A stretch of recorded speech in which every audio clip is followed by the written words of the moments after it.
SpiceFM.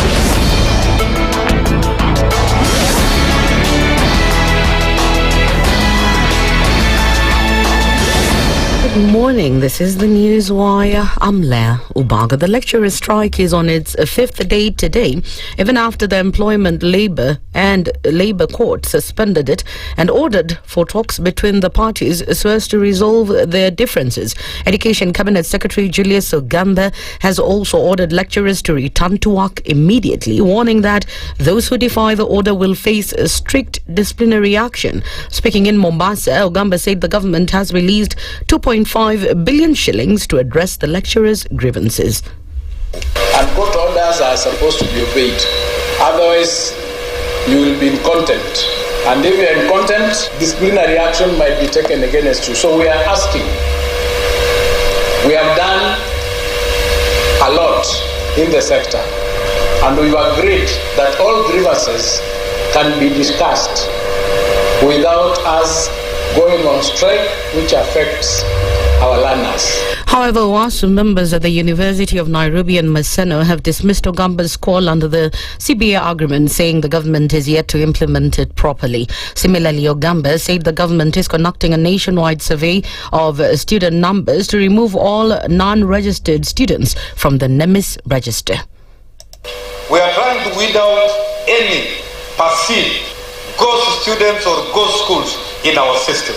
So we are now working very hard to ensure that we have the right data of how many schools we have in Kenya, how many learners are in which school, how many learners are in which region, and we are optimistic by the end of this week, we should have very clean data on how many students we have, how many schools we have, and that will actually affect the distribution of teachers in our country. It's going to affect significantly because we shall get very clear picture of what is going on.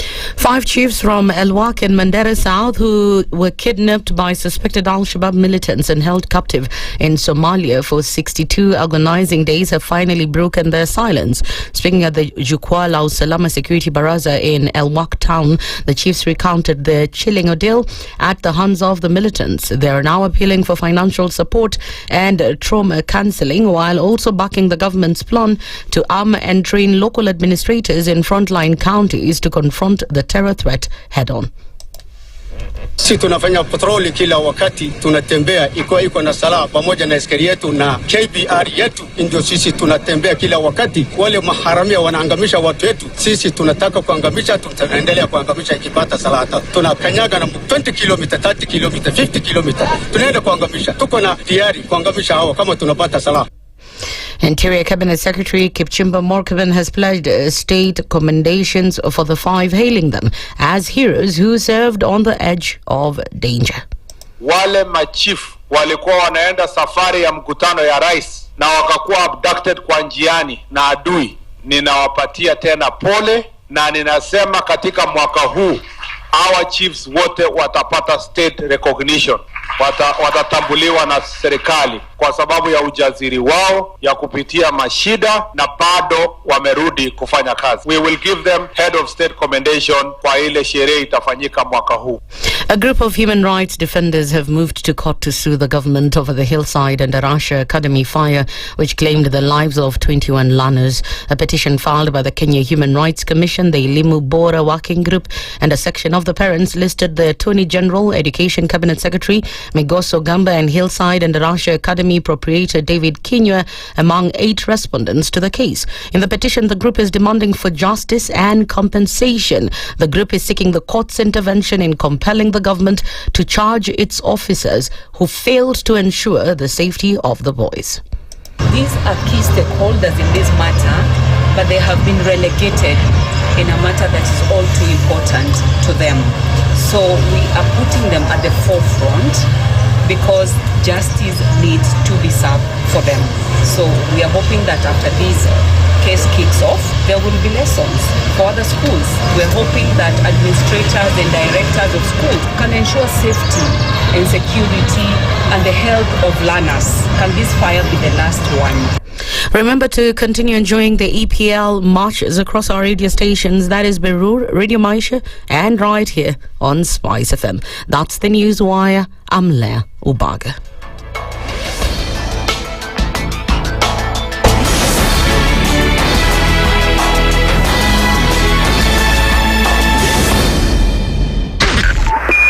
102.5 SpiceFM, Kisumu. The following takes place from 6 a.m. to 10 a.m. every weekday on SpiceFM.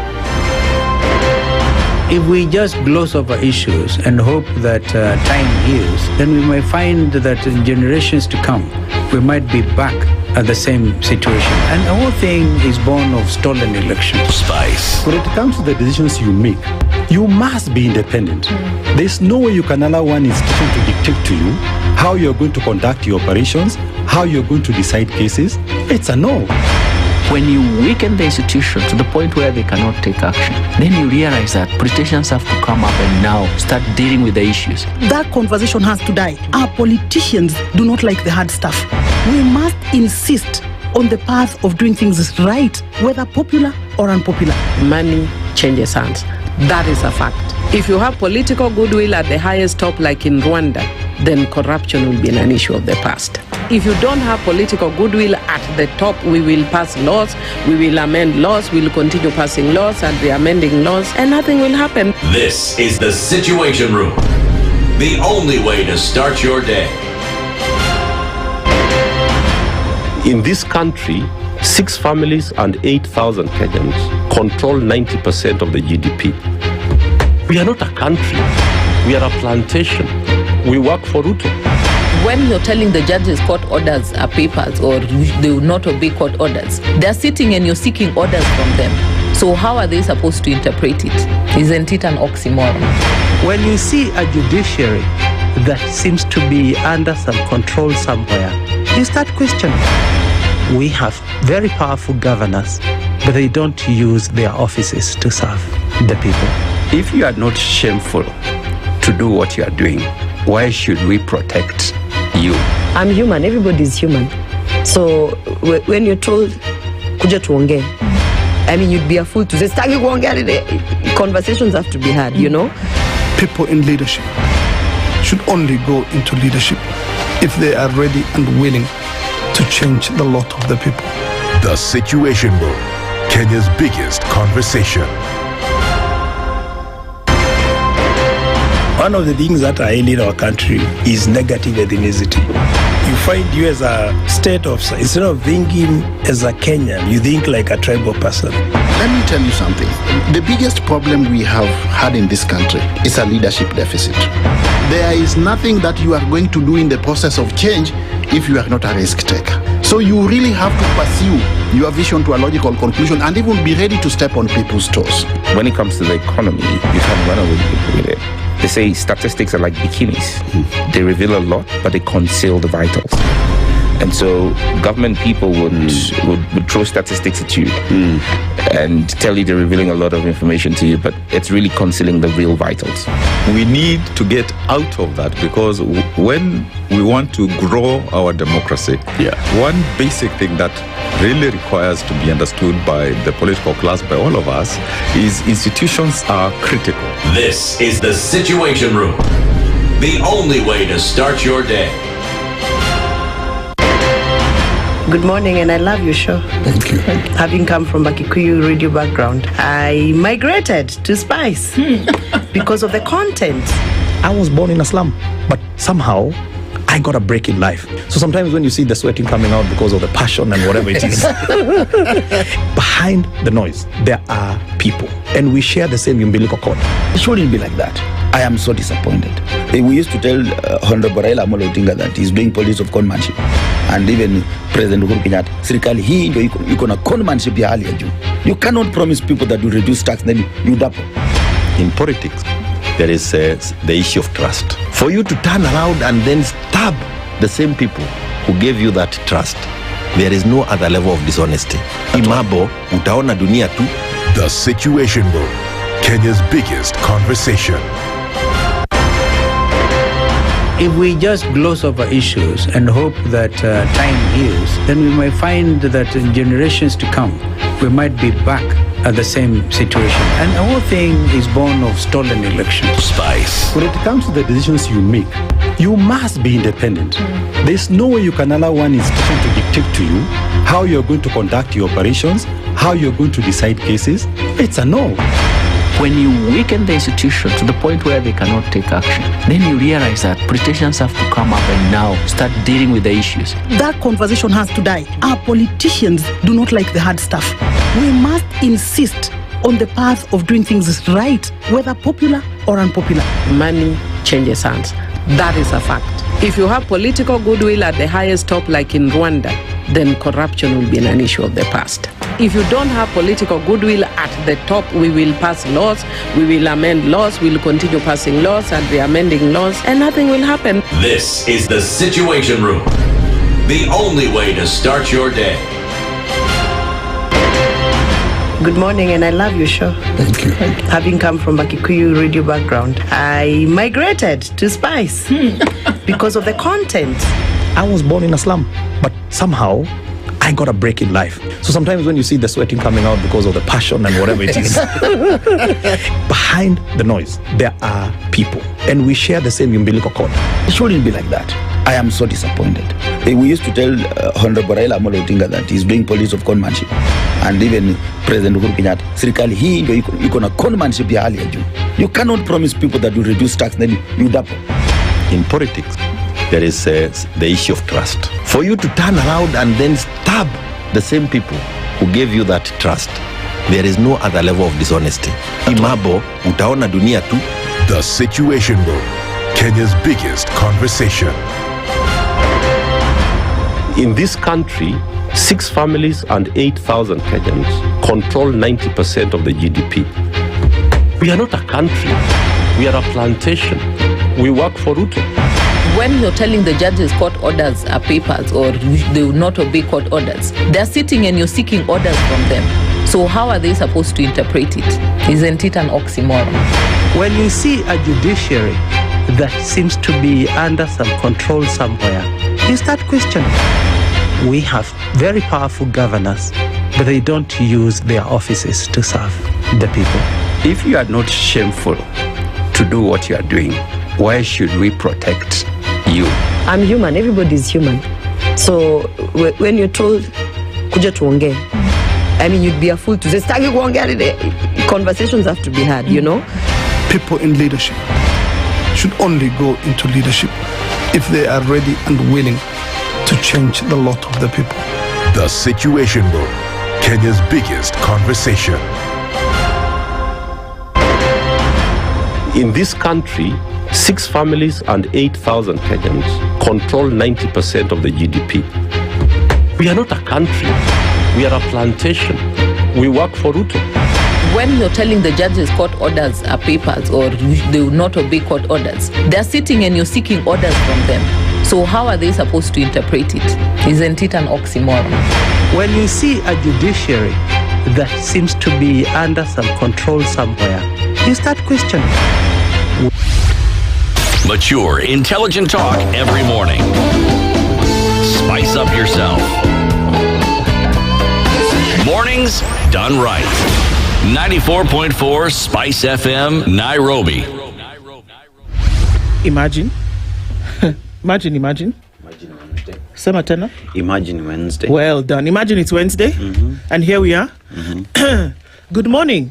Morning. How are you doing? Salama. Uko salama? Ukoaje? Mimi niko poa. Naendelea kujaribu. Nice. Yeah. Ni vizuri. Asante sana. That's the voice of Dennis Aseto. Dennis Okari. Yes. Hey. Good morning. Sorry.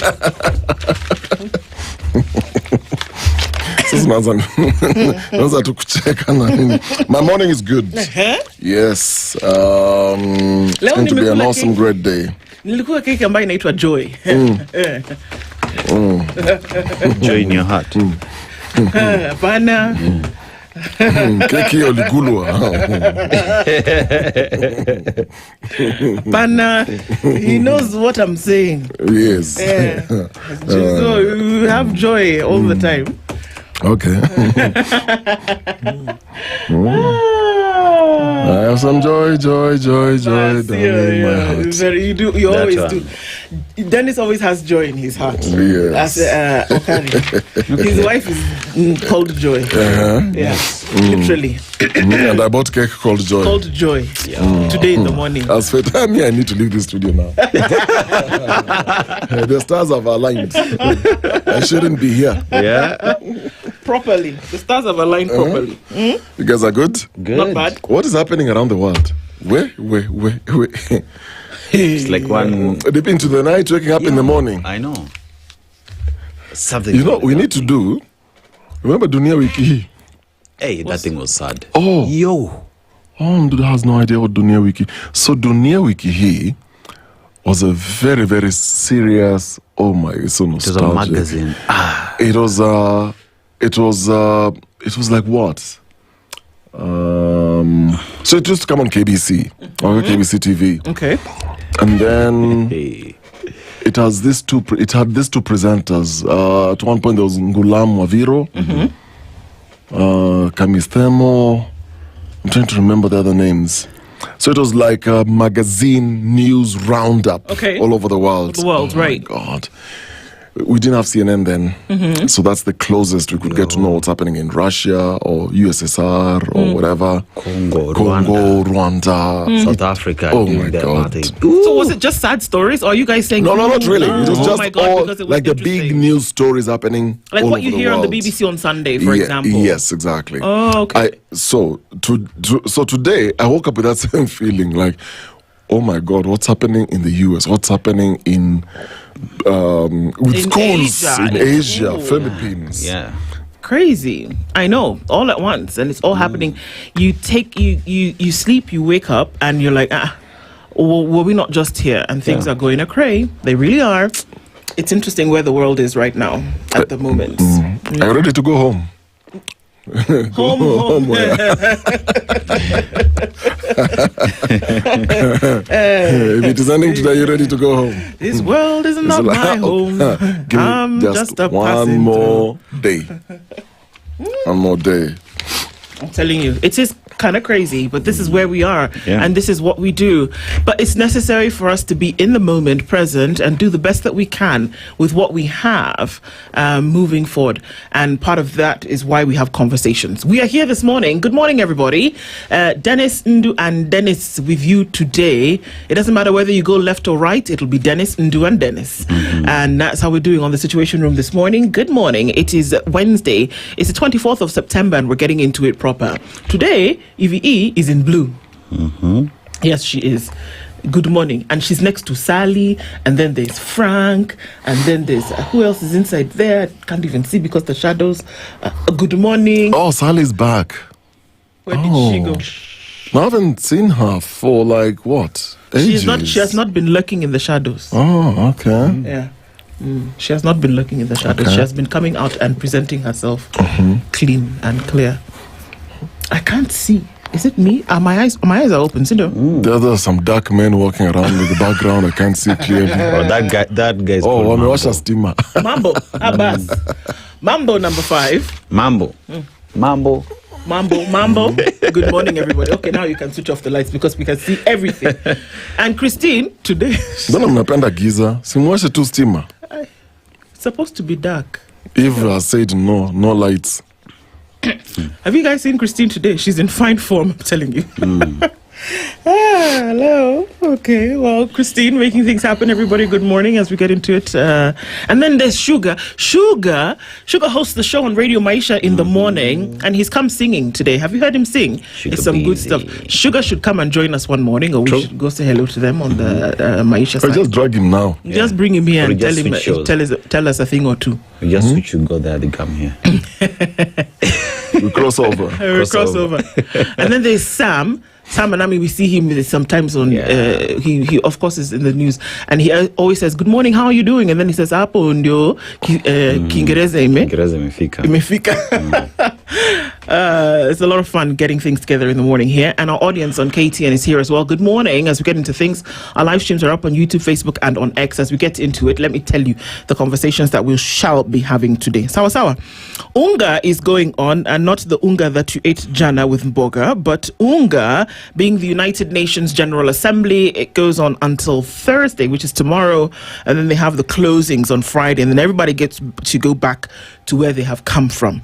We've seen people walking in the streets. The president of France, Emmanuel Macron, was stopped in the streets of New York yesterday, and he was told, "Excuse me, sir, you can't pass here because the president is passing soon."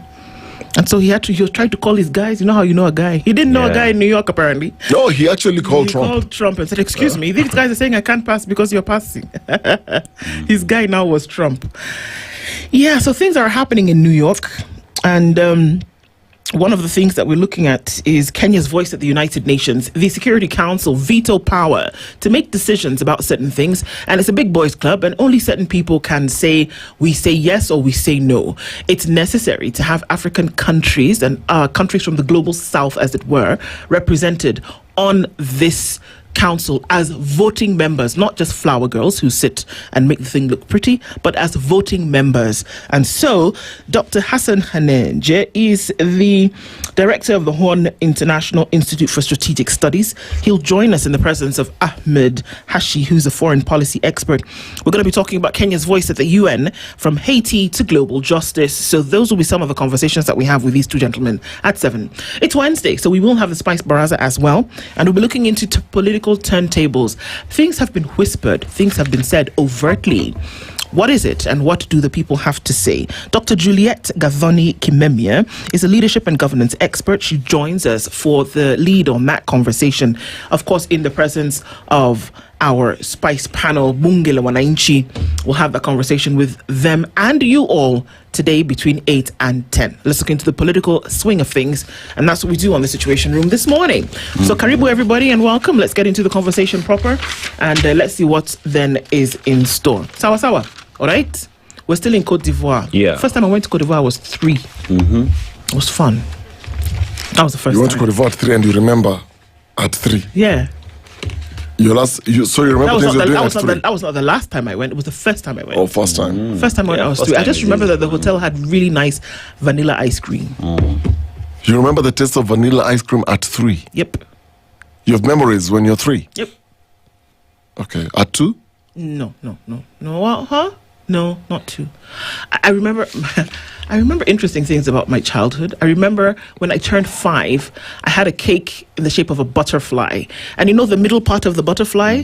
It was a big fat sausage. Yo. That's all I remember. And the rest was like cream filling for the cake. Yeah, my 5th year birthday cake was a butterfly. I won't forget that. 5th year, okay. You had a cake at 5. You didn't? Don't get me started. Mlikula cake at 5, okay. Yeah, I went to Cote d'Ivoire at 3. Yeah. You're blessed. Yeah. You're blessed. Situende basi Cote d'Ivoire. Bas, sorry, let's just do the proverb. Thanks, please. Yeah, so the proverb today, it talks about dancing. And when the drum beat changes, the dancers must also adjust their steps. Kabisa. When the drum beat changes, the dancers must also adjust their steps. Very true. If you take it literally, hi, hello. As you were. If you take it literally, so in my people, so where we are from the coast of Nigeria, me from the coast, and we're riverine people, and a lot of our ceremonies, of course, will have dance and music. And I remember we went for my auntie's wedding, or what you would call the Kwanjula in Uganda. Is the what? It's the Rurasho here, right? And the dance that they started that day, this girl she was dancing on her own, right, making the music with her body, of course. And then the drummer started, and her pace changed. And as the more people now joined the dance, the drum beat got more, it was more spirited, and there was more that was added to the music. And of course the dance now moved from that fluid to a more rigorous beat. And as the drummers changed their beat, she had to change the dance to remain entertaining to those who were watching. And that's the thing in life. I think about it in many different scenarios. If you had money and you were able to operate, and then now it has reduced, you have to adjust. Yeah. if you see that you had less resources to be able to get something, then you have to adjust. It's every time or every period has a beat, and you have to dance to the beat of the period. That's how I see it. You know, that proverb is an equivalent to a scripture in Ecclesiastes that says, to everything there is a season and a time. So you think about it in terms of seasons, just naturally, think of it as a farmer. So there's a planting season. So you will never ever see a farmer going to plant when it's a dry season, right? They will always plant when it's the rainy season. So you harvest then during the dry season. You don't harvest during the rainy season. So the rhythm of the weather then dictates what essentially you should do. Now, that's wisdom. And so it is in life. Sometimes you may do the same thing that you did last year around this same time and expect different results, and it will not bear the same results. So at times it's just discerning the times and the seasons where you need to shift, change, do things differently, you know. Even in terms of business, what worked 5 years ago may not necessarily work, you know, this year, just because you have a template.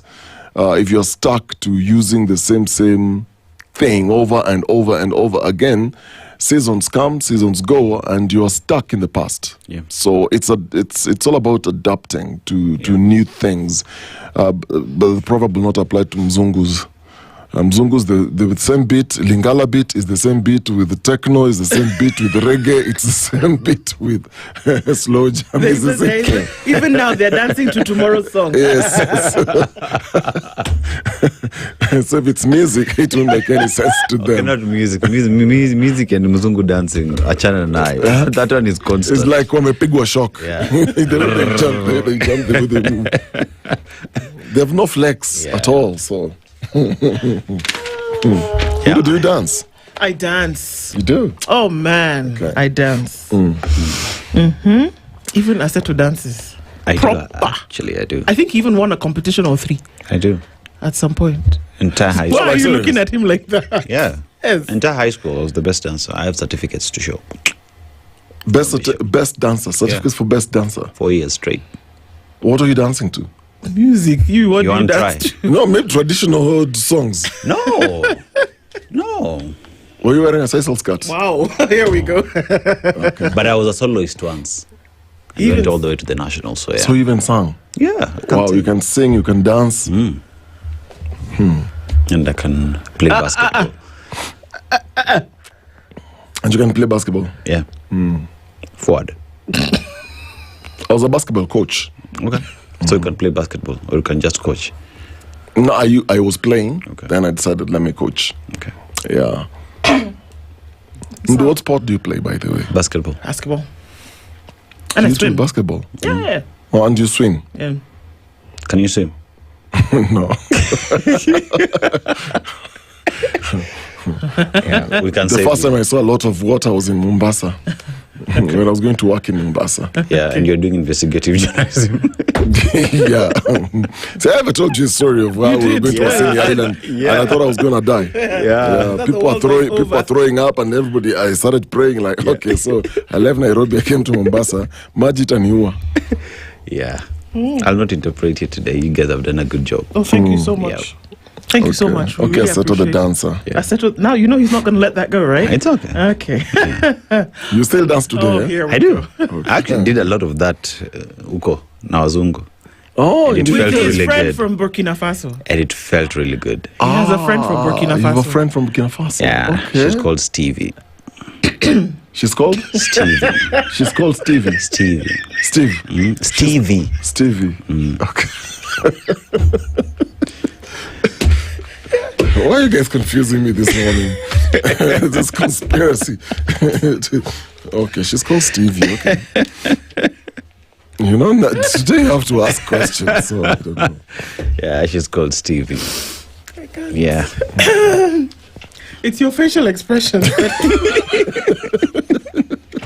I wish you guys could see Okari's face. Yeah. The world has changed today. So, yeah. You hear things, you want clarity. She's called Alex. What did you say again? No, Alexandria. Okay. Alexis. Yeah. Alexis. Alex. She could be Dennis. I don't know. Denise. Not Denise. So, wait. to confirm. Hey. You have to just make sure you're okay. You know? You left in one piece, you've come back in one piece. Nothing changed. Stevie is from Burkina Faso. We're doing the same course, so yeah. Sawa. It's okay. She's very tall, actually. She's, I think, 6'4". What else?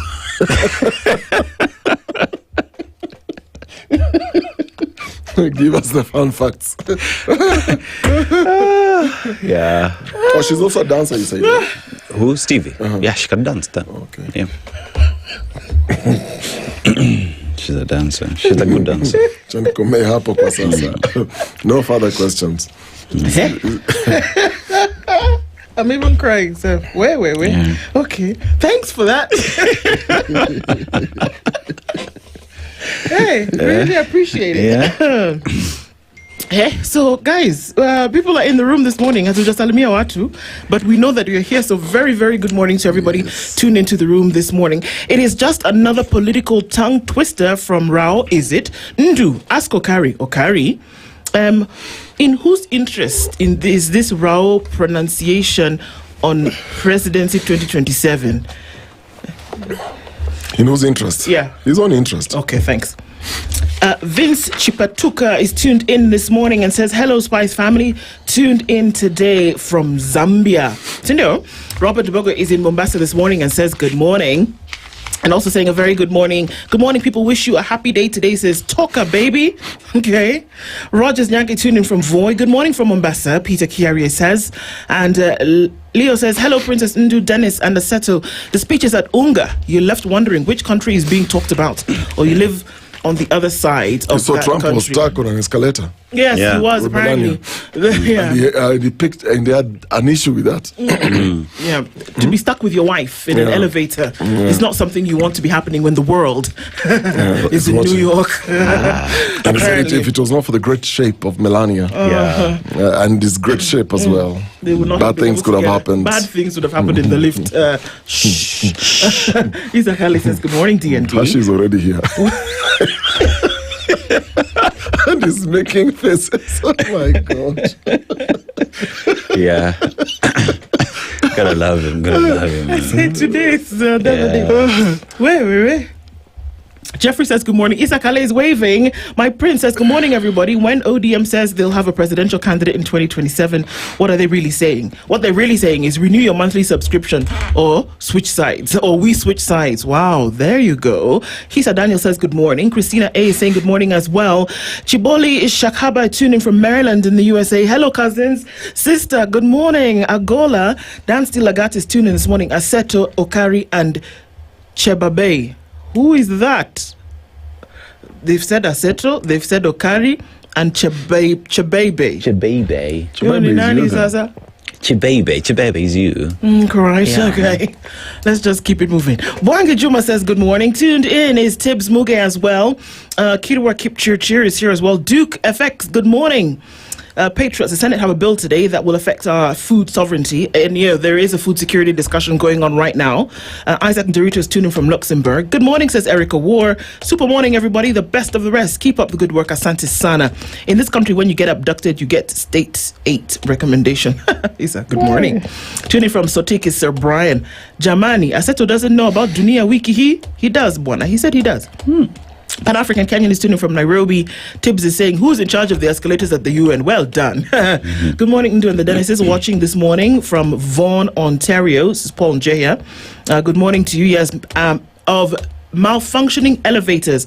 Dr. Venvik is tuning from Tudor. John Paul Obai is also here. Sir Kanute says, good morning. I'm back and following closely. Karibu Sana. Zach, okay, is tuning this morning and says, it seems Mzee missed the flight to New York. Okay, that's why he's throwing tantrums like a baby. Okay, Sawa. Anthony Keheka says, me and Okari are in the same WhatsApp group. Who had a cake at 5? Oh, come on, guys. Nyakundi Emmanuel says, good morning, my Best Spice team. We pray for God's protection. Amen. Amen and amen. Stanley Gashe says, did you find out what Duff Mpararo means? Doof Mpararo. Duff is Duff. Yeah, now speaking like a Kenyan. Doof If it was Mpararo. Doof, it would be one F. Doof Mpararo. Because my teacher used to say, if you have a vowel followed by a double consonant, you take the short sound of the vowel. So duff and not doof. Now, according to Stanley Ngache, says throw away what your teacher told you and say doof. Vowels and consonants. Anyway. Yeah. Doof Mpararo is swimming at the river. Oh, when you swim at the river, that's called doof. All right. Yeah. Got it. It was fun when you're naked. You throw yourself. So it's not just a river, just water. It's a muddy river. Yeah. Oh, ew. Not you. You slide proper. Yeah. Like that was the fun. Especially if you're coming downhill. Yeah. And there's a river. And there's then mud. you slide down the mud. That could be fun, actually. You don't slide with clothes on. Yeah. Then you get out. You are dry as a desert. Okay. You get back home and you can't lie where you're from. We're still talking about Dufumpara. We are still there. For your Yes. So information. thanks for the clarification. Thank you very much. Yes, indeed. Yeah. So Oscar says, Stevie, you say? Yeah, Stevie. Okay. Good morning, all. Kwani Melissa Houghton is a real princess. Thanks. Yeah, Sir Brian. It's true, by the way, Okari. You didn't know. It's not. People don't just call me princess because it sounds nice. I know. Oh, you know. I do. So, Abraham Kimeli is tuned in this morning. Let's get through this quickly. Lamek Otieno also tuned in. Paul said, escalator, not lift. Yes, escalator. Dan Stilagat says, good morning. Chebebe means the happy one. Oh, in Kalenjin. In fact, thank you very much. I'm going to take that. Chebebe is a beautiful girl in Kalenjin. Okay. Abdirahman Ahmed Shire says, good morning, tuned in from Ireland. Hamjambo Sikunjema says, the sisters, good morning. Ivan Omondi Kitangela Locked and Cyrus Singh is tuned in this morning. I remember seeing my grandmother dancing when I was 4. Yes, think about that. Just Nation says, good morning, fam. I heard Trump say green energy is, will tweet that out. And I'm wondering what the president thinks. Good morning from Atlanta. Here we are about to sleep, but thank you for staying with us even as you turn down for the day. All right. I mean, always good to then be able to talk about our experiences. It forms part of the conversation. Let's take time to thank you all for being in the studio with us today and just being part of the conversation. All the segments matter, and that's why we do them. So karibuni sana. All right. Let's look into the headlines today. I'll start off with the Standard, Kenya's bold newspaper. Playing Ruto is what's on the headline. Raila Odinga's shifting signals have thrown ODM into turmoil, leaving allies baffled, opponents wary, and supporters unsure whether the party stands with government or opposition. While defending President Ruto's policies on one hand and hinting at a 2027 ODM presidential bid on the other, the enigma of Kenyan politics has unleashed confusion that threatens to fracture his party and cloud the nation's political horizon. Where? According to Jeanette Mohammed, the minority leader, all political relationships have a lifespan of 5 years. You either renew at the next election or you move on. He also confirmed that we are firmly in the broad-based arrangement until 2027. It's 2027. It never said anything about beyond 2027, so calm down. According to James Gakuya, who is the Embakasi North Member of Parliament, he says Raila's door to join the opposition has been closed. Sasa, ukitaka kurudi mlango imefanya nini? Thanks. He dented himself. He can't always be using other people. Raila Odinga himself says, stand for what is right for the party when he was addressing the parliamentary group meeting. And look at what you have signed and remain as an ardent member. We have signed that we will work together up to 2027, but have not passed any resolution as a party to say how we are going into the elections of 2027. So we didn't say anything beyond that. So, don't get your knickers in a twist, essentially is what he's saying. We're just going to do what we said we're going to do. Okay? Let's look into the national pages of the Standard, where Shah officials pose as patients in a bid to silence protesting hospitals. Say what? I'm going to read that headline again. Please. Shah officials pose as patients in a bid to silence protesting hospitals. I'll read the story for you because I can see that your eyebrows I can't wait to are hear raising. that. I'm going to tell you that story. A man aged 50 sues his mother, alleged father, in battle for recognition. I don't know if he wanted to be recognized by his parents, so he sued them so that he can recognize them. But I'm telling you, it's a theater of the absurd. Anything can find its way into the courts. Family seeks clarity on officer's death. Unfortunately, this gentleman who died in Mombasa after having left Nairobi is very unclear. We heard Senator Crystal Asige speak yesterday and said, come on, guys, we can't have more cases like this when it's very unclear what happened to somebody, a life, a husband, a father, a son, a brother. What happened to him? Tell us. How ex-staff wired 1.4 billion shillings, 1.49 billion shillings out of Equity Bank. This was another heist. Have you seen Money Heist? Yes. Sasa is Money Heist in heels, Pro Max. Please read that story. Tukicheza hiyo tune. Bella ciao, bella ciao, bella ciao, ciao, ciao. Hiyo ndio sasa nitasoma. Endelea kuangalia hizo headlines zingine. You know there's a character called Nairobi. There's a character called Nairobi. Well done. Okay. Let's go to the Daily Nation. A nation in crisis. Health. Private hospitals turn away patients unable to pay cash after cutting credit to SHA, citing past debt. Tutors and police face denial of services. Now we go to education as well, where learning in public varsities paralyzed after lecturers went on strike to demand 8 billion shillings salary arrears. Schools in a cash crunch. And in the counties, thousands of employees are going without salaries, with the devolved units blaming the Treasury for delays in release of funds. This describes how the nation is in crisis. And on the top left of the same, Matiang'i in talks with Uhuru party leaders. Now, former Interior CS Fred Matiang'i met Jubilee officials yesterday ahead of the party's special national delegates meeting scheduled for Friday. Will he be unveiled as the flag bearer? Only time will tell. Now, families sue state and school over fire that killed 21 boys in Nyeri. Now, backed by the Human Rights Commission and Elimu Bora Working Group, the families accused the government and owners of Hillside and Arasha Academy of neglecting safety measures, leading to the tragedy on the night of September 5th, 2024. And 10 of the affected families have signed the petition in court. Now, queries on how tycoons bagged 15 billion shillings rice import tender and barely a year after a food import scandal rocked the Kenya National Trading Corporation. The agency has hired 4 farms to ship in 250,000 tons of white rice under unclear circumstances, eliciting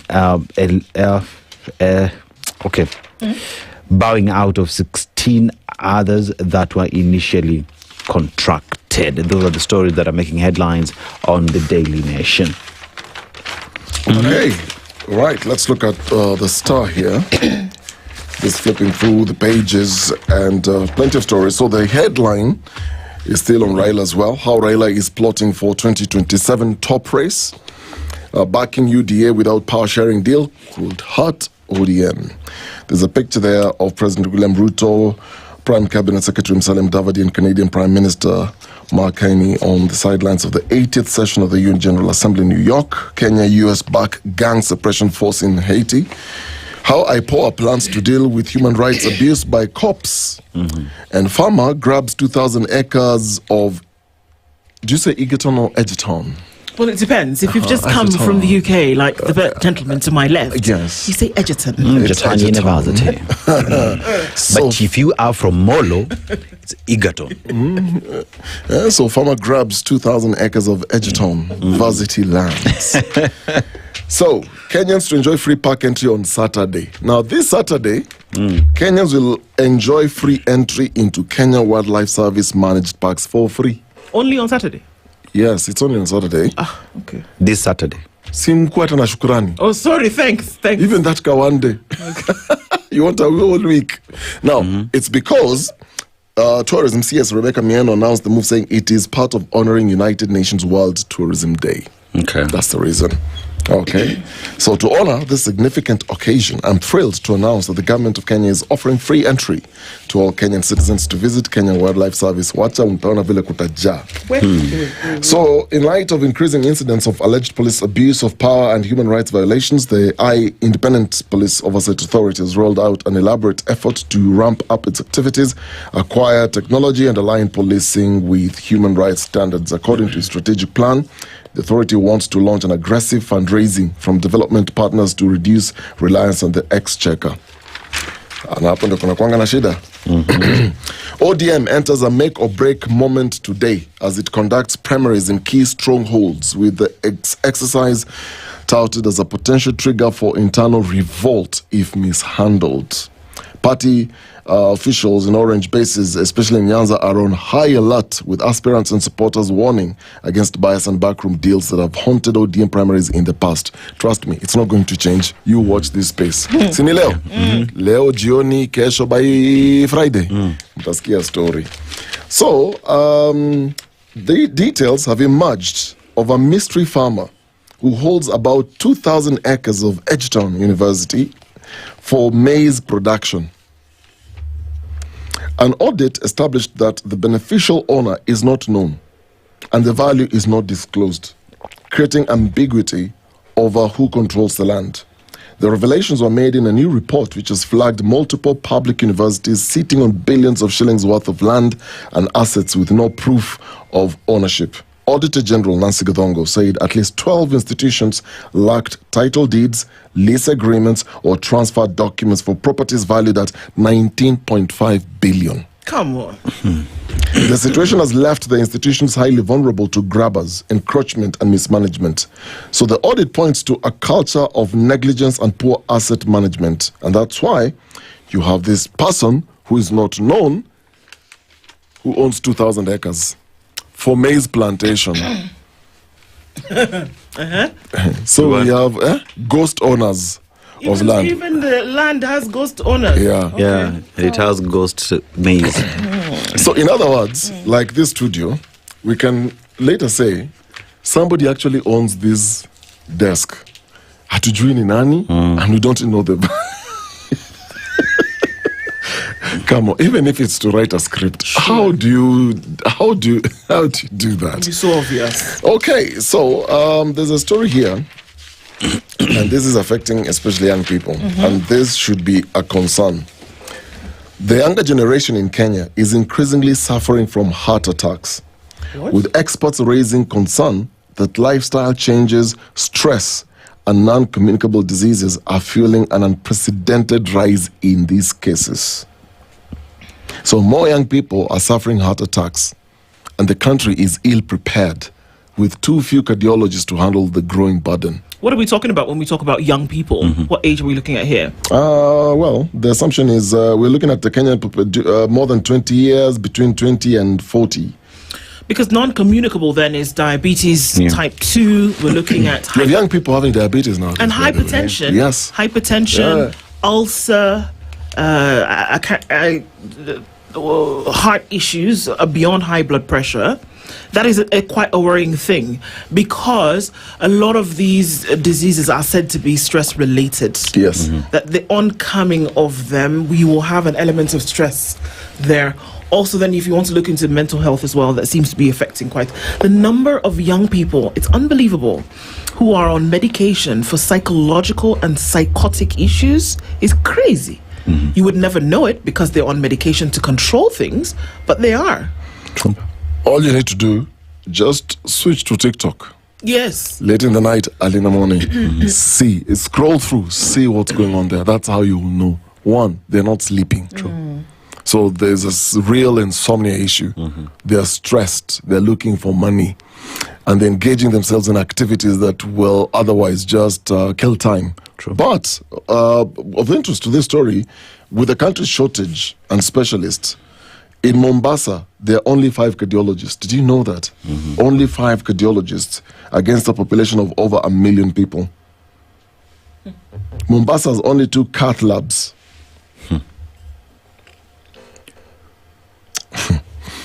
The second city in the country, yeah? Yeah, it's a bit. I mean, and you were around the Tana River and then Garissa area, and I just remember Aseto telling us that, you know, for folks going to seek medical care, you have to cross to another county, depending on the issue, right? Depending on the issue. And the closest was Malindi sub-county? Malindi sub-county. So if you get a referral and you need to get assistance, you have to travel 2.5 kilometers. Not 2.5 kilometers, 2.5 hours. 2.5 hours. To Malindi sub-county, where you'll get assistance. Let me tell you guys, with the realities that we have today, and, well, a few years back, you wouldn't really think about this. Getting medical insurance is like top priority for anyone. Top priority. And I'm not talking about you going to some local hospital if you can afford it. Yeah. You have to really, really think, because when it's critical, a lot of the places in this country, you not get help. Yeah, when it matters, you know, when push comes to shove, that you have to really think about where you will go then to be able to access. And if you have to do that, then you have a problem. That if you're not sure that in the space where you are, that you'll be able to get any kind of emergency care at the drop of a hat, and that your answer, unfortunately, is overwhelmingly nothing. There's a problem. There's a problem. You know, it's why you find that the individuals in these sub-counties, say Garissa, Tana River, who have gone through school, don't want to stay in those places because they look at, in terms of healthcare, can I even assure my family? That's why the rural to urban migration is something that will forever be there, because these counties are not doing anything to ensure that all these professionals coming from their counties remain there. Because why would I be here with my family if anyone falls sick, say my wife is expectant, wants to deliver, and there is an emergency, I have to drive 2.5 hours. It doesn't make sense. So what's the closest option? Let me move to Nairobi and Ika living in Nairobi. It's true. It's true. Well, speaking of hospitals, let me tell you this story. SHA officials pose as patients in a bid to silence protesting hospitals. You wonder how? Let me tell you. Uncovering the rot, the Social Health Authority has seemingly angered the government, which is now allegedly resorting to intimidation and threats against hospitals that have spoken out about their financial struggles. A staggering 76 billion shillings is owed to hospitals across the country, comprising 43 billion under SHA and a further 33 billion from the now defunct National Health Insurance Fund. The mounting debt has left both private and public hospital facilities teetering at the brink of collapse, with many unable to pay staff salaries or procure essential medicines and medical supplies. So Monday, the Rural and Urban Private Hospitals Association of Kenya announced its withdrawal from SHA services, demanding the immediate settlement of outstanding claims. However, rather than addressing the crisis, SHA has reportedly begun targeting private and faith-based health facilities with threats and covert surveillance. Sources within the healthcare sector claim SHA officials are visiting and calling hospitals anonymously, with some allegedly disguising themselves as patients to gather information on whether facilities are still offering SHA services. So, you know, you're going to dress up, then you're going to say, I'm a patient, I've come to see if I can use my card, and then they tell you no. But actually what you are is you're a SHA official. You understand? Hospital owners and officials are receiving anonymous phone calls from SHA staff. There have been a spike in these calls, and it appears to be a coordinated effort to intimidate health facilities. A leaked memo and alarming reports from hospitals suggest the Social Health Authority may be monitoring facilities that have suspended services over unpaid claims. In one incident, individuals posing as patients reportedly entered hospital wards questioning actual patients about their admissions, out-of-pocket payments, and SHA registration. A leaked internal memo dated the 22nd of September at 2:31 p.m.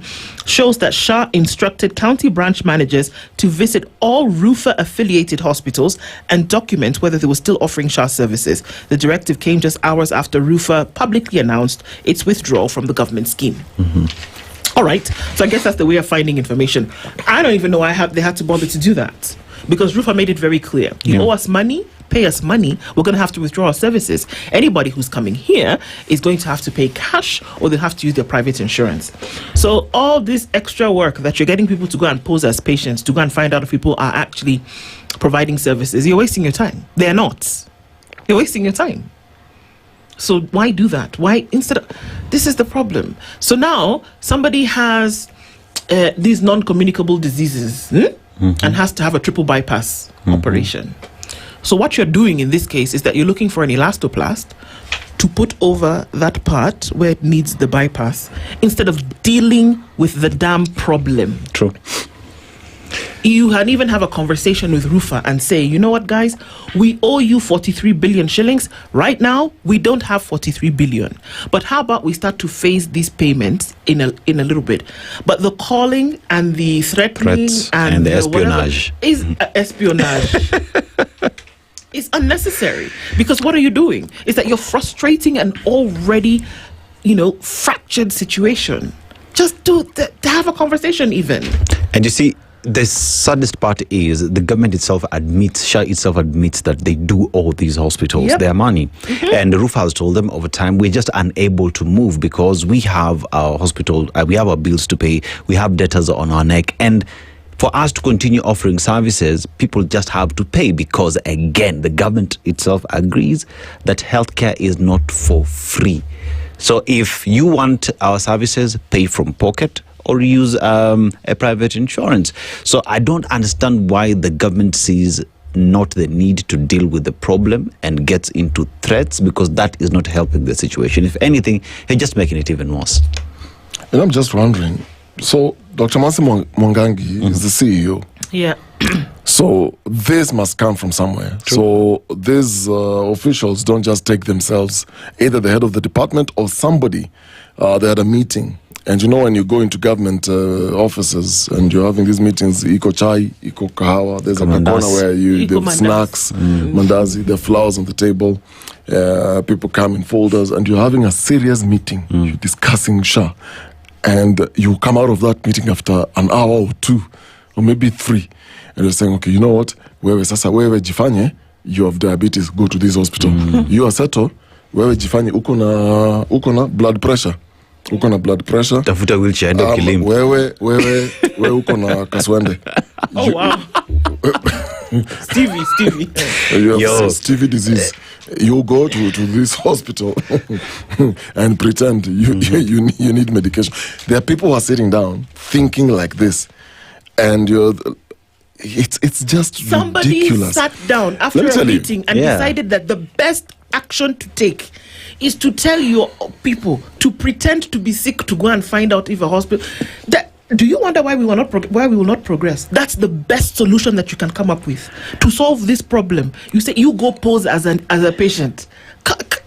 And are you guys hearing this? And you're spending resources to send these officers to go find out which hospital is not gonna accept SHA, yet they've already told you we will not. They tell us that we have the best minds. You know what I mean? I'm just trying to think, could it be the reason maybe why they're doing this, it's to single out and punish with evidence. Okay, this hospital, we sent 2 people, they were not treated, SHA didn't work, blah, blah, blah, then come. So we are doing a report. My question is, and then what? Okay, yeah. So you come back with a report, and then what? So you found out that you're not able. People are not offering services. Yeah, and they're not. And then what? Imagine how crazy that sounds. How do people waste time? Because these guys already reported to you themselves. Like they have already told you we are not offering this service.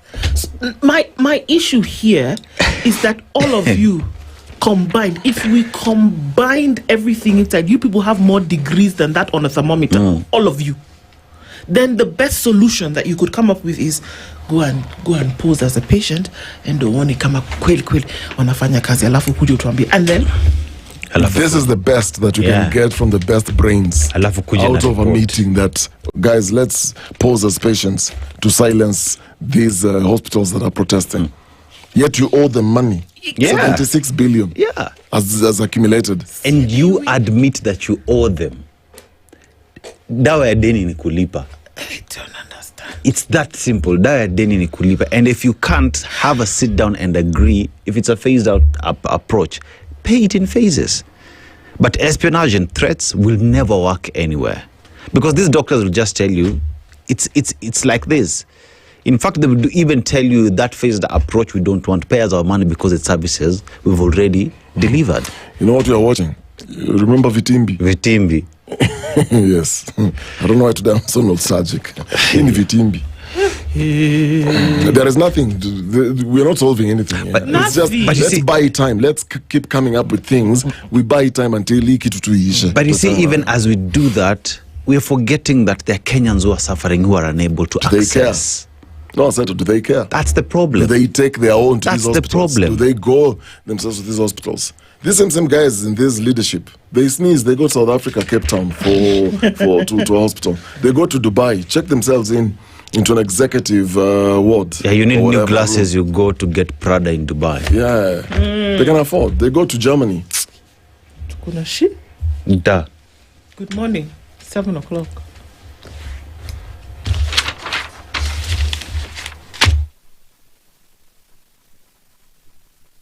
The latest news from around the world. 94.4 Spice FM.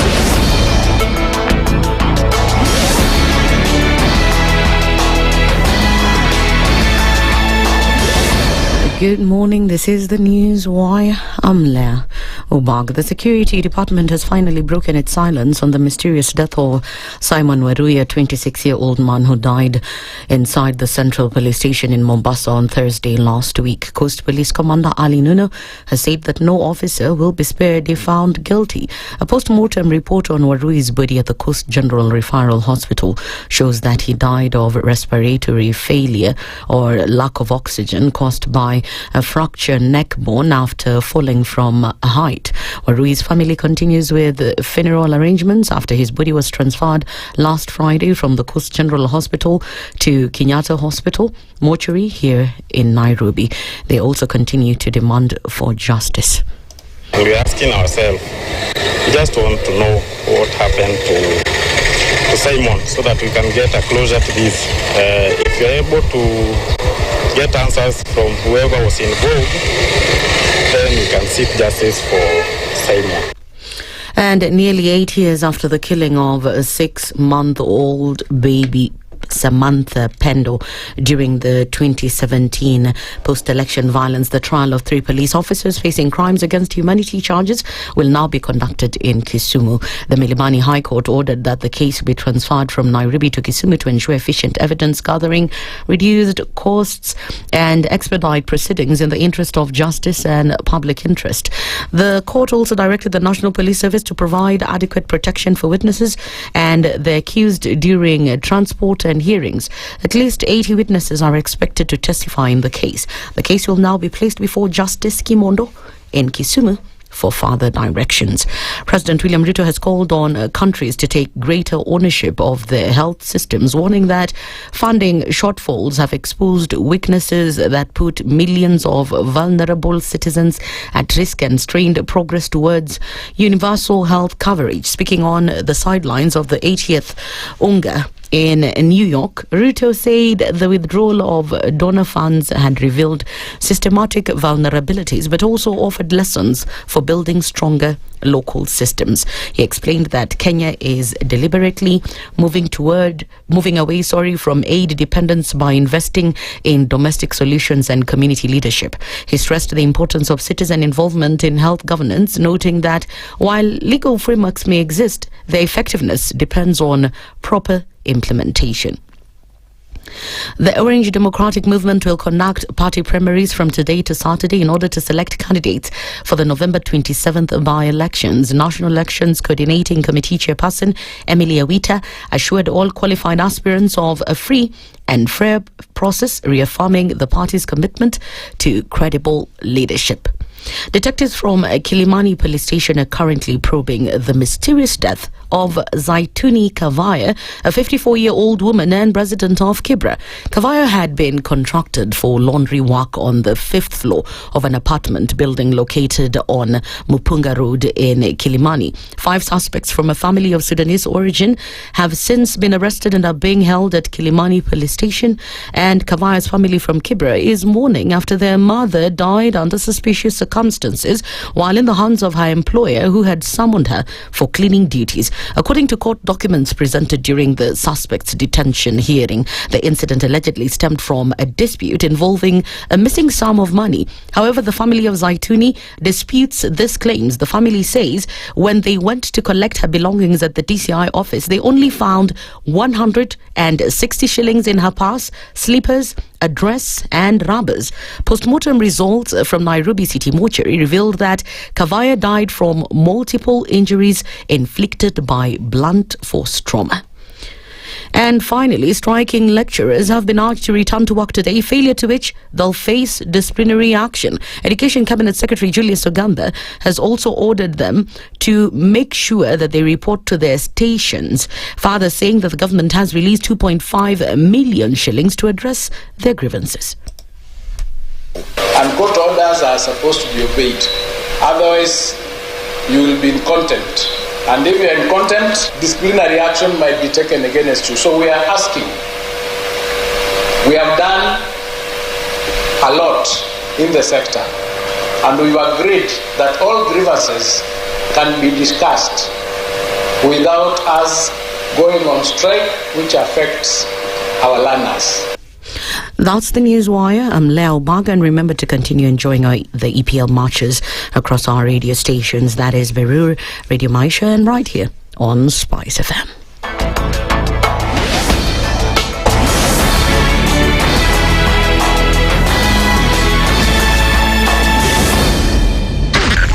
SpiceFM, Nakuru. In this country, 6 families and 8,000 Kenyans control 90% of the GDP. We are not a country. We are a plantation.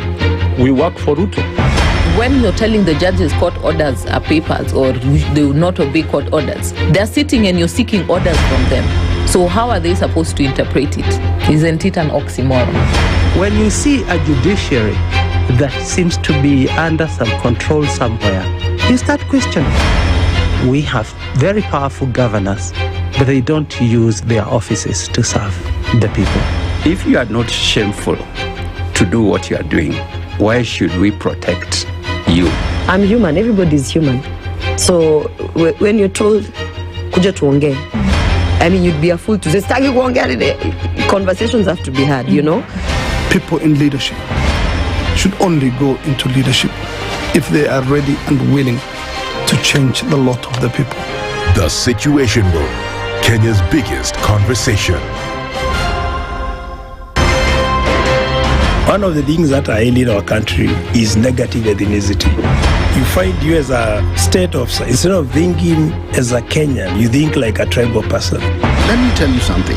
The biggest problem we have had in this country is a leadership deficit. There is nothing that you are going to do in the process of change if you are not a risk taker. So you really have to pursue your vision to a logical conclusion and even be ready to step on people's toes. When it comes to the economy, you can run away with it. They say statistics are like bikinis. They reveal a lot, but they conceal the vitals. And so government people would throw statistics at you and tell you they're revealing a lot of information to you, but it's really concealing the real vitals. We need to get out of that, because when we want to grow our democracy, one basic thing that really requires to be understood by the political class, by all of us, is institutions are critical. This is the Situation Room, the only way to start your day. The following takes place from 6 a.m. to 10 a.m. every weekday on SpiceFM. Good morning, and I love your show. Thank you. Having come from a Kikuyu radio background, I migrated to Spice because of the content. I was born in a slum, but somehow I got a break in life. So sometimes when you see the sweating coming out because of the passion and whatever it is, behind the noise, there are people. And we share the same umbilical cord. It shouldn't be like that. I am so disappointed. We used to tell Honorable Raila Amolo Odinga that he's doing policy of conmanship. And even President Uhuru Kenyatta, serikali hii ndio iko na conmanship ya hali ya juu. You cannot promise people that you reduce tax, then you double. In politics, there is the issue of trust. For you to turn around and then stab the same people who gave you that trust, There is no other level of dishonesty. Imabo, utaona dunia tu. The Situation Room, Kenya's biggest conversation. Mature, intelligent talk every morning. Spice up yourself. Mornings done right. 94.4 Spice FM, Nairobi. It's 9 minutes after 7 o'clock. A very good morning to you. And as we get into the second hour of Kenya's biggest conversation this Tuesday morning, thank you so much for joining us and keeping... Is it Tuesday? It's not. It's actually Wednesday. It's Wednesday. Good grief. Okay. September 24th. Okay, it's the 24th of September. It's Wednesday, and we're getting into things this morning. And even as we do, we're connecting here and there. Mr. Okari. Yes. You have 6 days to get that connection, because this month has been all about goodies. So getting a Safaricom Home Fiber internet connection, you enjoy up to double the speeds at 25% discount on any of the following packages. So you want to choose bronze, silver, gold, or even diamond, you get 25% discount. And the welcome package includes a free router, and you get all this installed with no charge at all. So stay connected with reliable fast home internet, whether you're learning, research, gaming, streaming movies and music, you're working online, or you simply just enjoy high-speed web browsing. This is the deal for you. So all you need to do is dial *400# or visit my Safaricom app to get connected today. This offer, remember, is valid to new customers only and runs from, well, it started from 1st of September to the 30th of September 2025. Feels good to be home with Safaricom Home Fiber. Absolutely. Keeping connections and keeping things going, indeed. This morning, we're going into a conversation. Many things happening around the world at the moment, but our focus is on UNGA, and being the United Nations General Assembly, where the nations of the world come together to have conversations on an international discourse, looking at how global politics and many other things are affecting the world. We thought it would just be conversations around Israel, Pakistan, where we saw that the Security Council almost saw the United States voting alone for the first time in a long time around issues.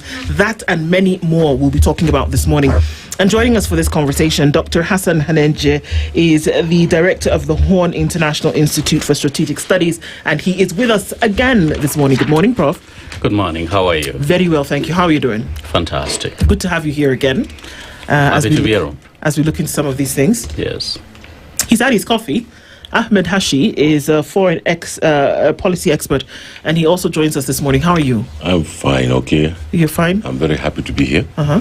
I really enjoyed this show. Thank you so much. I'm glad you invited me again. Oh, and I'm glad that you honored our invitation. And my colleague, who I've been doing these things for such a long time, I'm glad to have seen you again, Hassan. And happy to see you too. Free Palestine. Okay. All right. Well, that's interesting that you say that, because these are conversations around the Security Council and the position that Kenya holds, Kenya's voice at the UN, and we'll look specifically also into some issues around Haiti and global justice. So let's talk about that a little bit today. But before we do, over to you, Aseto, and where you're taking us this week. Yeah, so today we are in Ivory Coast, a country that is known for its cocoa, the world's largest producer of cocoa, also produces coffee, and borders several countries, including Burkina Faso. And as we talk about this country, remember the likes of Yaya Toure, we talk about Didier Drogba and Gavinho in sports, and it is a country that continues to perform well in this field. But today, let's go and talk about the proverb. When the drum beat changes, the dancers must also adjust their steps. When the drum beat changes, the dancers must also adjust their steps. How would you interpret that, Doctor? Well, it means that when things change, you need to change with those things. So, because if you don't, then you may be swept by the change. Hashi? Well, I think that Ivory Coast should be swept with the change that is happening in Burkina Faso. So I agree with my learned friend on the right. You know, the same people in Ivory Coast are in Burkina Faso. And I think that there should be one huge chocolate factory in the Ivory Coast. because they produce all this cocoa and they don't have a chocolate factory. This is true. It's in Switzerland. Yes. This doesn't make sense to my generation, and it will make even less sense to the Gen Zs and the guys who are coming up. So I think that generally that there's a awakening in West Africa and in the Sahel, that part of Africa, and I think that stuff's going to come all the way down to us, which is good. Because there's a lot of things that are not been working. You know that the president of Ivory Coast, Alassane Ouattara, wants to get an extra term. Yes, he does. Which is unconstitutional. So these are the things we need to sweep into the dustbin of history if we are going to make our societies and states and markets work. Well, all right. That's a good place to start this morning, even as we get into it. Unga, of course, opened this week.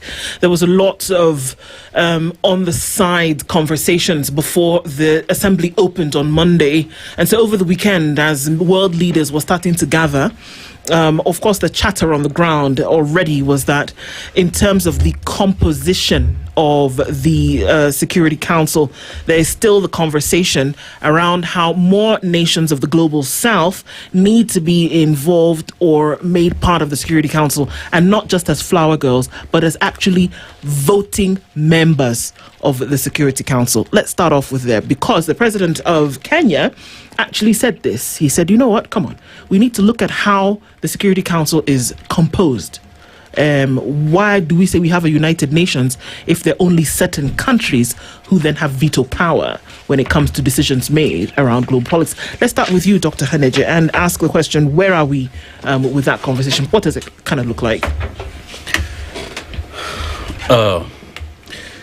Reforming the United Nations has been on the agenda of many members of the UN for some time now.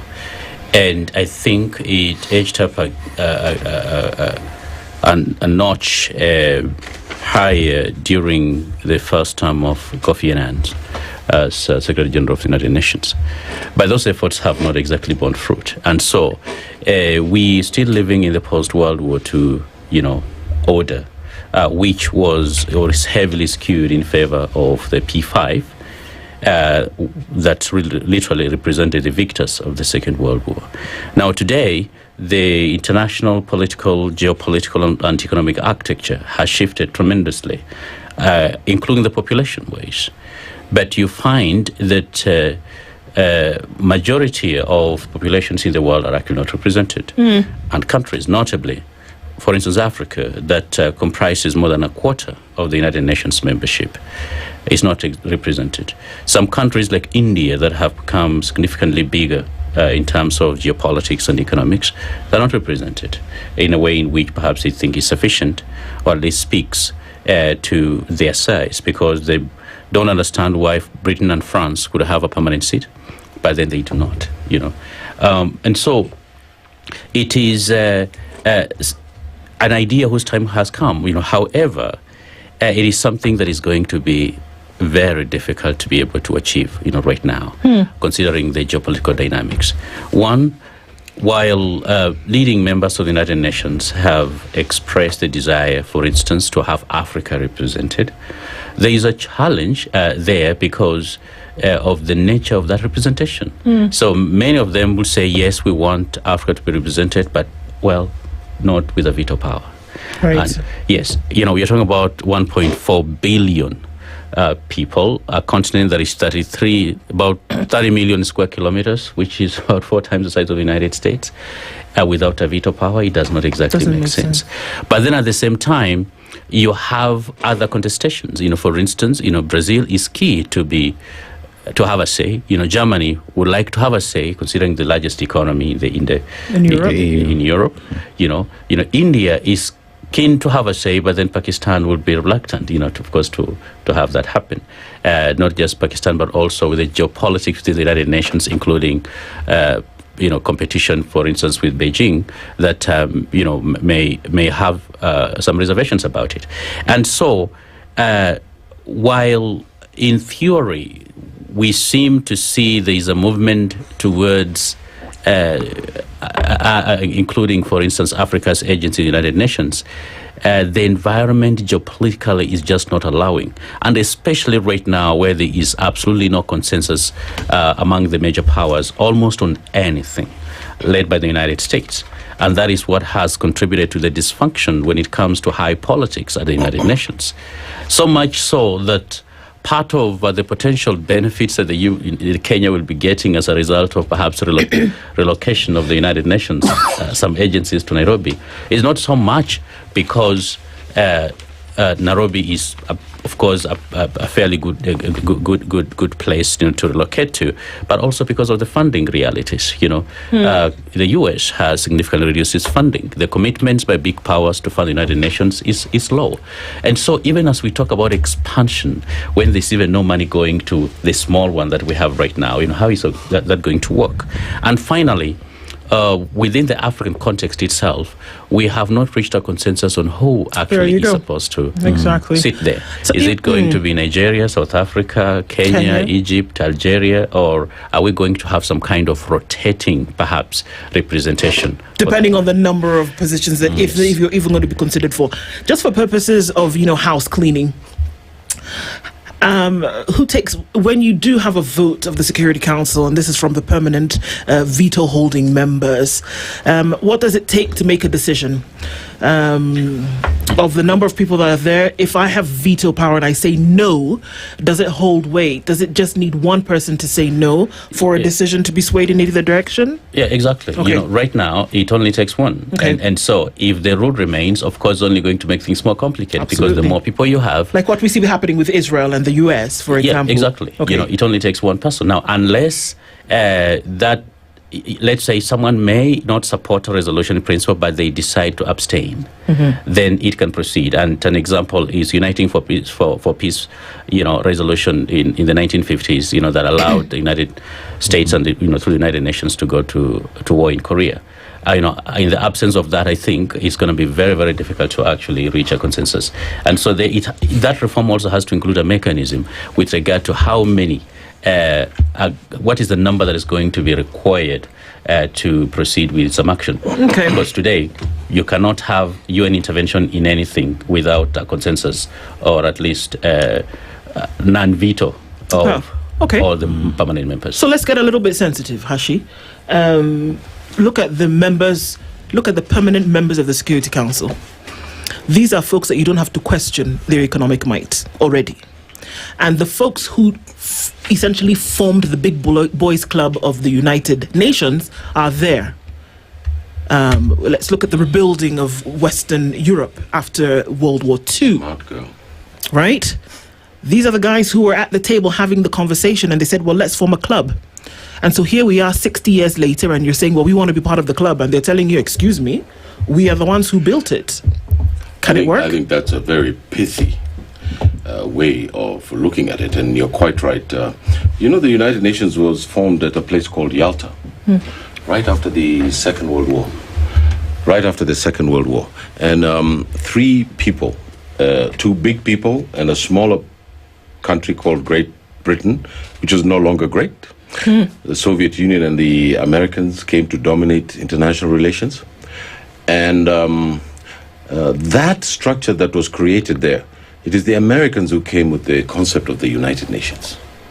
It is the Americans and the British who came up with the concept of the World Bank, which is called the Bank of Reconstruction and Development. And they sat in Bretton Woods in New Jersey and said, let's do this International thing. Monetary Fund. These were all institutions that came out of Yalta. Yeah. Guess what we were doing? We had sent maybe 500,000 soldiers to Europe, from East Africa and West Africa to Burma to fight in the Second World War. And we had zero part in the creation of these institutions. Why did they create these institutions? The British Sterling area had collapsed. The empire was going. The Americans had become the new overlords of the world. With the Soviet Union taking on Eastern Europe as a buffer so that they don't get invaded again from Germany. And the United Nations then became an institution of an organic institution that mediated the power of Western civilization. What do I mean by that? So you see, today we're seeing the unbridled teeth of power because the conservatives have taken over the American government. Before, the liberals would use the institutions of the United Nations to mediate under the cover of diplomacy, under the cover of trade and globalization, under the cover. This would keep the South mollified, if I can use a proper English word. And in that way, we bought into the system. We bought lock, stock, and barrel. Now, 50 years after the fact, or 70 years after the fact, we are realizing that the United Nations is not an institution that plays by the values and the ideas that we believe should be part of the United Nations. So what do we want in? We want in. We want in the United Nations, and we want it reformed so that it can serve also our interests. But we can't do that from a moral position alone. You can't argue the moral position for inclusivity and say, I want to be part of this thing, without you coming in with bread and butter issues that you also are going to contribute this, and I'm going to contribute that, and I'm going to do this. President Ruto was saying that they got second-hand cars in Haiti. Yeah. They didn't get the support that they needed. They need the logistic, blah, blah, blah. That's exactly what I'm talking about. Didn't President Ruto and his foreign minister know that they had a checklist when they were going to Haiti, that this is what we need? We want it on the ground, operating, when we bring our troops in. We want training for at least 90 days or 60 days for us to use that equipment. Mr. Barbecue is somewhere there in Port-au-Prince. We need to know how many forces he has, what is the force intervention he has. These are just basic checklists of intervention. The second thing is that the Kenyan contingent didn't have any even air cover. These Apache. Now, you can't keep going to the Americans or the Europeans and say, we're building world peace. And we're not being provided with the infrastructure for our soldiers to help because we don't have the resources to do that. So this is the crisis of the post-war. 1945 to 1991 is an epoch. 1991 to the first part of the 21st century is an ongoing epoch. 91 is gone after the collapse of the Soviet Union.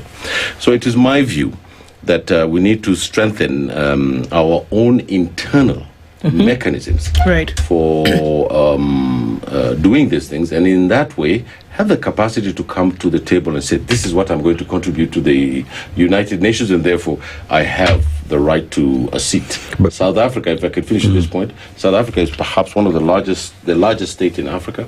It has submarines. It has nuclear. They dismantled their nuclear. Nelson Mandela dismantled their nuclear power. They have the advanced military weaponry. It's not a joke. South Africans are not a joke. So maybe South Africa could be a leader in making sure that African states contribute and African Union troops whose contribution then can be taken to the United Nations, right? With the support of the world. But just sending GISU officers, you saw the other day, there's a GSU person who died, and we don't know if the body has been brought back. The mother was crying on TV. Yeah?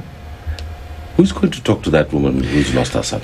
So there is the protection idea that the United Nations has been created such that it only gets to favor some nations or some big boys who play in that league.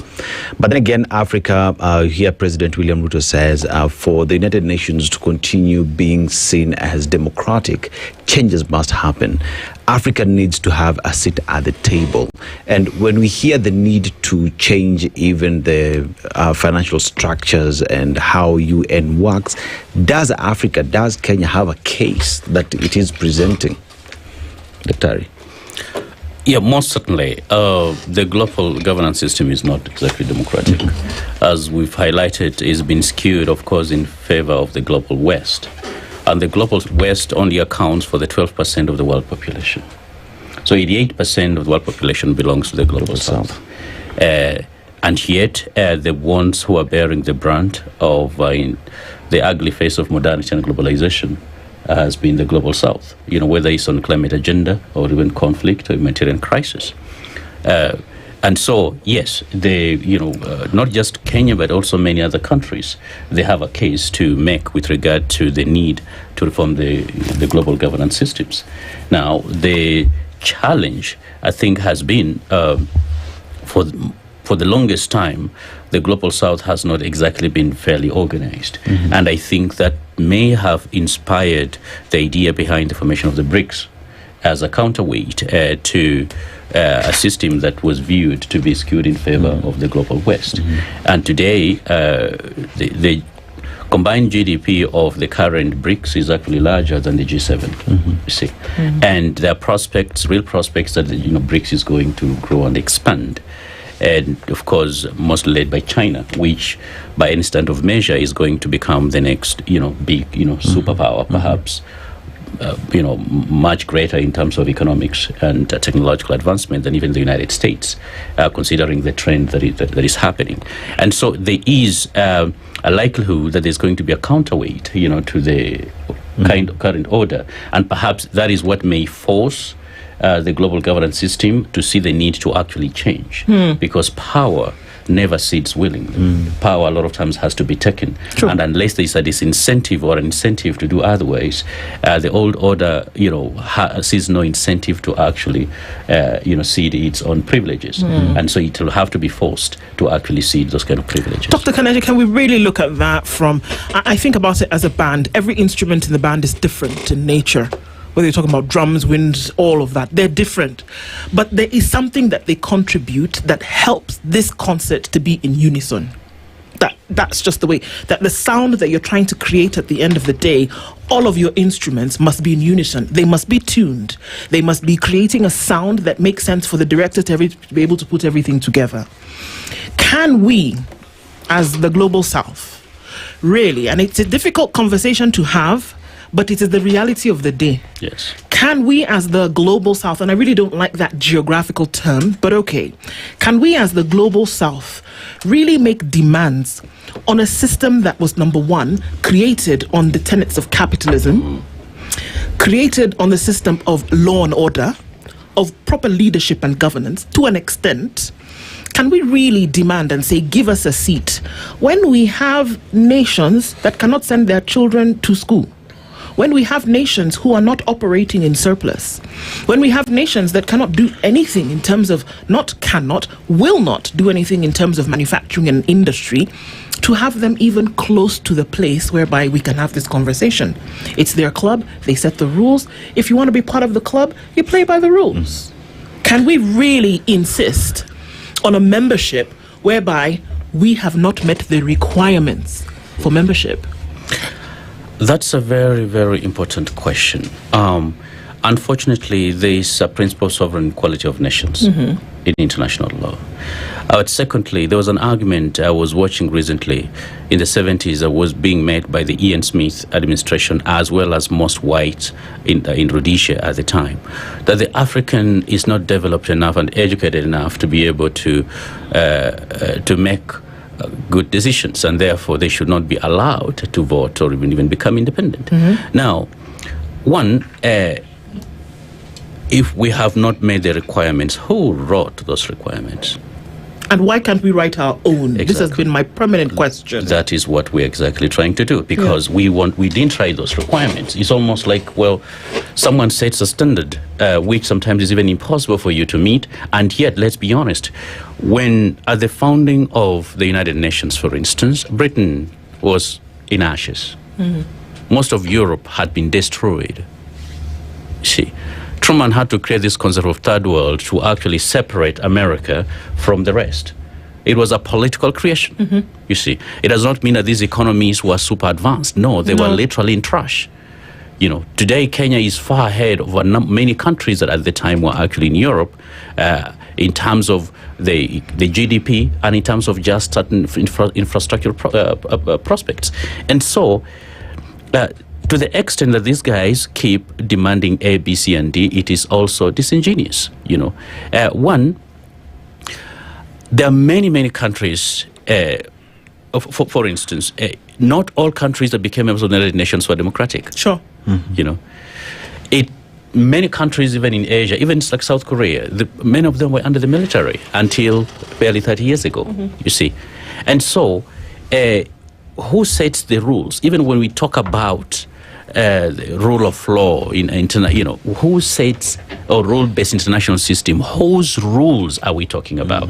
You know, this does not mean that we want a state of nature where, you know, we're going to kill each other and might is right, you know.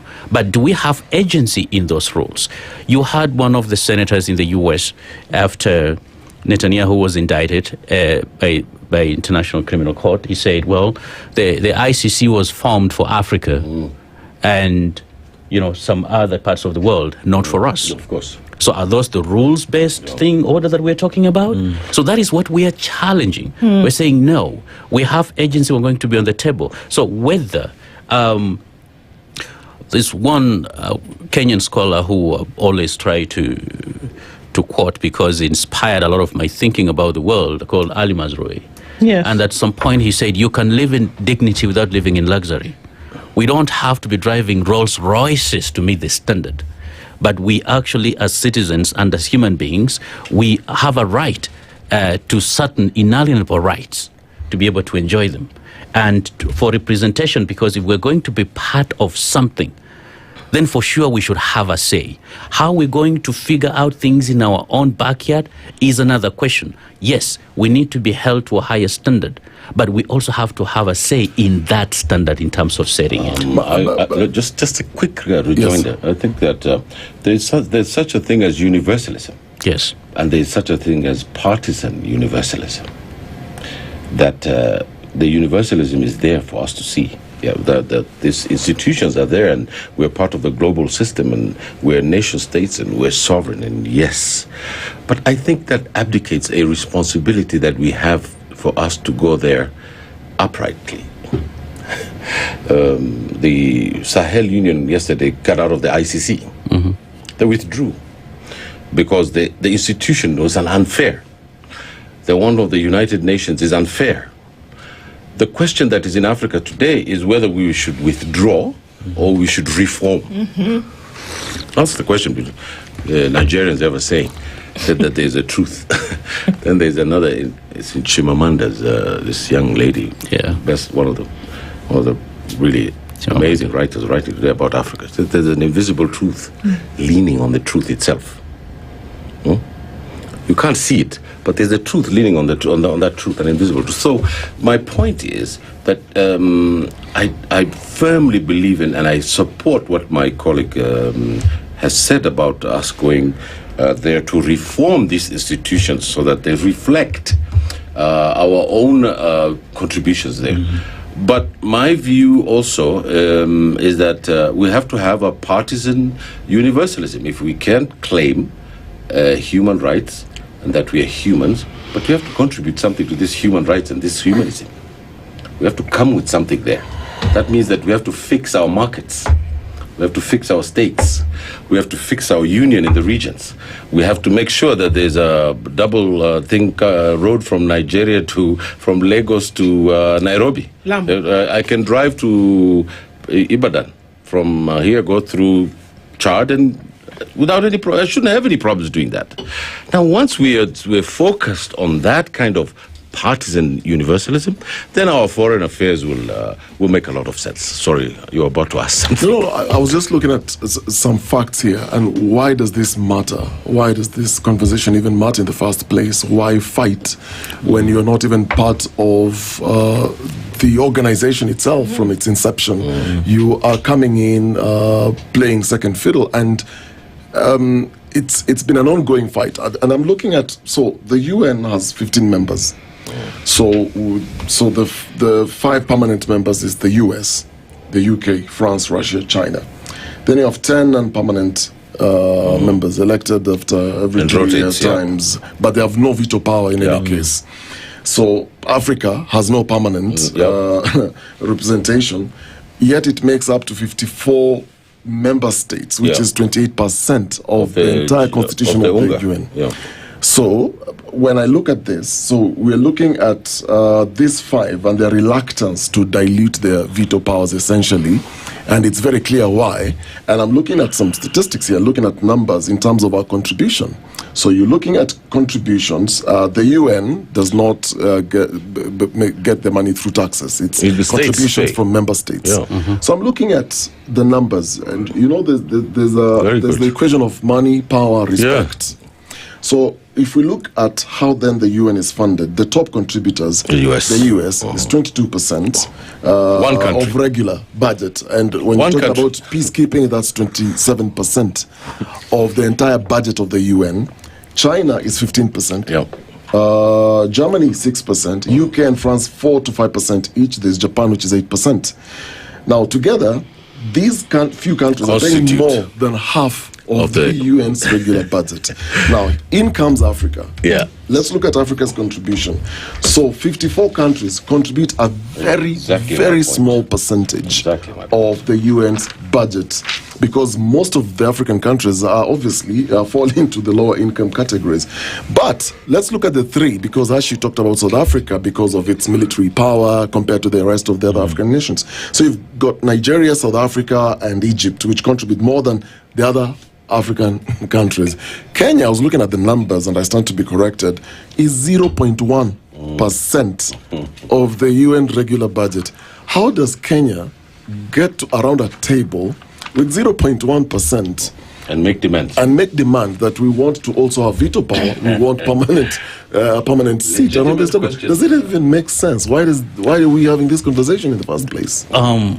That is a very legitimate question. Now, one of the things I've always, argued about, and especially with following the reform of the Organization of African Unity to African Union, the Constitutive Act, and the kind of sentiments expressed about African Renaissance, African solutions to African problems. I always say African solutions to African problems is only possible with African money, because that is what we leave out. You cannot get respected when you bring nothing on the table. Two, you can never set your agenda if whoever is paying for that agenda is somebody else. That person is actually going to set the agenda. The AU budget is about $600 million. IGAD is about $1 million. 80-90% of those budgets are actually funded almost externally. exclusively. China and the European Union. So that's our own. Even the building was constructed by China. Of course, we live in a donated building. Kenya's budget, this past year was $34 billion. Okay, which is a tiny fraction of actually the African Union budget. That is probably even less than budget of one ministry in Kenya. So someone cannot tell me that the continent cannot be able to raise $1 billion. We can actually do that in our sleep. Kenya alone can be able, can pay for it. If the finance bill alone could actually pay for several years of the UN budget, when you look at the money was supposed to actually to be saved, or rather to be raised. So yes, we can. So even as we demand the reform, we also have to raise our own expectations. What is going to be our role in it? What contributions are we going to make as a result? However, at the same time, it does not mean that because we're contributing very little, we also have no say. And here's the thing. We also happen to be a continent that produces almost most of the world's minerals. That the world needs and uses. As a result, we suffer the most consequences.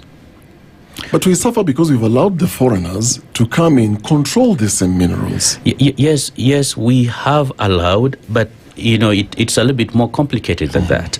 Remember, let's talk about the phenomenon in West Africa, for instance. These countries, after independence, they were never really independent, and especially the Francophone, countries. They literally remain vessels of Paris, of the French. Their system, even previously, if we wanted to make a call, it had to go through, maybe France before it actually came back to Senegal, and yet you're calling from Togo. You understand? It was... I just came from Senegal, they still use the franc, system. And which literally, a lot of it is determined by also what is happening in France. And so you still have this very extensive colonial vestiges. And architecture, but this architecture is also now tied to the international financial system. If you just abandon it overnight, guess what is going to happen? Your dollar is going to look like that in Zimbabwe. You see why? Because also the financial system, we don't exactly control it, and so even though those who've been very audacious in trying to get out of it, they found it extremely challenging. That you actually need a lot more collaborative and organized approach as opposed to trying to go it alone. And so, yes, we need. For us to increase our agency, we need to increase our contributions. We also need to actually start increasing our contributions to our regional economic communities. Don't we need to go even beyond that and say that we actually need to get our houses in order? We need to in get the our first houses place in because order. here we are having a conversation and saying, well, we again going back to the club scenario. You want to be part of a club for which you don't meet the rules. And here we are also saying that in the way in which it started in the first place, that and we are saying, is this about money? Yes, it is. It's really 90% vested in capitalism. Yes. It's the folks who were able to make money and rebuild a part of the world who came together and said, you know what, let's be able to do this no matter what. I'm simplifying it, but that's essentially what it was. Can I try and answer that? The United. I don't think let me ask the question, Hashi. So that the world came together and said, we've built a part of Western Europe, we've put back together the Great Britain and Germany, so how about we do this for the rest of the world all the time? Okay. That's essentially what they did. Yes, you're absolutely right. The Marshall Plan, America was the only guy standing after the Second World War. The Russians rejected the Marshall Plan. You cannot have capital in one country and not have other countries to trade with. So the United States was acting in its own interest for the Marshall Plan. As it always does. So they went to the Europeans and they said, we're going to prop you guys up because they want to trade with them. They actually sent donkeys to England. Donkeys! And the donkeys didn't do so well in England because they were from Alabama. They sent machinery, they sent pipes, they sent everything that was needed to reconstruct Europe. Everything. And they gave them money on top of that. And in that way, the United States could start trading with Europe again. Which is in the interest of the American economy. My view is that we should withdraw from the United Nations. Me too. My view is that we should withdraw from these IMF and World Bank institutions because they are exploitative in nature to our economies and to our societies. I don't understand why. And we have to have a conversations with the Kenyans and the region and Africa and the world in a way that the conversation has some kind of meaning to them. I'll give you a specific example of what I mean. All the delegations from Africa who went there were staying in 7-star hotels. This is it. If you look at the money our delegation would have spent in New York, you'd be shocked. The French Prime Minister was hanging out in a 2-3 bedroom place in town, and he was walking. In fact, you saw that, right? The police officers blocked him because Trump was passing. They carpooled to go to the UN. The Europeans. Belgium has a bigger economy than most of the African countries in this region. So it is the priorities of the African political elite that is at the table here. Sorry, if I may, Dr. Khaneje, because we will talk about resources from the African continent. It is not a matter that we don't have enough.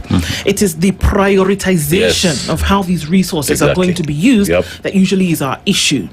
And I think about DR Congo in the times of Patrice Lumumba, and it was an engineering by the CIA to come and hold a leader hostage so that they could control the resources.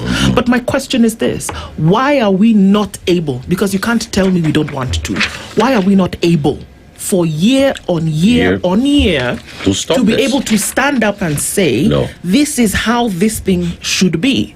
You can't tell me otherwise. Ghana the other day said, okay, fine, no more cocoa to the rest of the world. That's great. But do you have a factory in Ghana that's going to be able to process the thing? You don't. If the DR Congo today was to stand up and say, actually, we're not going to allow the extraction of resources anymore, are you able to do it inside? You tell me when African nations went to Texas and said, we want a buy-in here in your oil rigs, or went to California and said, we also want a buy-in here for your gold. Has it ever happened? It has never happened. Why are we the ones who are not able to stand up? If we can't stand up, how do we then go and say we want to then be able to control this big boy club of yours when you decide who switches the lights on and off in the world? How? You know, we understand part of the challenge of the African story of African saga has been the problem of state formation itself. You know, we've spend a lot more time trying to fix our own states and make them into viable nation states. And it was only until after 1990 that many states started actually negotiating that statehood. And they were, plunged into a series of, endless conflicts and stuff like that. And you realize most African leadership, they're a lot more focused on domestic, audience, as opposed to actually, trying to advance the national interest of their own countries. Now, that aside, I still will be reluctant to today, pull out of the United Nations without an alternative system of governance. I think the continent should strive to see how best they can be able to go. As I did mention, the establishment of the BRICS, for instance, is an attempt to establish that alternative to the existing order that is perceived not to be working.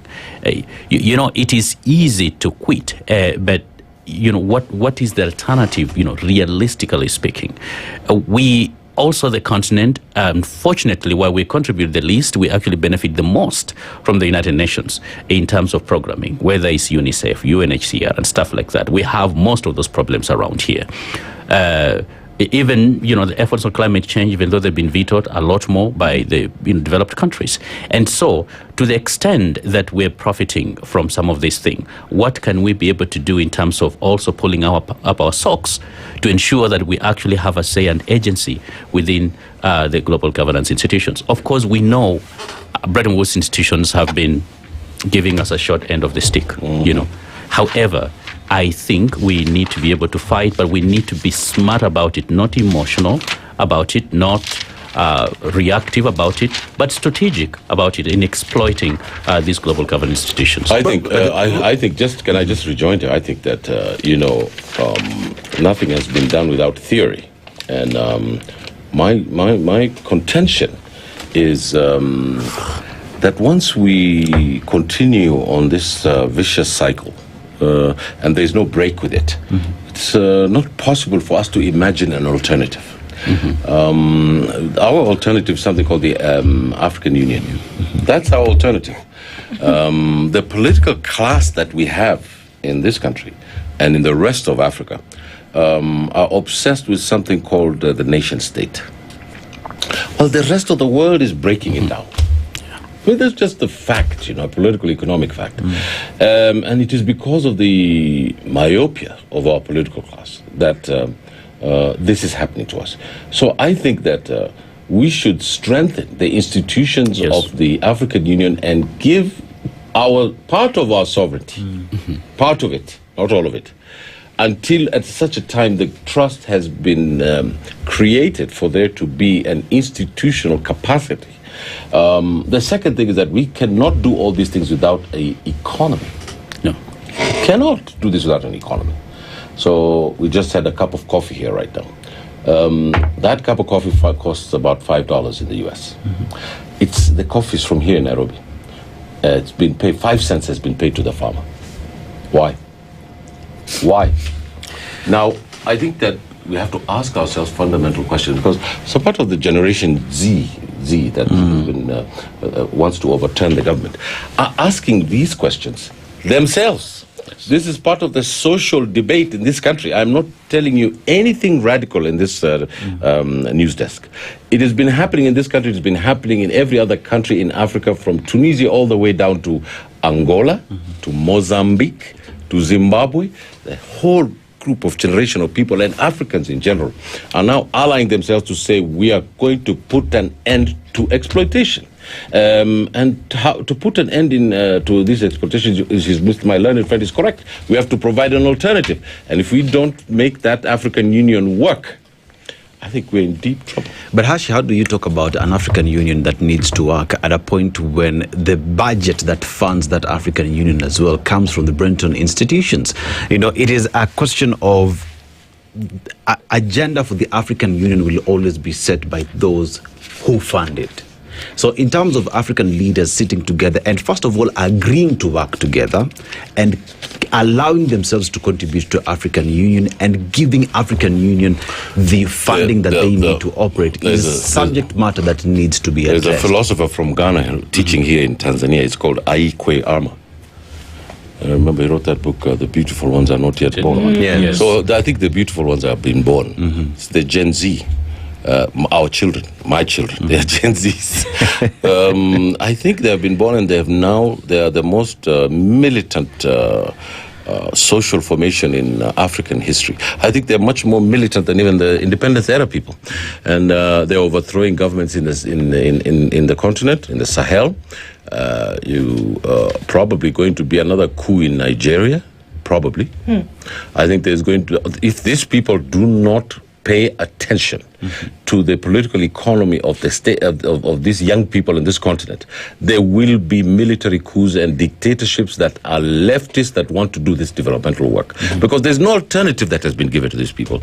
I'll give you an example. France has gone to the debt market. It was crying about paying their workers. Yeah.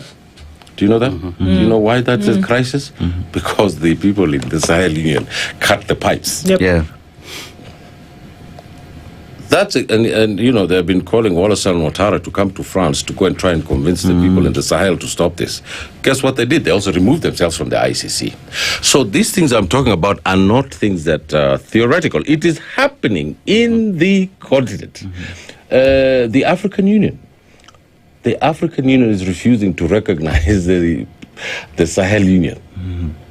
When 99.99%, if not 100% of all Africans recognize the Sahel Union as the leading state political actor in our continent today. So is our problem our leadership? No, our problem is we're not decisive. We have to be decisive to make things work. What answer do we have to this lady here in the newspapers today, which is seeking clarity for the officer's death in Haiti? Broke my heart to see that family last night on television. Broke my heart. Because the president has not given this family an answer as to why their son was taken half down to the bottom of the earth to go and help Africans. And we want to help Africans because Haiti, is the country that built the French economy. It is under Toussaint Louverture and Dessalines. Half of the money or the resources of the Haitian Republic is the one that funded the Napoleonic Wars.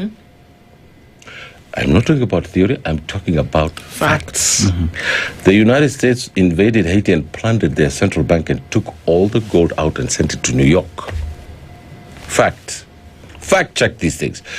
We have to put an end to this miserable nonsense so that we can start cooperating in our region so that we don't make a Rolls Royce of Ali Mazrui, but we can make a real nice Kwanzaa car or, an M-Pesa car if you want. The Sahel. A Kwanzaa car. And you just saw that I could go buy a car for $1,000 here, just like the South Koreans did it. We want to be rich. We want to be prosperous. We want to live well. Because the country that we have and the region we have in the continent is rich. Yes. Why is it that we as Africans who are on top, Kwame Nkrumah, the great Kwame Nkrumah said, it is not Africa that is poor, it's Africans who are poor. It's not the continent. Well, Dr. Kanenje, there was a gentleman, a leader in this continent, Muammar Gaddafi, and although his style was often very dramatic, he was very, very clear on his core message. Africa is sidelined, obviously, in the global governance, and he was pushing for United States of Africa. And I'm just looking at some of the things that he said at the time, because it was very, very outspoken. And in 2009, in the UN General Assembly, he called the UN Security Council a terror council. that is run by the P5. He called them out and told them, you are actually terrorists, and tore up a copy of the UN Charter in protest. Is it time then, like Kash is saying, we just say, come on, let's forget this business of trying to fight for space in the UN. Appeasing them. Let's roll back our sleeves, come back to the continent, because it almost appears our African leaders are using the UN and this excuse of trying to get a position in the UN as a crutch. But there are issues back at home that they don't want to sort. It is true. I watched that speech by Gaddafi live. Okay. Yes. Yeah. And Gaddafi had increasingly, he moved from Pan-Arabism to Pan-Africanism. And he had become probably the most outspoken Pan-Africanist at the time, in word and in deed. He actually followed through a lot.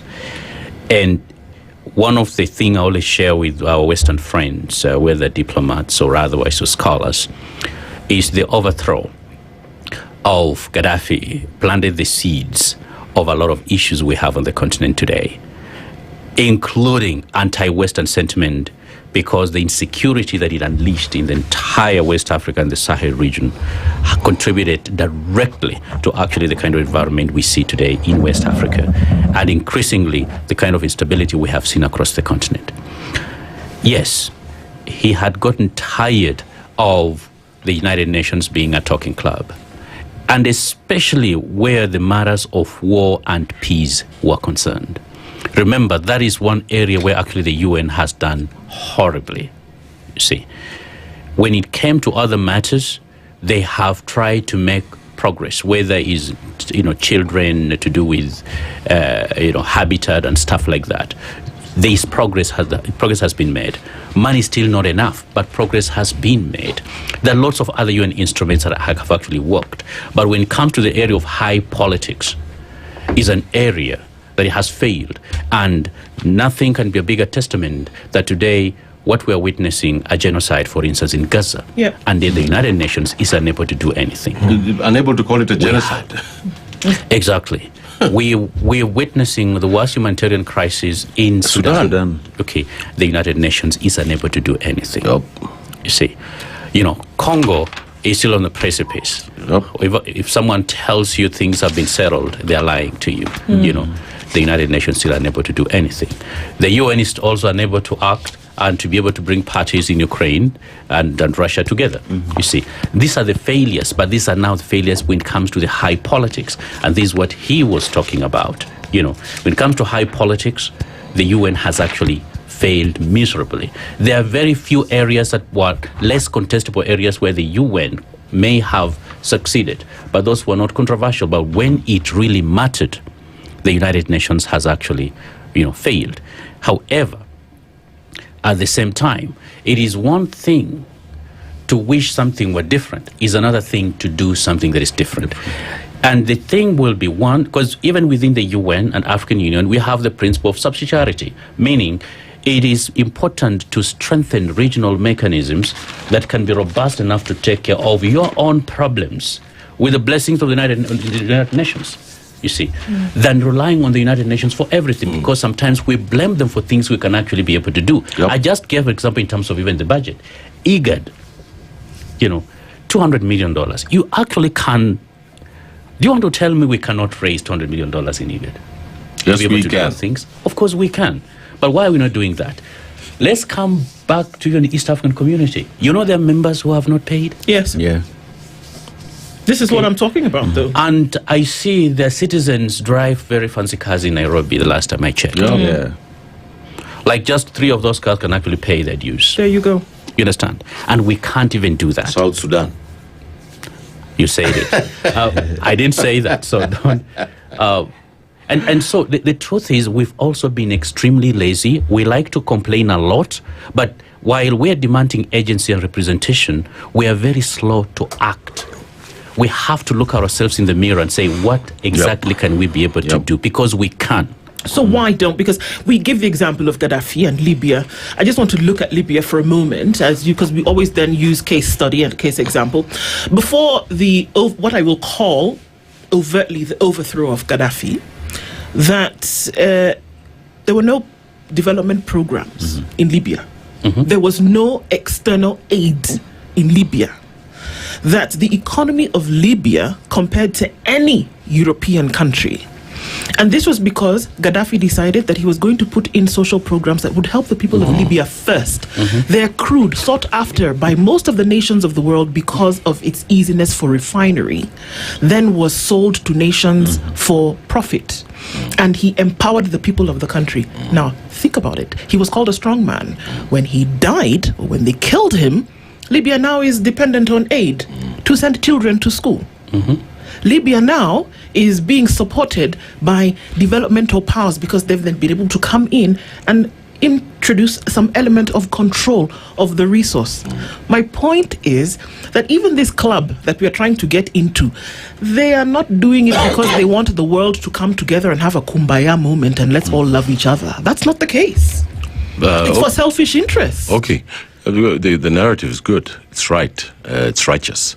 And do you know that the president of Uganda, according to WikiLeaks, was involved in betraying Muammar Gaddafi? It's not something I'm alleging. It's in WikiLeaks, and anybody can look it up. When he met Jendaya Fraser, I think it was Jendaya Fraser in Kampala, and it is Muammar Gaddafi who helped Yoweri Museveni liberate Uganda.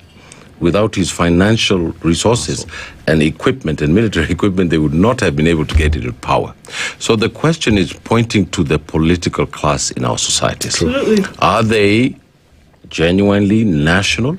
Are they ready for integration? Are they ready to support each other so that their citizens can get proper healthcare, proper education, and proper schooling? I think that we have to force that issue down their throats. We don't have to ask them anymore. I'll give you an example.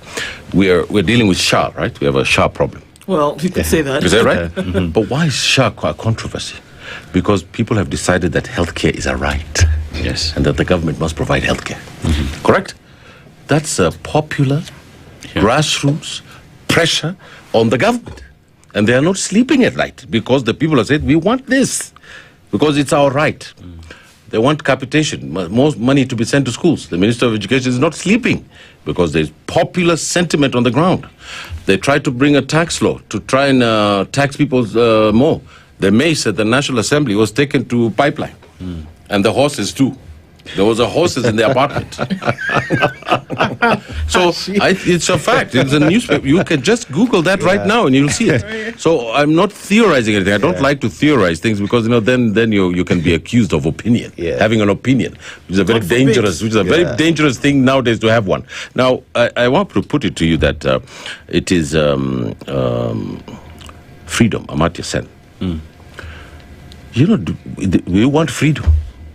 We want to be able to, every citizen to be able to access healthcare, to get an African Union, to fly to Ethiopia for $100 and not for $800. To fly to South Africa for maybe $500 and not $2,000. We want to be able to get this iPhone to give the people of the DRC, right, development, because this comes from them. Yes. If they stop mining that, there'll be no phones.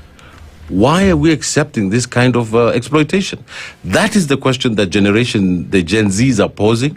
That is why I'm trying to run. That's why I'm going to run for the seat here in my constituency, Langata, so I can go to the National Assembly and raise these questions with the executive, with the speaker, with the people, and say, no, no, no. We are not going to allow for there to be food aid in Kenya when we want to give the UAE, Galana, to go and feed the Middle East. So I think that this is not rocket science, what we're thinking about. Any high school student in this country figure it out. Can figure this out, as my learned friend there, Okoh, tells us.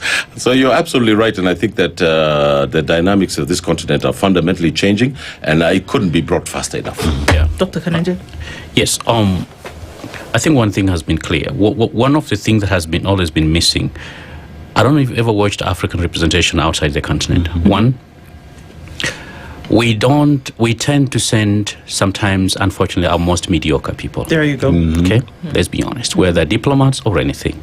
Two, we tend to be so muted. Even some of the presidents of some of the countries on the continent who could be perhaps strong men or strong women, once they are in New York, they are so muted like chicken. True.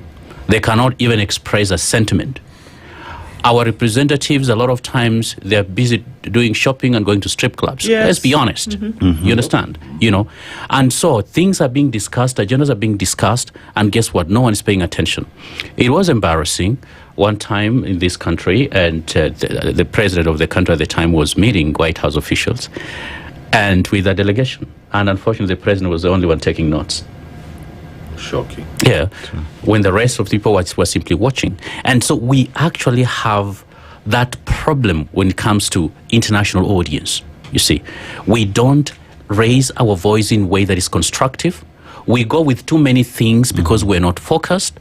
We suck up to literally the kind of things we could not actually do back home. And sleep at the world of Astoria. Yes, and somehow we get shocked by foreign audiences and foreign environment. It's just, an honest, truth. And so once we can be able to put our house in order, organize ourselves, and have a sense of self-respect and dignity, then a lot of people are actually going to take us seriously. But how do you expect to be taken seriously when you're not taking yourself seriously? There it is. And that's the question for us to unfortunately end this conversation on this morning. There's a lot. There's a lot to be considered. There's a lot to be said. But then there's a lot more to actually be done. We've courted the issue for too long. It's about time to take the girl home, wouldn't you say? Yeah, absolutely. Dr. Hassan Haneje and Ahmed Hashi have joined us this morning. Thank you so much for being part of this conversation today and keeping it fresh in our minds of how we should be thinking, how we should be acting, and how we should be doing. Good morning. 10 minutes past 8. Best show in the country.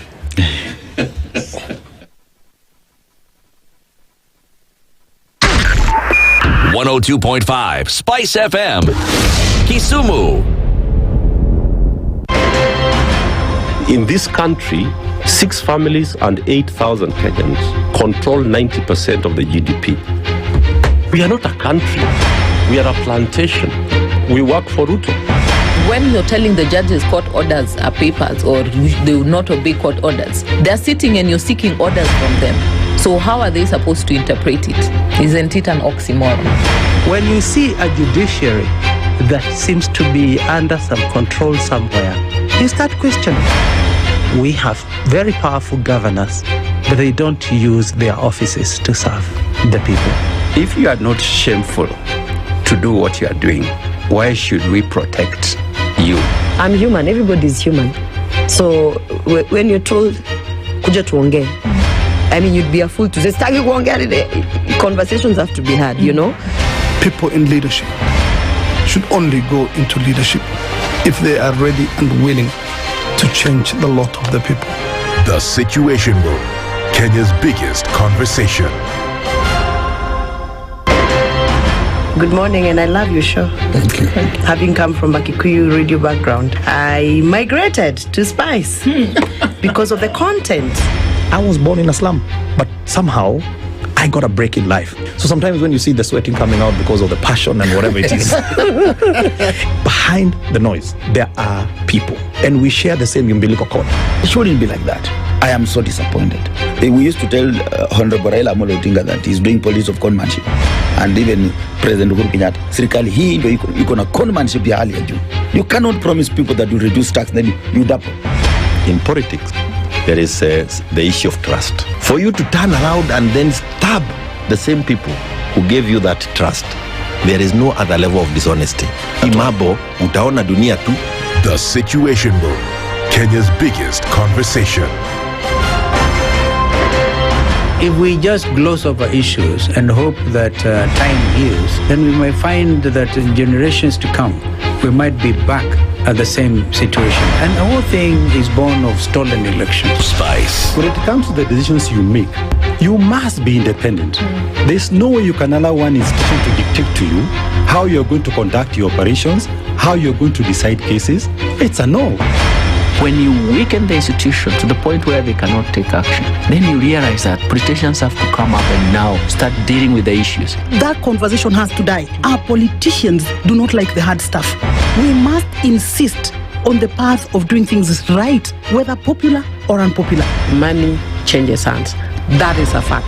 If you have political goodwill at the highest top, like in Rwanda, then corruption will be an issue of the past.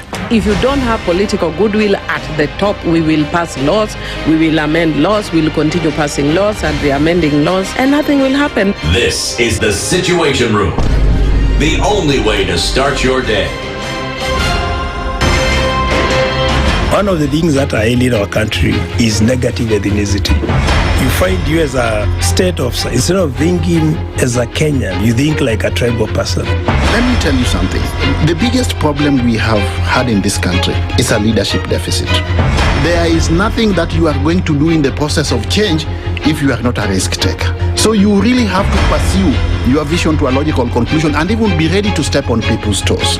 When it comes to the economy, you can run away with it. They say statistics are like bikinis. They reveal a lot, but they conceal the vitals. And so government people would throw statistics at you and tell you they're revealing a lot of information to you, but it's really concealing the real vitals. We need to get out of that, because when we want to grow our democracy, one basic thing that really requires to be understood by the political class, by all of us, is institutions are critical.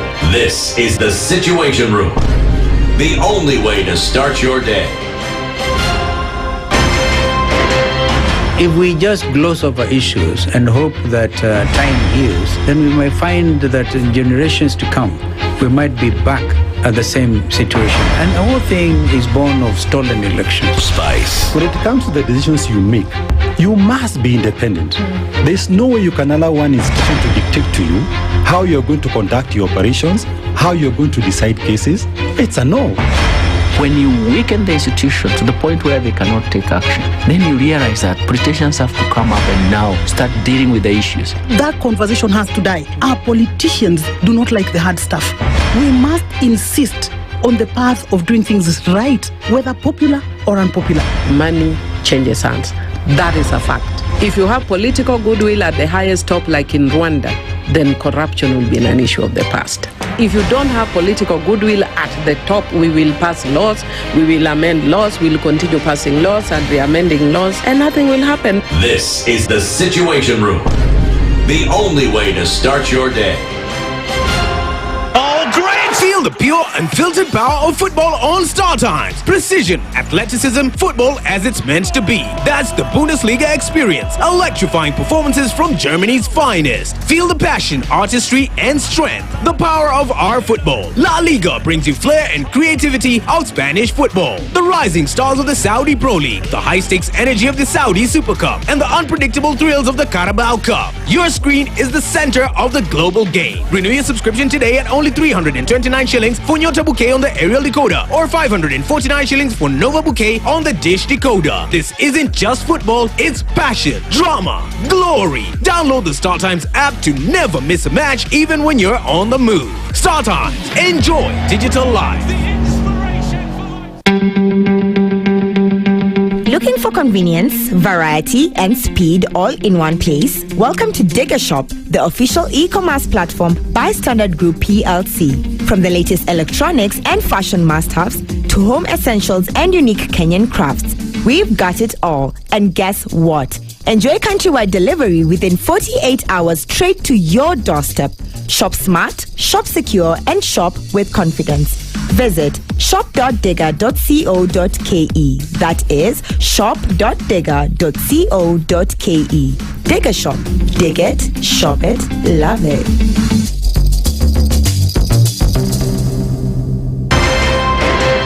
One of the things that are ailing our country is negative ethnicity. You find you as a state officer, instead of thinking as a Kenyan, you think like a tribal person. Let me tell you something. The biggest problem we have had in this country is a leadership deficit. There is nothing that you are going to do in the process of change if you are not a risk taker. So you really have to pursue your vision to a logical conclusion and even be ready to step on people's toes. When it comes to the economy, you can run away with it. They say statistics are like bikinis. They reveal a lot, but they conceal the vitals. And so government people would throw statistics at you and tell you they're revealing a lot of information to you, but it's really concealing the real vitals. We need to get out of that, because when we want to grow our democracy, one basic thing that really requires to be understood by the political class, by all of us, is institutions are critical. This is the Situation Room, the only way to start your day. In this country, 6 families and 8,000 Kenyans control 90% of the GDP. We are not a country. We are a plantation. We work for Ruto. When you're telling the judges court orders are papers or they will not obey court orders, they're sitting and you're seeking orders from them. So how are they supposed to interpret it? Isn't it an oxymoron? When you see a judiciary that seems to be under some control somewhere, you start questioning. We have very powerful governors, but they don't use their offices to serve the people. If you are not shameful to do what you are doing, why should we protect you? I'm human. Everybody's human. So when you're told, kuja tuongee, I mean, you'd be a fool to say, staki kuongea today. Conversations have to be had, you know? People in leadership should only go into leadership if they are ready and willing to change the lot of the people. The Situation Room, Kenya's biggest conversation. One of the things that are ailing our country is negative ethnicity. You find you as a state officer, instead of thinking as a Kenyan, you think like a tribal person. Let me tell you something. The biggest problem we have had in this country is a leadership deficit. There is nothing that you are going to do in the process of change if you are not a risk taker. So you really have to pursue your vision to a logical conclusion and even be ready to step on people's toes. When it comes to the economy, you can run away with it. They say statistics are like bikinis. They reveal a lot, but they conceal the vitals. And so government people would throw statistics at you and tell you they're revealing a lot of information to you, but it's really concealing the real vitals. We need to get out of that, because when we want to grow our democracy, one basic thing that really requires to be understood by the political class, by all of us, is institutions are critical. This is the Situation Room, the only way to start your day. Mature, intelligent talk every morning. Spice up yourself. Mornings done right. 94.4 Spice FM, Nairobi. A very good morning at 20 minutes past 8 o'clock, and this is the Situation Room. It's Kenya's biggest conversation. I know, 20 minutes past, but you know what we're doing? We're setting it up for Spice Baraza this Wednesday morning and going into a number of conversations that we're going to have today. So bear with us, but we're into it today and very glad that you keep in the conversation with us. So karibuni sana.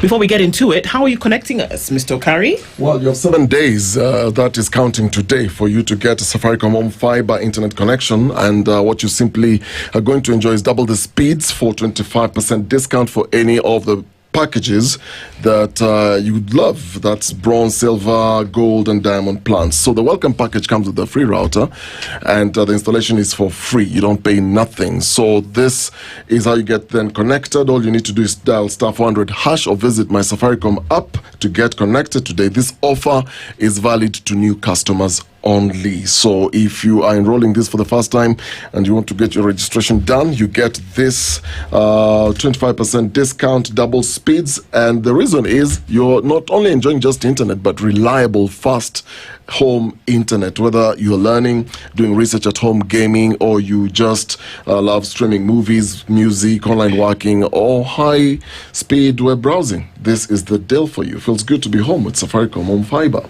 Indeed. And then, of course, powering conversations that we can have this morning. And we get into one today with our Spice Baraza, which we do every Wednesday, and then getting into conversations around things that are moving and shaking the nation. Today, it's a political twist that we look into, and political turntables, if they're actually turning. And joining us in the hot seat of the Situation Room today is Dr. Juliet Gathoni Kimemia. She's here in her capacity as a leadership and governance expert and will help us to guide this conversation this morning. Good morning. Good morning, my dear. How are you? Very well, thank you. Very excited. This is my first time and I'm excited to see Bunge. Oh, okay. Well, fantastic. We're going to get into some of those things. And the Bunge that she talks about, Bunge la Wananchi, Bunge la Stadium, and Bunge la Wazalendo. They're members that join us in this panel from this. And we're going to be having a conversation. We'll get a chance to get to know everybody one by one as we then take in answer and talk about certain things in whichever way in which we talk about them. So karibuni sana everybody. Thanks for joining us in the studio this morning. We want you to start off by, as we usually do, Dennis takes us around the continent every week. And we've landed in another country. We'd like you to represent everybody and give us your interpretation of a proverb that he will share with us today. Is that okay?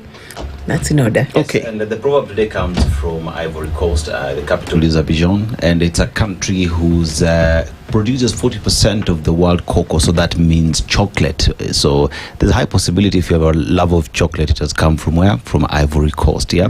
But let's go to the proverb today, and it's all about dancing. If you're a good dancer, this is easy for you.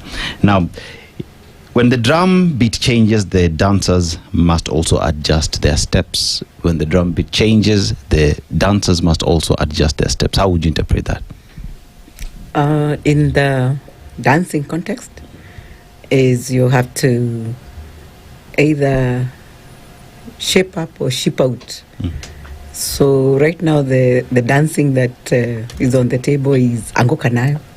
It is still there, and I can anguka nayo. That one I am good at. Yes. Yeah. Anguka nayo has been associated with the Gen Z, and when you say that in the streets, means completely different thing. Exactly. And they have changed conversations the last 1 year.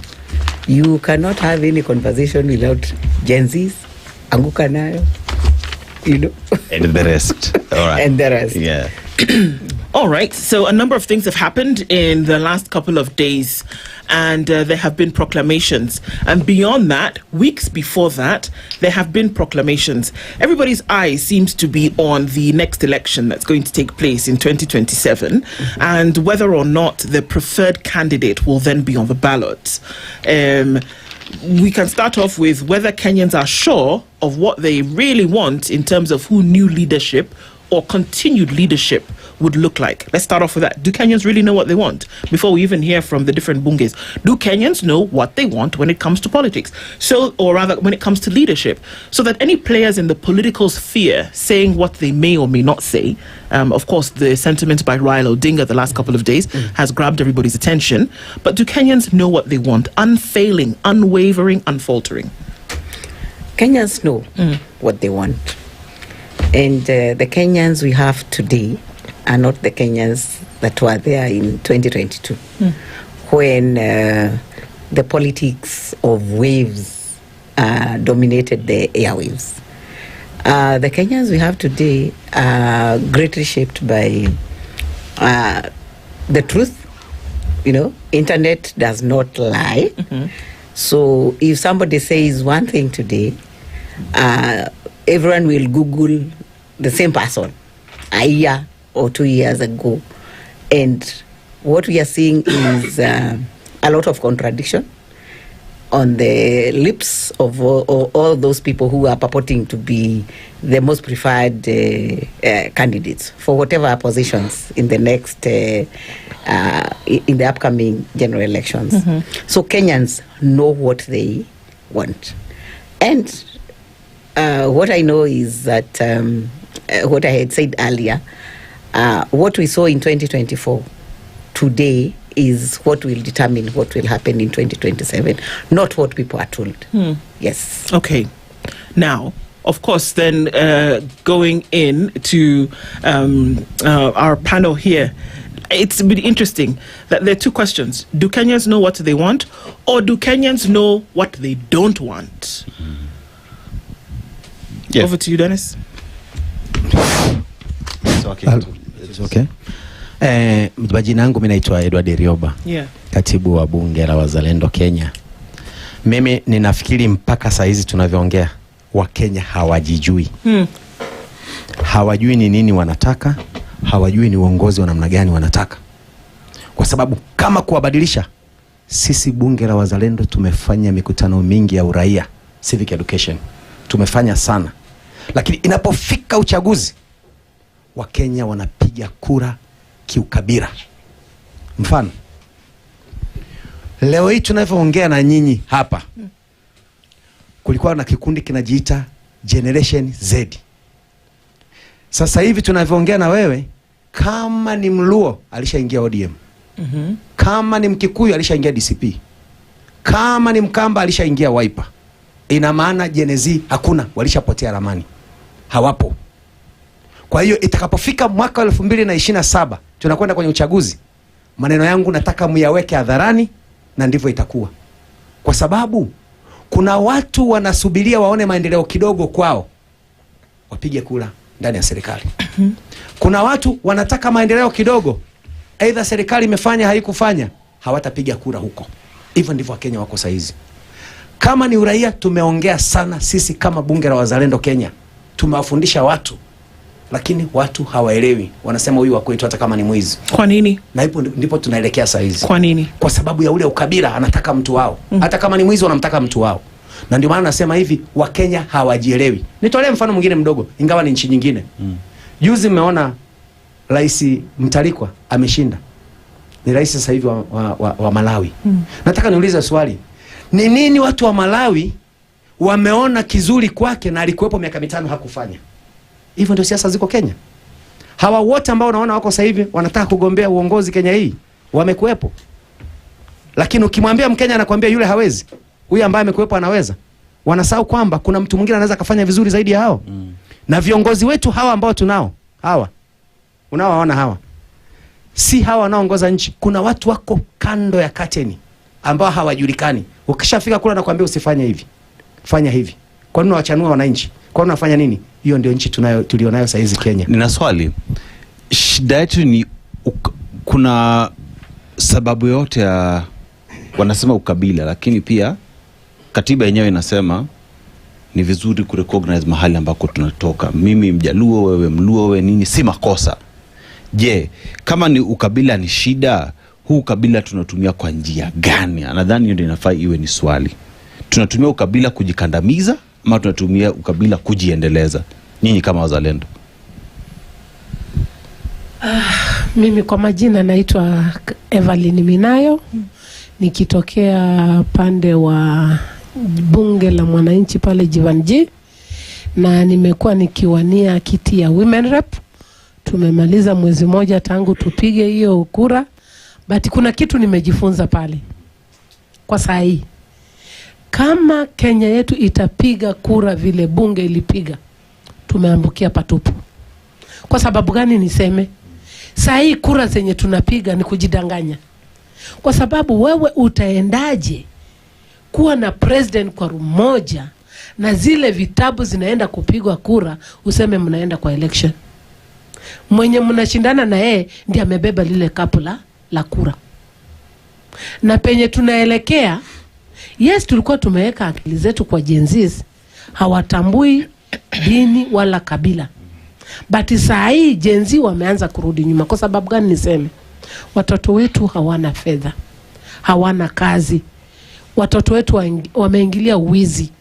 Sasa ukiweka hiyo wizi na uchaguzi yenye inakuja kesho, imagine hiyo ndio itakuwa ni lengo kubwa.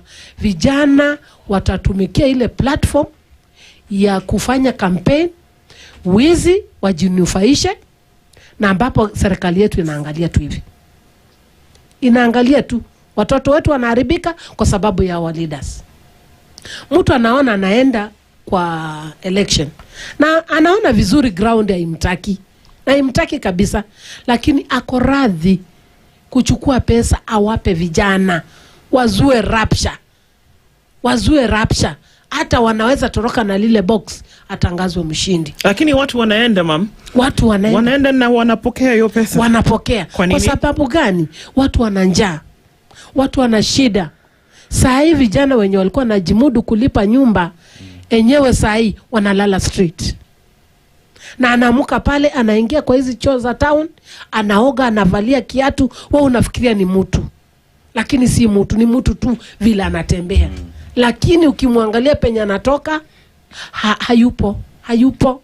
Mama, unajua for a very long time unasikia wanasiasa wanasema wanasiasa akikuja na pesa kula, lakini unajua kura utaweka wapi? Imagine kwa saa hii, wacha niwaambie, mimi nimekuwa kwa ballot, na wakati nilikuwa naelekea kabla 2 days nilijua naenda kubeba ile kiti, lakini nilishikwa na butua penye watu wamelala. Unapata simu, mama hutapata kura. Unasikia? Tushamaliza kupiga kura. Niambie, tushamaliza kupiga kura na mnaelekea kwa kesho yake mnaelekea kuvote. Hata kama ni wewe utafikiriaje? Saa hii hata mimi mwenyewe nimechanganyikiwa kwa sababu nimesikia Sudi akisema ati tangu lini president wa Kenya akawa one term president. Tunajidanganya. Tuseme saa hii mpaka mtoto mdogo kuita rais, hapo nyuma miaka yetu ulikuwa unadisipliniwa na ule mzazi yako karibu. Saa hii president wetu amedhalilishwa, na kudhalilishwa ni yeye mwenyewe ametaka. Anaitwa kasongo, anaitwa mwizi, anaitwa nini? Kwa sababu gani? Watoto wa Gen Z wamesoma masomo ya free, ambapo niliona mzee kule Umasaini wa miaka 70 akirudi class. Lakini wakati huu wa Ruto, hata mtaa yenye natoka saa hii watoto wako nyumbani. Mimi nalia. Sababu saa hii hizo akili, mindset ya watoto saa hii wanajua kura ni za kuibiwa.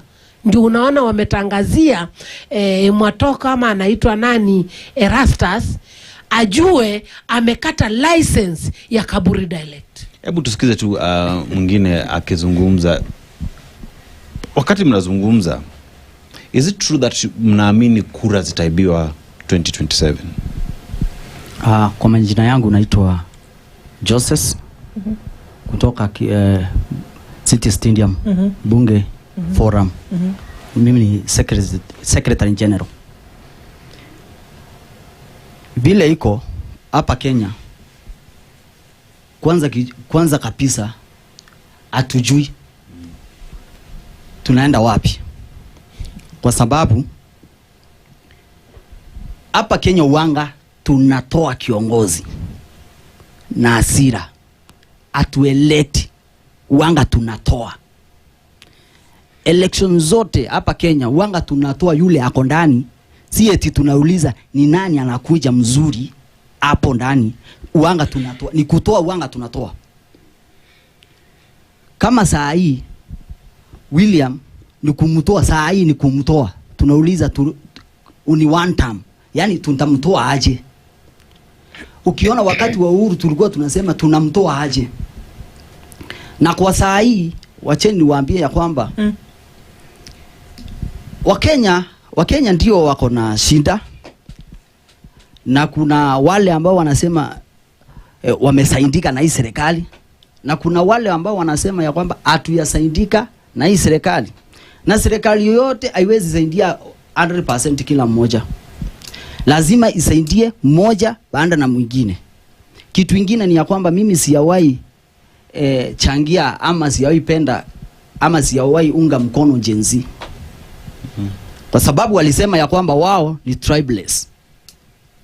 Sasa wakisema wao ni tribeless, kuna wengine wameenda DCP, kuna wengine wameenda UDA, kuna wengine wameenda Jubilee, na hao ndio Gen Z. Wakasema sisi ni tribeless. Wale wa mlima washaenda mlima, sasa wanaimba wimbo wa former DP. Wale wa Rift Valley wanaimba wimbo wa Rift Valley. So sisi kama wa Kenya, kumaanisha sisi sasa tusitoe yule hako. Kwanza huyu wako kwanza tujue ya kwamba tuko na contract ya miaka 5. Tulimpea contract ya 5 years. Kwa sasa hii tumemaliza 2 years, 3 years, tumeanza kusema sasa wewe toka. Na kwa sasa hii wa Kenya hatujui tunaweka nani. Hapo hatuna idea tunaweka nani. Hakuna options sahi. Kwa sahi hakuna option. Kwa sababu yule tuko naye tunasema kwa sababu wale wako pande ile kama opposition sahi wamegawanyika. Wale wako pande ya viongozi wetu wakina Kalonzo wameenda pande ya Kalonzo. Wale wako pande yao. Wale wako pande ya Wamunyoro, former DP wako pande yake. Na kuna wale wako kwa Matiang'i. So already sisi wenyewe wa Kenya hatujui ni nani ambaye ni next. Ile tunajua ni Ruto must. Na ninashukuru sana. Watu wanasema ya kwamba opposition si hawana agenda. Wako na agenda mzuri sana ya one term. Lakini je, one term ni mradi gani? Mtuambie hii mradi ni ya kutoa Ruto. Je, tutafanya nini na nini na nini? Kwa sababu saa hii tumeambiwa ya kwamba Kenya haijui mahali tunaenda. Ukweli hatujui. Kwa sababu gani? Saa hii tumeambiwa ya kwamba agenda iko. Kwa kweli hatujui agenda. Sasa tunataka tutoe William, tutoe Sha ama tutoe Elthio nini? Tutoe, yani tuitoe. Atuambiwi ya kwamba tunataka tuitengeneze hivi na hivi na hivi na hivi. Je, hii Sha si mzuri? Ndio tunakubaliana si mzuri. Je, lakini inatengenezwa aje? Itatengenezwa namna gani? Atuambiwi itatengenezwa namna gani. Lakini si kile tunaambiwa ni one term. Kwa sababu sisi wa Kenya kwa saa hii hatujui tunachagua nani, tunajua tunatoa nani. Yeah, so it is a conversation on hatujui tunaenda wapi, kuna ukabila na mambo na Gen Z pia imepotea.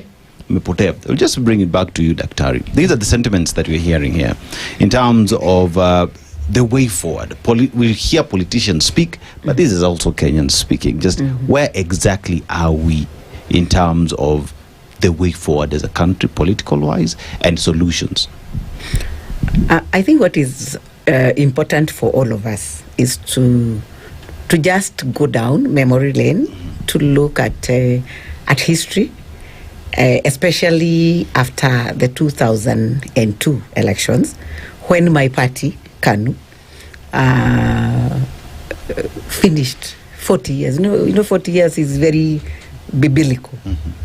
So 40 days. It did 40 years, 40 days of fasting, 40. So my party did 40 straight years from independence to 2002. And Uhuru Kenyatta was our presidential candidate. So I really believe in looking at political parties, hygiene, as something that should help us even predict what should happen in 2027. So what happened after Kibaki left office? I mean, after Kibaki took over, and it was, by the way, after Raila said Kibaki tosha, 3 months to the elections, people didn't know who was going to be elected because Moi was still very powerful. So 2027 is very far. If a presidential win of Kibaki was determined within 3 months, I don't think we should be panicking at nani tutachagua.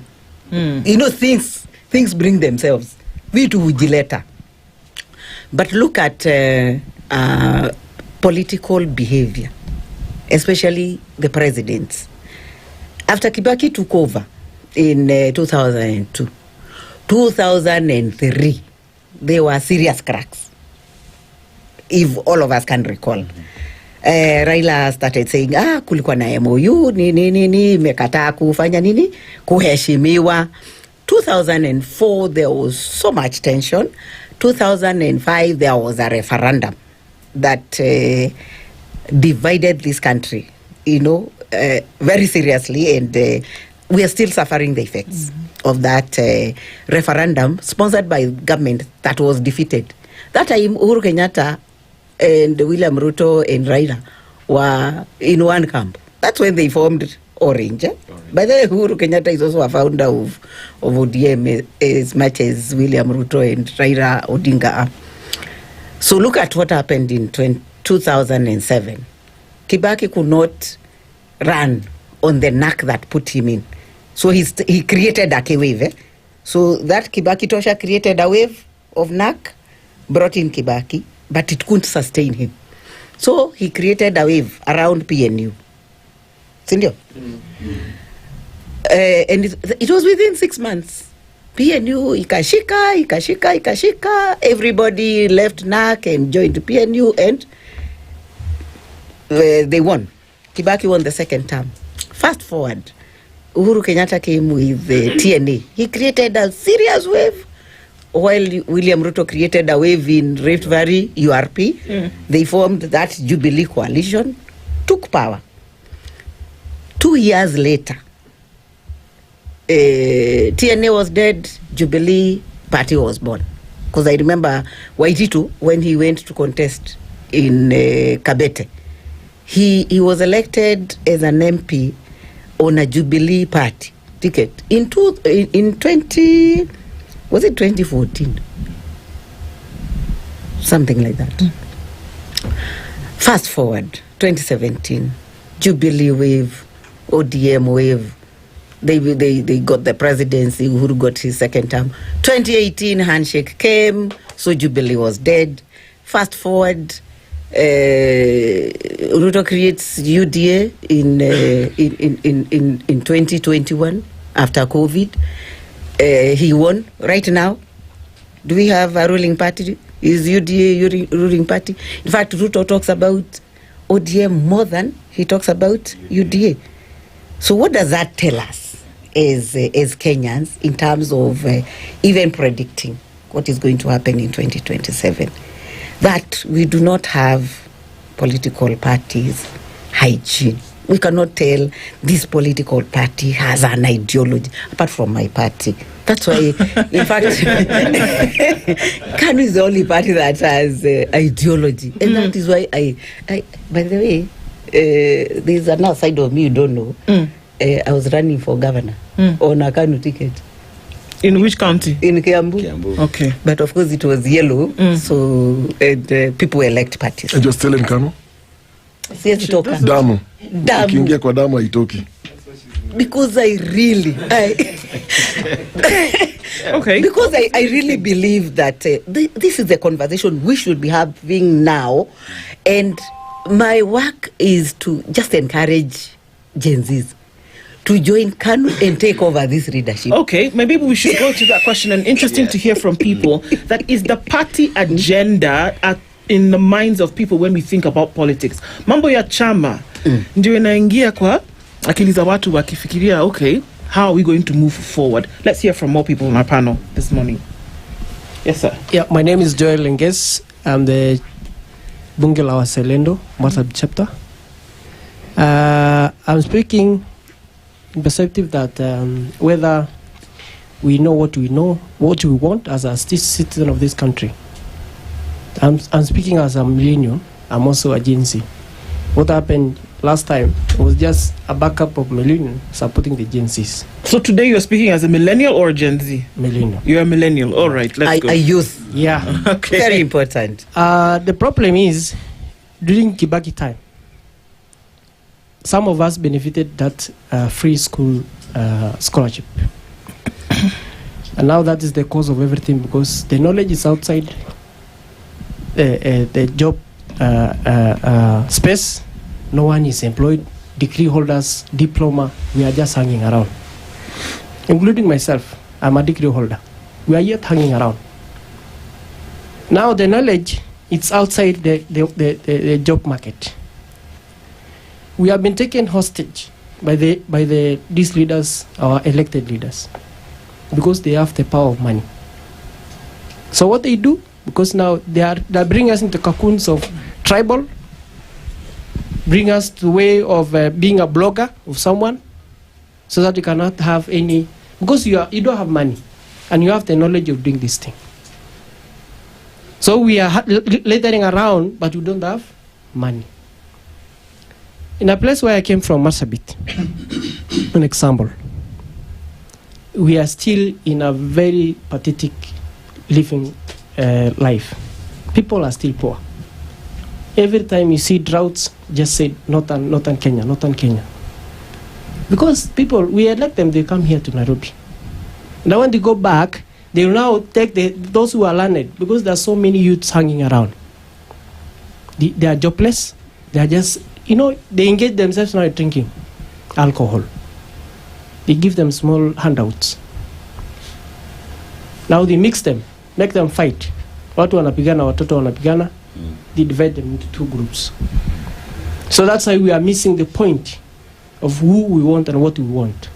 Because we are being divided because we are very poor, we don't have that money. You have papers, we are carrying papers, but we don't have jobs. So let me just ask the question. Unasema hatuna kazi, so ukipewa pesa, you just vote for anyone. But this will sound, one would ask, but akili umeweka wapi at that point? Yes. Now, kama hatuna kazi, tukapewa pesa wakati venye mheshimiwa alisema hapa, mama. She was contesting women rep. So, alikuwa anaona anashinda. By the end, alikuwa kwa sababu he does not even know how, because money iliingia katikati, watoto wako divided. And the higher generation now is Gen Z, I mean the millennials, who have the thoughts and so on. Pesa rules sometimes. Pesa because you don't have. For you to survive before you die, you be given money, then unastukia ndugu yako amepotea, ameenda wapi? Kianza confused, hey bro, what's happened? You can't even talk to you because now amepewa kitu kidogo. Amekula, watoto yako amekula, mama yako ampeleka kitu kidogo. So that is the problem. That's why I'm saying tumepelekwa hostage. Imewekwa hostage because money now iko kwa leaders, wale wako na pesa ndio ndo wanasema hii Kenya. Okay. Yes. So kuna swali ya chama. Wakati tunapiga kura, unapigia chama ama you're voting for a leader within that party who will change mahali ambapo unaishi? Ama wewe unapiga six piece? Unapigia chama suti. Asante. Thank you very much. My name is Tabu Charles, Chairman Bunge la Wazalendo. First of all, you have to understand this country. In fact, she brought some, at least a bit of a brief history, but I want to correct her also. 2007, Kibaki lost the election. Sincerely, before God. No, I'm a born again, and I better tell the truth. Just raise the mic so I better tell the truth. If you look at the voting pattern of this country, is basically on ethnicity aspect, and more so Kenyans are in poverty trap, and the youths cannot now empower themselves because the government has no plan for the youths. And another thing is that the youths themselves also, regardless that they are informed, they are learned, they need to use their power of knowledge to transform themselves. They should not think that somebody will come out and give them opportunity to take over. No. Nobody will give you that chance. It is upon you people to come out. I normally advise them, you must work on the aspect of denial for you to succeed. Even when you are praying, you have to fast for you to see what is coming out. But if you open your mouth to eat and then you blame yourself for the failures that are coming up, then you are not hitting the goal. Mostly, more of our youth, they are looking for money. That small money ruins his life, and he doesn't know that. He will just come back later to complain about the elections, the leadership. The rotten leadership in this nation, it is our own creation. The joblessness in this nation is our own creation. Because Kenya is a developing country. It cannot, if we have good brains that can transform this nation and make everybody has something in the pocket. But unfortunately, the people whom are there for us, the legislators are just brokers in parliament. You'll see that the clergy are not standing on the grounds of a transformation of the country. More so, you saw the last election, they were saying this is a revival. You see, over suddenly they are silent with their revival. So why do you lie? So whatever, we are just harvesting what we planted. And we cannot blame ourselves because this is not a problem from foreigners.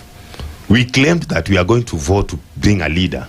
And we know one another. If you're a thief, I know you are a thief. Why should I vote you now and there? I know you are a thief. So those things we are doing, and then we come back to complain, it is not good. What we need to do as a country now, let me come back as a country, what we need to do, and that is what government try to avoid, the civic education. Because once people have been given the civic education, like the one 2002, there were so many institutions giving civic education, USAID and what have you. There was also this other international bodies, human rights organization came up giving community information, and then we took the country to a right direction. And the aspect of the MOUs and what have you came as a result of 100 days of the Constitution, because Kibaki promised us 100 days we are going to get the Constitution. All of a sudden he changed his mind. And I can remember Mwite saying very well that they were after the leadership, and now the matter of Constitution is not their problem. What they wanted, they have now received it. So there's no need for that. So those are the kind of problems you are creating as a nation. Even right now, the claims of Gen Z tribe lessening, those are just icing the matters, because the real agenda is behind it. Which is what? Power. Are you getting it? It is power. And you see, they're hiding in the bracket of the Gen Z. But who is hiding in the back jacket of these glutton leaders in Kenya? Are you saying that the Gen Z movement is being used by other leaders to push a particular agenda? No, the Gen Z are self-driven. No. If they are self-driven, they cannot split by now. Some you are seeing in DCP, others in ODM, others are now in. But that's their democratic right. I have a question. If it is okay, fine. Let me ask this question. Until a member of a party, listen to me. I'm the chairman of Bunga la Wazalendo. And I want to give it a correct direction and get it from me that if the Gen Zs were Gen Z as they stand like that, then they should not align to any other party. They should come as a force on the way they came as a. But are you aware even that demonstration of last year I was there? And I was giving brief to the media. Within 1 hour we'll be in parliament. Within 15 minutes we're in parliament. I have the records. And we were there. And we made what we can, and we achieve our goals. The only thing that most of our leaders are not good listeners. Thank God, probably now President is starting to listen. Some things he's trying to 1, 2, 3 is trying to implement. You cannot say that he has implemented or no, but at least he's now trying to listen after the repercussion of the Gen Z. I don't deny Gen Z is just a vugu-vugu. Vugu-vugu ni kitu inakujaga with a purpose. And it was because of finance bill. After the finance bill, and I told even the other media station, after that, there's nothing like Gen Z now. And I said it. And you'll see it. There's nothing like a Gen Z. It is a name of a remembrance of history, what they did. But now, as we are going, and as you have said, 3 months to election, we shall get a presidential direction. But now, things will just go like prediction. But what I know in this country, you cannot underrate the power of money of these politicians. And the majority of Kenyans are poor and they are jobless. And by the time of political campaign is when now they are getting the jobs. Because in the evening they can come back with like 2,000 or 1,000 from a politician. Even 500 from a politician. On a daily basis, mark you. So it looks like during the campaign, it is now job creation. But it is a temporary, which is not even pensionable job creation. So what do we do? So what we need to do now as a nation, we need to... As a people. Yeah, as a people. We need to go back to our budget. Because the cornerstone of this transformation will come from our budget. Whereby our budget should attract more investors. We cannot run a country by high taxations. No. Once we attract more investors, job space will be there. The tax bracket will open itself. Are you getting it? Because once I'm employed, I'll have to spend. I have to take lunch. I have to take mat. I have to go to work. I have to pay my bills. Am I not billing the nation by paying taxes? But if I'm jobless, how will I pay it? All right. So there is the question of there is talk that Gen Z is dead because they're joining all these parties. But remember, that is a democratic right. Yeah. And there has been talk for a very long time that for these parties to change, Gen Zs must join these parties and change them from inside. So as we talk about these Gen Zs running for these elections and whatnot, how do they run for these elections if not through these parties that need change and transformation? So are we blaming Gen Zs for joining these parties and wanting to change them, or are we feeling as though the Gen Zs are coming to kick us out? Yeah. All right, let's hear from someone else. Let's hear from someone else. Let me say something small. Let's just hear from someone else. You'll talk a little bit later. Yeah. Na hamjambo, mimi naitwa Benson Aziz Mbulika. Mimi ni mwenyekiti wa City Side Mbuya Forum. Nataka ieleweke vizuri kwamba kama alivyosema ndugu yangu nani pale Tabu, ni kwamba tuna matatizo ya kujielewa sisi wenyewe. Kabla hatujakielewa kile kinachokuwa kinatuzingira sisi, tuna matatizo ya kujielewa sisi wenyewe. Na tuanzie mwanzo. Anaposema kabla za huyu kwamba alishinda Kibaki mwaka wa 2007 kama Kivuito mwenyewe, wakati alikuwa hajafa, alisimama akatuambia kwamba mimi sijui aliyoshinda ni nani. Hivi Kakatabu anajuaje nani alishinda uchaguzi huo? Tunaanza kuchanganyikiwa hapo. Jambo la pili tuende hivi kwamba mwaka 63 kulikuwa na huu msemo maarufu unaosema kwamba jamaa aliambiwa oya, njoo kachukue kitu kalie, alafu akasema wakati ndugu yangu hajatolewa kizuizini siwezi kukalia hicho kiti. Kama akili ilikuwa bado iko mfukoni, haikuwa kichwani. Tatizo lilikuwa hakujua kwamba akikalia kiti atamtoa jamaa nani kule. So ina maana sisi wakija kwa jumla watu jielewe, tunajua tunataka nini. Wamekuja kina Gen Z ambao unawasema. Anasema mtu kwamba Gen Z hawapo. Oya, Gen Z wapo na wapo sana. Isipokuwa unajua hata mimi ukinijia unaniambie mimi nataka nije leo, ukionekana barabarani mimi nitachukua bastola nikupige risasi mguuni. Bwana nitatulia. Lakini ile fikra bado nilikuwa nipo nayo, bado nitazidi kuchombeza mpaka nifike pale ambapo najua kwamba hapa itapata mwanya. Tuzungumze jambo ambalo labda kidogo la kitaifa. Umesema kwamba ukaka alisema kwamba haiwezekani kumtoa huyu rais ambaye yupo. Wanasema Waswahili kwamba kumpa mtu kitu ni kumpa anayekupa bwana. Ukimpa asiyekupa unalipa. Tatizo ni kwamba mtu makosa yake, si lazima mimi niseme kwamba huyu jamaa amefanya hivi ama hajafanya vile. Hapana, makosa yangu mwenyewe ananitangulia. Wewe niambie, Auditor General amesemaje? Amesema kuna shilingi bilioni 104 zimechukuliwa zikaweka katika zimechukuliwa serikali kuu. Tunajua kwamba mambo mambo ya afya yamegatuliwa. Sasa hizi pesa zimefikaje mikononi mwa rais? Halafu wakati imekuja kusemekana baadaye kwamba hizi pesa zinastahili kwenda katika idara ya afya, hakuna anayetuambia kwamba hizi pesa zimefanya kazi gani. Wakazungumza kizungu pale, wakatuambia imeenda katika kitu kinaitwa consortium. Consortium maana yake kitu gani? Tuambieni hela za afya zimekwenda wapi? Tuambieni capitation imekwenda wapi? Hatujui tunachokitaka, kwa sababu kama mwalimu anaweza kufunga virago, atoke wapi ziu ugonja ziu wapi, aende mpaka State House Ikulu, aende apewe shilingi 10,000. Na capitation hakuna. Sasa wewe umekula chakula cha mtoto. Pesa ambazo zingepewa wanafunzi za capitation, wewe umekwenda umechukua kama mwalimu, umezida, unajiita mwalimu. Unataka kumsomesha nani? Those are the questions. Let's take a break right here on the Spice Baraza. It's coming to 9 o'clock. Rack, a few minutes after 9 o'clock, and we'll continue with more views from our panel here, and also continuing with the governance and expert and governance and leadership analyst and expert here, Dr. Kimemia. We'll continue with this conversation. We'll come back on the Spice Baraza after this break at 9:01. This news from around the world. 94.4 Spice FM.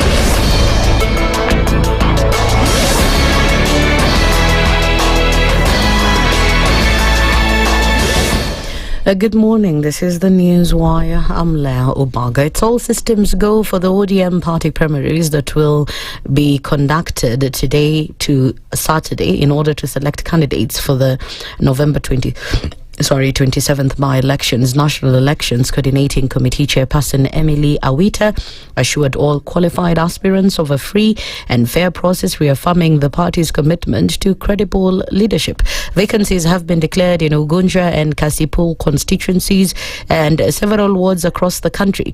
Awita confirmed applications have been received for all except Mumbuni ward in Machakos County. ODM has issued direct tickets in Magarini constituency and Fafi ward, while unopposed candidates in 5 wards will be awarded certificates without going through primaries.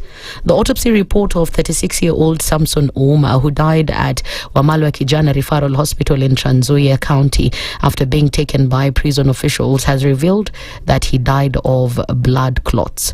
The Eldoret Referral Hospital surgeon, Dr. Walter Nalianya, said the condition was caused by a stab wound to the shoulder and that the body had other stab wounds to the forehead, legs and arms. Those bruises were just superficial. Another thing is that he had markedly swollen left upper limb. On dissecting it, it had lots of fluid. Shows it had very bad infection. Going inside the body, dissection of the body, he had a pulmonary thromboembolism. That is a clot within the blood vessels that carry blood from the heart to the lungs. So based on that, the cause of death was that blood clot.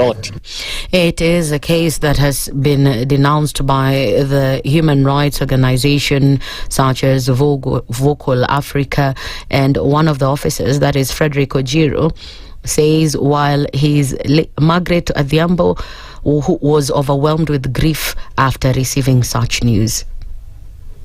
Familia inadai haki, mashirika zinadai haki, and we need the real reforms. Idhibiti haki. Polisi wamefanyiwa reforms za kutosha, jela imefanyiwa reforms za kutosha, na bado tunaona dhuluma na maafa aina hii. Tunasema kataa mauaji, kataa ndani ya jela na ndani ya police station, kataa. Hai, mimi serikali wanipea tu mtoto yangu jameni, juu ilitoka kama ni msima. Mimi nilijua mtoto yangu ameenda sel, atakuja. Sikujua atakuja na jeneza. Na mimi ni mama tu mjane. Nimelea tu mtoto yangu nikifanya kibarua, nikifulia watu wangu. Anakuwa na huo mtoto yangu kama huo. Well, according to a police report, Ouma was arrested on the 7th of this month on suspicion of being in possession of marijuana and was then arraigned in court the following day. He was later taken to Kitale prison, where he reportedly fell ill and later died while receiving treatment at Wamalwa Kijana Referral Hospital. And finally, on some other sad news, is that the mother of a 12-year-old boy from Nyamagun area in Kisumu, who died after she allegedly set him on fire during an altercation over 150 shillings, is today expected to be arraigned in court. According to police reports, the boy, identified as Bio, succumbed to burn injuries on Tuesday morning while undergoing treatment at Kombewa County Hospital. He had sustained 90% burns on his upper torso, hands and groin area. Police said the minor was rushed to the hospital on Monday night by neighbors who found him engulfed in flames and managed to extinguish the fire, but it was a bit too late. That's the News Wire. I'm Lea Ubaga.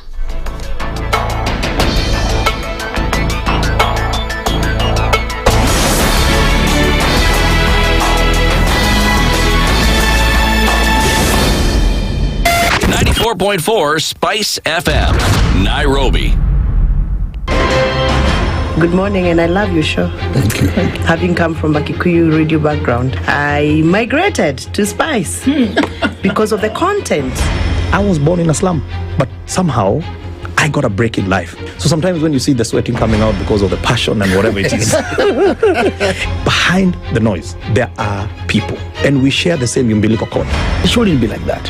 I am so disappointed. We used to tell Honorable Raila Amolo Odinga that he's doing police of conmanship, and even President Uhuru Kenyatta, serikali hii ndio iko na conmanship ya hali ya juu. You cannot promise people that you reduce tax, then you double. In politics, there is the issue of trust. For you to turn around and then stab the same people who gave you that trust, there is no other level of dishonesty. Imabo, utaona dunia tu. The Situation Room, Kenya's biggest conversation. The following takes place from 6 a.m. to 10 a.m. every weekday on Spice FM.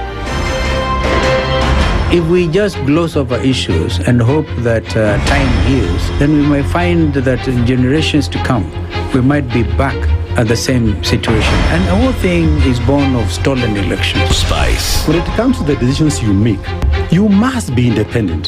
There's no way you can allow one institution to dictate to you how you're going to conduct your operations, how you're going to decide cases. It's a no. When you weaken the institution to the point where they cannot take action, then you realize that politicians have to come up and now start dealing with the issues. That conversation has to die. Our politicians do not like the hard stuff. We must insist on the path of doing things right, whether popular or unpopular. Money changes hands. That is a fact. If you have political goodwill at the highest top, like in Rwanda, then corruption will be an issue of the past. If you don't have political goodwill at the top, we will pass laws, we will amend laws, we will continue passing laws and re-amending laws, and nothing will happen. This is the Situation Room, the only way to start your day. The following takes place from 6 a.m. to 10 a.m. every week. Mature, intelligent talk every morning. Spice up yourself. Mornings done right. 94.4 Spice FM, Nairobi. Continuing conversations at 8 minutes after 9 o'clock on this Wednesday, the 24th of September. And our Spice Baraza continues, and we're taking views. It's interesting because folks are saying, Gen Z, no. Gen Z, yes. That was just to serve a particular purpose. It was a special purpose vehicle, is what the chair of Bunge Wazalendo has said, and he said, you know what, it's just a special purpose vehicle. It has gone, it has outlived, because they've all gone and joined different political parties. Mwenzangu hapa amesema hapana, what are you talking about? We're still there, but we're quiet in the way in which we are moving. We're going to get into a little bit more of that as we go ahead. Dennis, how are we connecting this morning? Well, this is the September to remember. You have 7 days to get connected with the Safaricom Home Fiber Internet connection, where you're going to enjoy up to double the speeds, a 25% discount on the bronze, silver, gold, and diamond plans. So whichever one you choose, you will still enjoy this. That welcome package includes a free router and zero installation fee. So what you stand to enjoy is not only just simply internet, but reliable, fast home internet. Whether you're a student online, you enjoy doing online research, or you love doing gaming, or just streaming movies, watching Netflix, or watching music videos on YouTube, or online working, or simply just enjoy high-speed web browsing, this is the deal for you. All you need to do is dial star 400 hash or visit my Safaricom app to get connected today. This offer is only valid up to the 30th of September this month, so you only have 7 days counting today to get connected, and it's only for new customers. Feels good to be home with Safaricom Home Fiber. And so, you know, we've listened to this conversation, and there is a counter argument. And the gentleman here, aliita Gen Z vugu vugu. It's just steam that came because out of the convenience to protest the finance bill. But that was the end of it. Come 2027, we'll see a totally different story. And I'm curious because at the time, and a lot of you, Mesema, Walisema, Gen Z, they're leaderless, they're tribeless. And I'm curious, where is then this assumption that wengine wamejiunga DCP, wengine wamejiunga? Who told you those were the leaders? Because they have been insisting they're leaderless, they're tribeless, and they're from all parts of this country, from Mombasa to Kisumu to Nairobi to Isiolo, everywhere when we were looking at the protests last year and this year. So the assumption that 1 or 2 or 3 or 4 maybe might have joined Easy Chama, DCP or DM doesn't necessarily mean that they were representing the entire Gen Z. We are talking about an entire generation, not just a small group in Nairobi. So my question, and I think I want to throw this to the lady at the back behind you, Aseto. To just understand, well, I'm assuming, are you a Gen Z first of all? Yes, I'm a Gen Z. You're a Gen Z. Yes. Perfect. So this question is for you. You've listened to the millennials, to the other people talking about you and your generation. Are they right in their assumptions, or are they what's the word I'm looking for?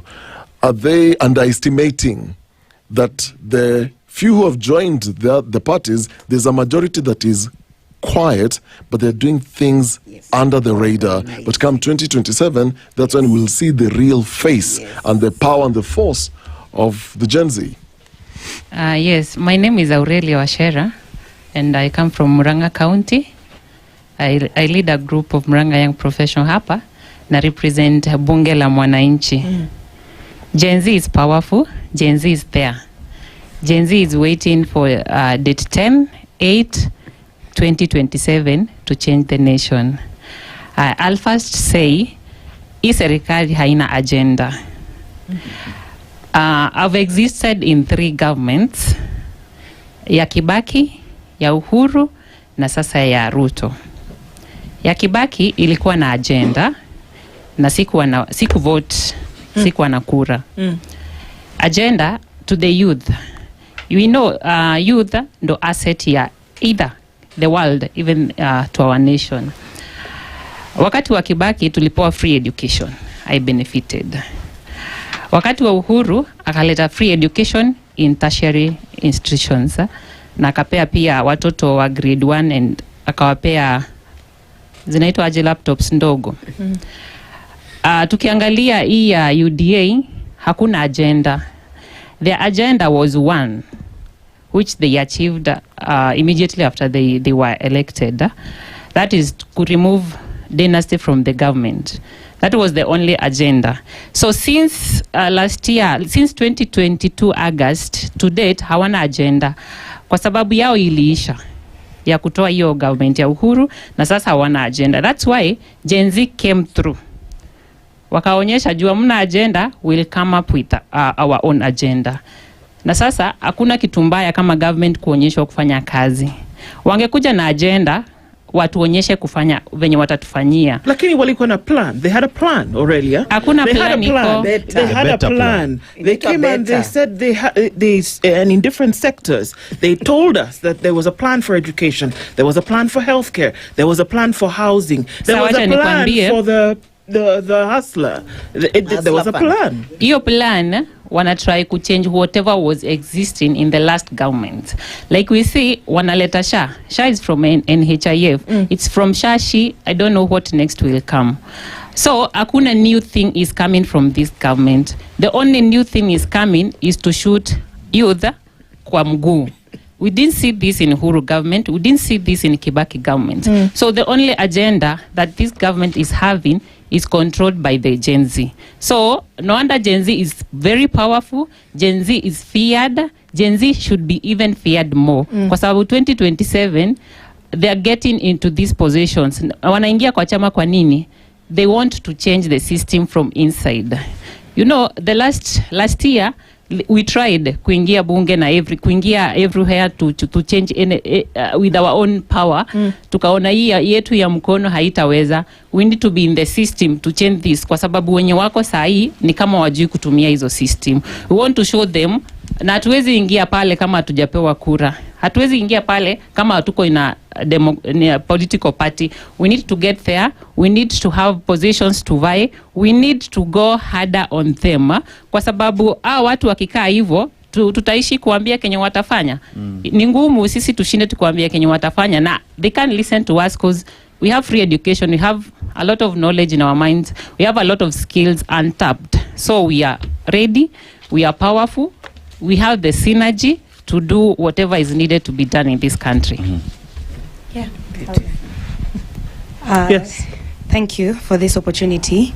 Let me just begin by saying the issues about young people cannot be discussed by other people. Let's begin again by you telling us your name. Yes. But I needed to pass that across. I've been following the conversation. Yeah. And people cannot be speaking on behalf of young people. Let the young people speak for themselves. And my name is Muthoni Mburu. I'm an advocate, and I'm also a champion of the young people, and a politician. And I'm happy to see, yes, I'm happy to be here to talk about young people and the issues that we face, and more specifically to what you had put to us with regards to, has the Gen Z momentum ended?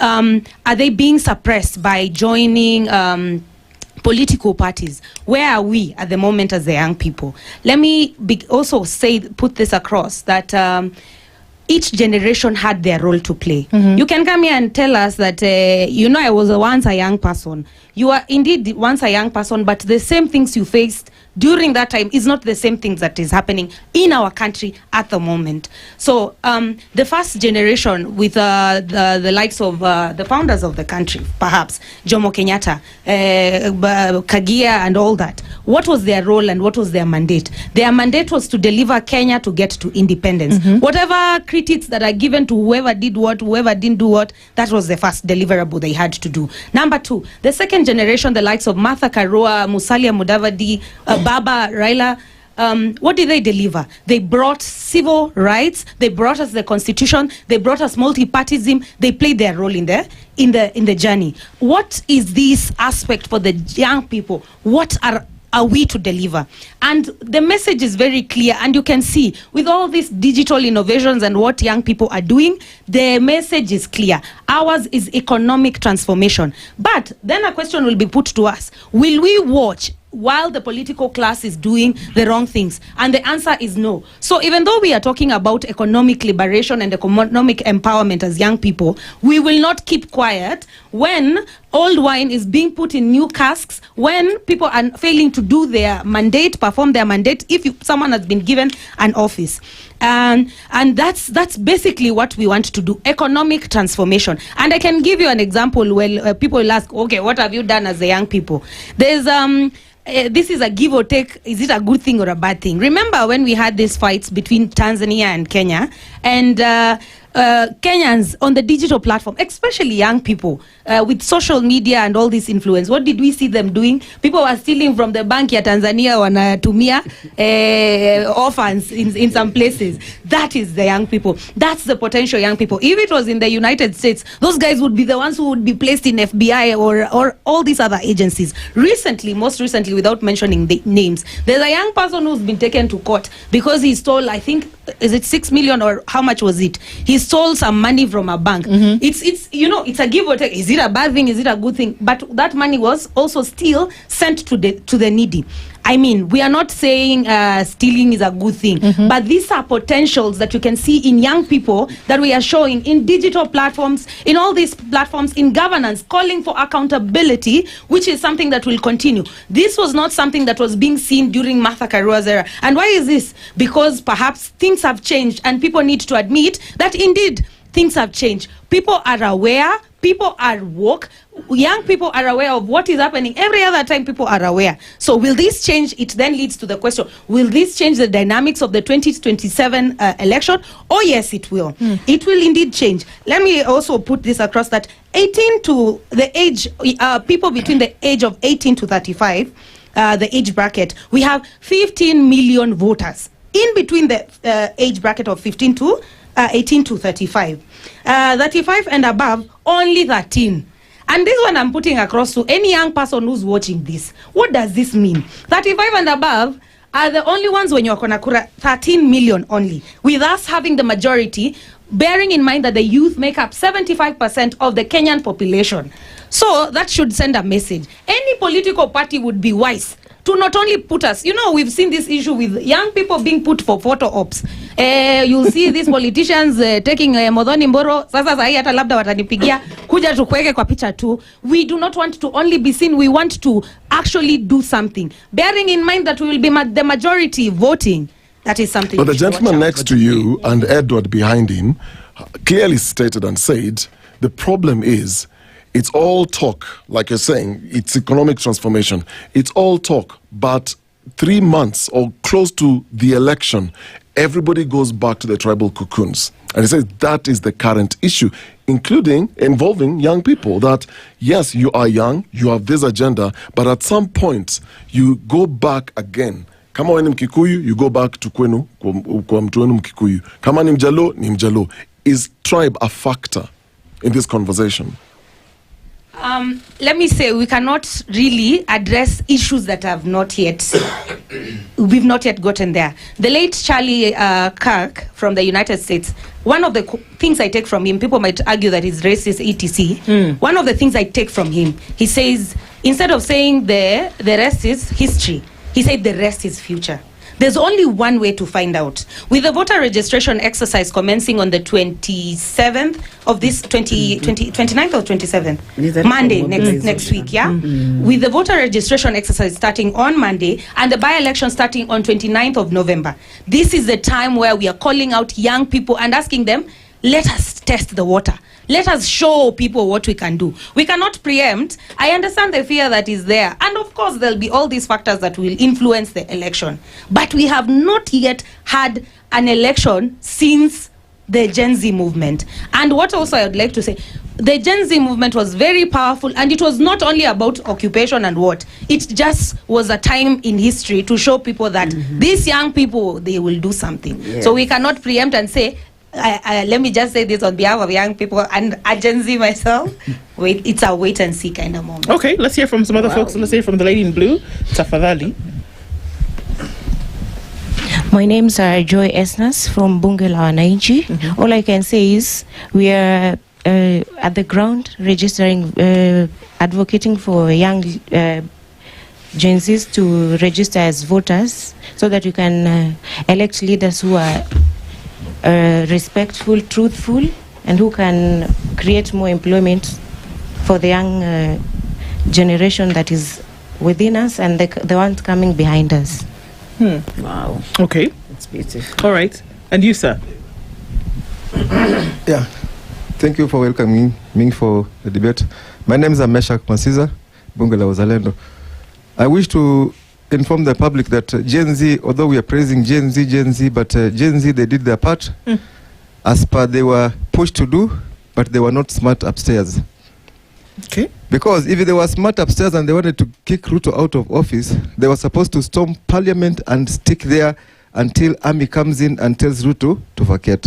But because they don't know anything about the constitution of the land, that is why they went there to eat rice. Some of them ended up being killed, and the whole game ended there. Because they knew nothing about the constitution.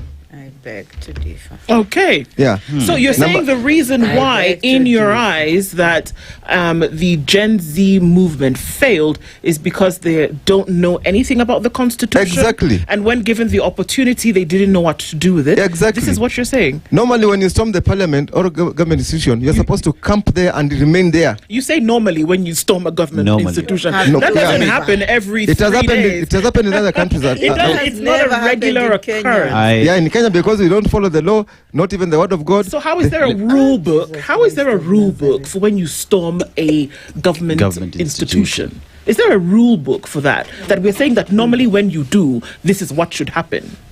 What I meant to say is this: if they wanted to kick the government out of office, they went and stormed parliament. They were not supposed to storm parliament and they get out. They were supposed. They were supposed to storm parliament, and all of them were supposed to camp there. That's the only way this government was going to be. I have a follow-up question. The Gen Z demonstration that saw Parliament invaded was simply because of the Finance Bill 2024. Yeah. And if we all followed the Finance Bill 2024 and what the discourse that was happening, especially online, we saw the young people interacting with that document clause by clause. And they even went further to interpret that document in mother tongue so that their parents at home understand.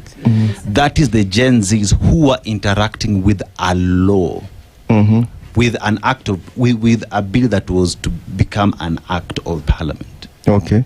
So as you talk about matters to do with them throwing out President William Ruto, that was not the plan. The plan was to stop that bill from passing. So I just beg to correct you on that. Yes. Okay, so after that, that is how they failed. Because their demonstrations were hijacked. Did they not achieve what they wanted? Because okay, they achieved as far as the finance bill is concerned, they achieved. But after that, there's nothing else there. Because now their demonstrations were hijacked by goons and other hired goons. Did you benefit in any chance by that bill not becoming an act of parliament? Yeah. You did? Yeah. So you thank the Gen Zs? I thank them, but I thank them for what they did. But there's a group that came later that penetrated and diluted Gen Z. And that is the team that messed up the Gen Z stamina. So we agree that the Gen Z that was there was genuine. Only that the political class paid good, interfered with what Gen Zs were doing. Exactly. So we blame the political class and not the Gen Z for interfering. Thank you. And that is how we end up now saying that Gen Z was bought, Gen Z was being used because of the other team that came behind the back. Okay. But if it was the original Gen Z doing things in the civilized way they were doing it, because when the original Gen Zs were going to town to demonstrate, there were no looting, there was no stealing, there was nothing. Okay, to the gentleman to your left, this is what it is. Gen Z were bought. Yeah. I would like to hear from you. Gen Z were bought, they were infiltrated, and the same Gen Z is whose shoulders a lot of Kenyans are resting hope on today, and saying that if they stick to that agenda, we might see a difference in leadership. But now we're being told that actually it was not an authentic movement. I should say this. Number one, I beg to differ with my sister, the learned lawyer. Let me start somewhere. That these Gen Zs are, number one, clueless as they say themselves. They are ignorant of very many things. And the reason why I'm saying this, look at the leaders. They had a very strong leader to start with. He was called, Makore. Where Makore is now, I do not think he still believes in what he used to say then. Why? Because when you are available and cheap, you can be bought at any price and you go and do anything that somebody wants, your master wants. These people, look at where we come from. The people who steal from us, who rob us during daytime are the Gen Zs, these energetic people. Why are they doing this? They may blame it on maybe, well, we don't have money.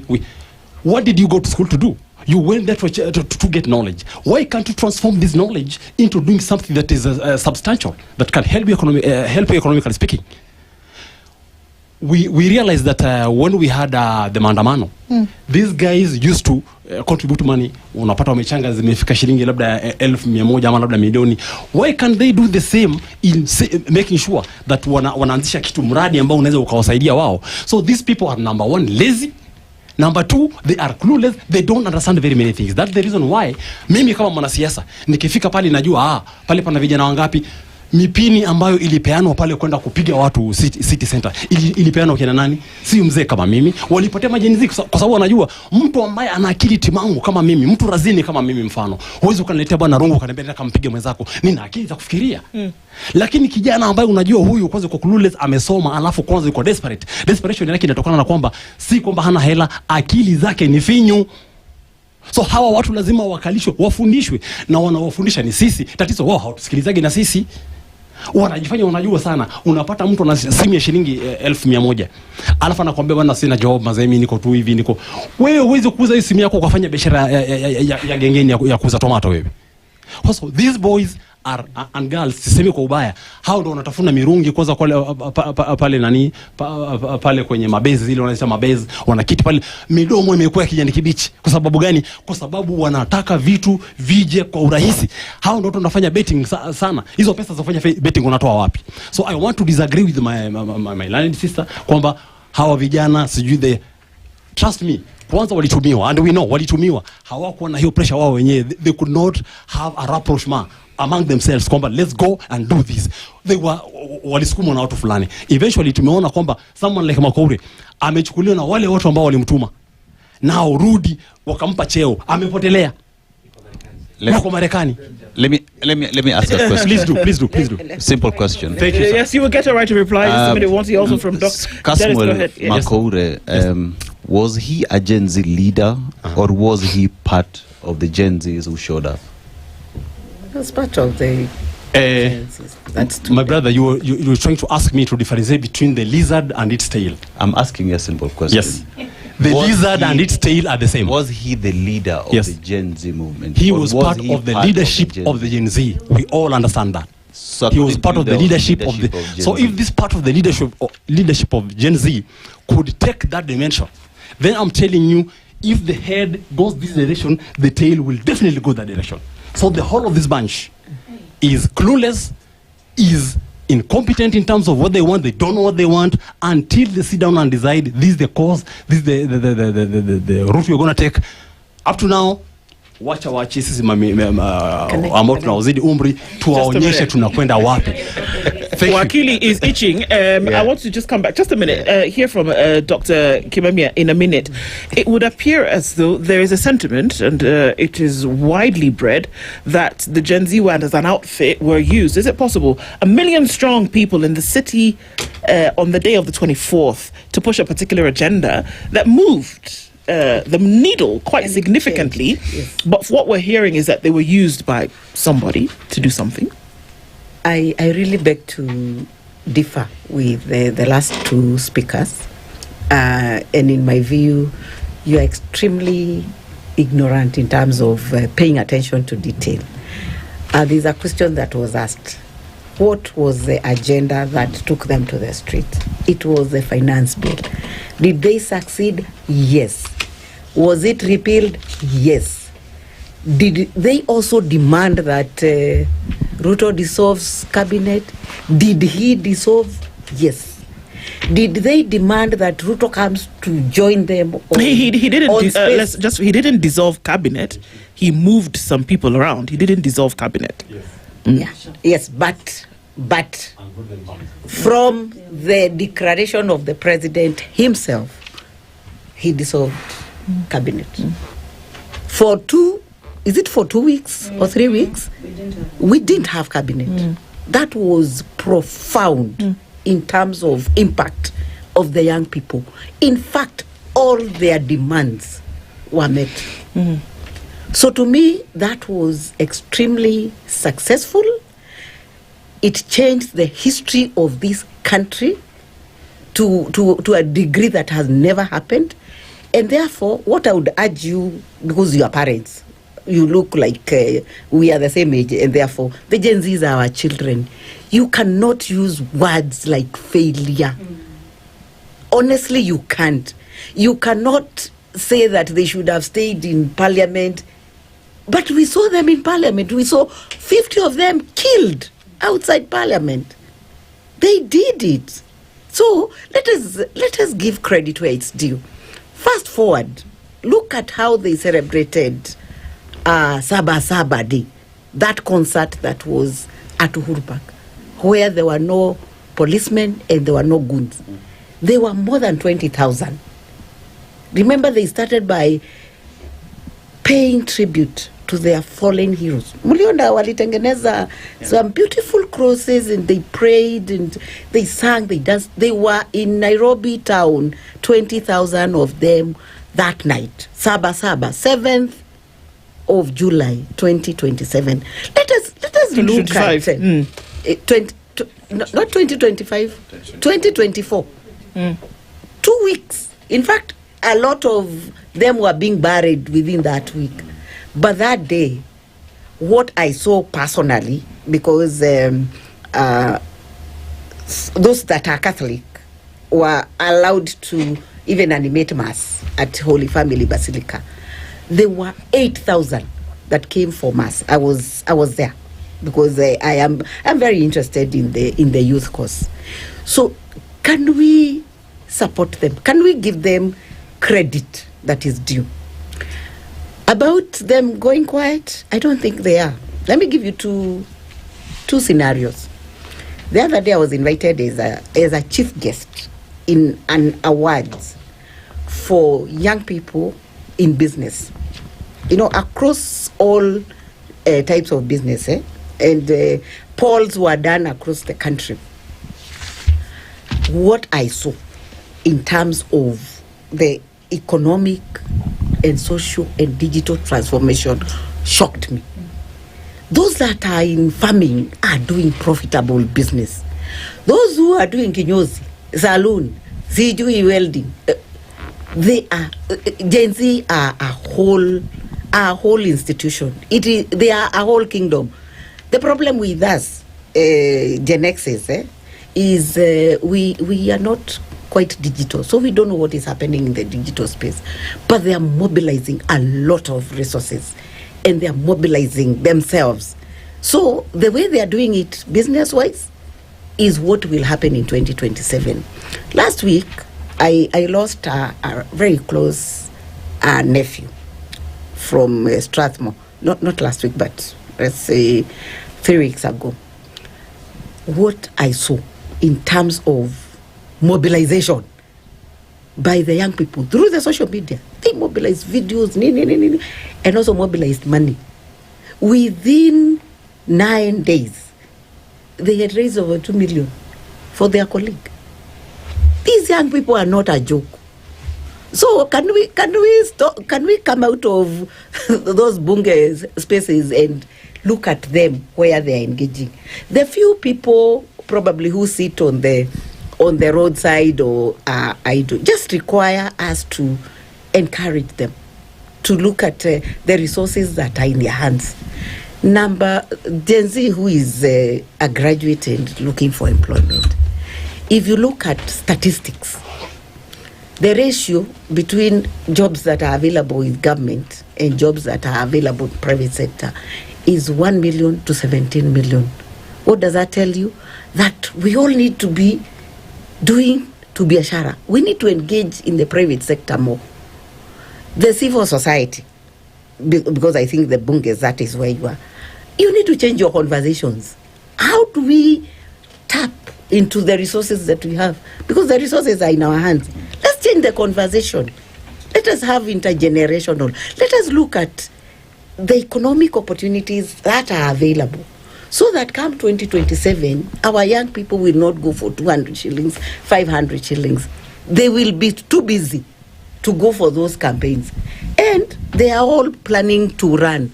Let us support them. Let us support them instead of just destroying the little they are trying to do. Let us have positive words. We have just been told those that are between 18 and 35 are 18 million, you say? Yes, 15 million. 15 million. So above CC, what were 13 million, can we give them half the votes? Let us vote in young people. Yeah. Wakili, you wanted right of reply. Let her just reply real quick. Then, yeah. Yes. I feel very, how can I say this? It's really sad when it becomes an us versus them conversation. And especially when people are calling for accountability, better leadership. Isn't this what our parents want? Isn't this what we want as a nation all together? And also to respond, there's that issue of young people buying expensive phones and not farming. You really need to know that the world is changing. With Kenya ranking at, I think, number 2 in the world, young people are doing assignments for students in the United States, in Russia, in across the globe. So when you see a young person with their phone, you might not know what they're doing. Digital content creation, it's one of the paying platforms. People are getting paid from YouTube. People are being paid from TikTok. People are being paid from Facebook and all those things. And with all these digital jobs and engagement, I mean, you cannot overemphasize those change. It's good. I mean, while change, the only inevitable thing is change. It's good to take cognizance of such things. Then, yeah, that is the first reply to that. Yeah. So I think the conversation now, I think we shift it to, there is now the aspect of the Gen Z aspect that is there. But what are we saying as Kenyans? In terms of where our politics are? Are we looking at going to 2027 doing the same things the same way and expect change, or are we in our various bunges having conversations on what questions we'll be asking leaders whenever they come for their campaigns, how we are moving forward to ensure that civic education gets to the people and people understand the need to cast their vote the right way? Because if we fail to plan, we plan to fail, and we can't do the same things the same way and expect any change. Nimerudi tena, kwa majina naitwa Edward Rioba. Lazima tuelezane ukweli. Tusipoelezana ukweli hatuwezi kujua tatizo liko wapi. Imagine unaona hapa hivi kuna jipu, lakini hutaki kulikamua ili jipu. Unataka ili jipu lihamie hapa. Shida inayotusumbua Kenya saa hizi. Unajua Gen Z hawaheshimu watu wakubwa. Kwanza tukubaliane. Ukijaribu kumwambia this is the way, anakuambia nyinyi wazee wa msituni. Mimi nikipiga kura saa hizi napiga mara ya 7. Saizi nikipiga kura napiga mara ya 7. Kwa hiyo ninajua kitu naongea. Ndani mwangu mimi na majenezi, kijana wangu mkubwa na miaka 30 na. Lakini ninavyokuambia sasa hivi, ukijaribu kumwambia hivi, anakuambia baba, hiyo mambo yenu mnatuambia ni mambo ya msituni. Sisi tumeenda tofauti. Unajua kuna kitu kinaitwa knowledge. Knowledge na wisdom ni vitu viwili tofauti, havikutani. Huwezi kuniambia una elimu inaweza kusaidia kuongoza.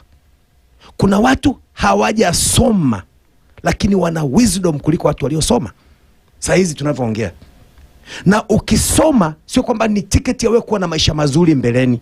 Kuna watu walikuwa madarasa la 8, wewe sasa hivi ndio umehangaika umefika hapa, lakini ukimwangalia na gari 30 zimepanga. Na alifika darasa la 8 peke yake.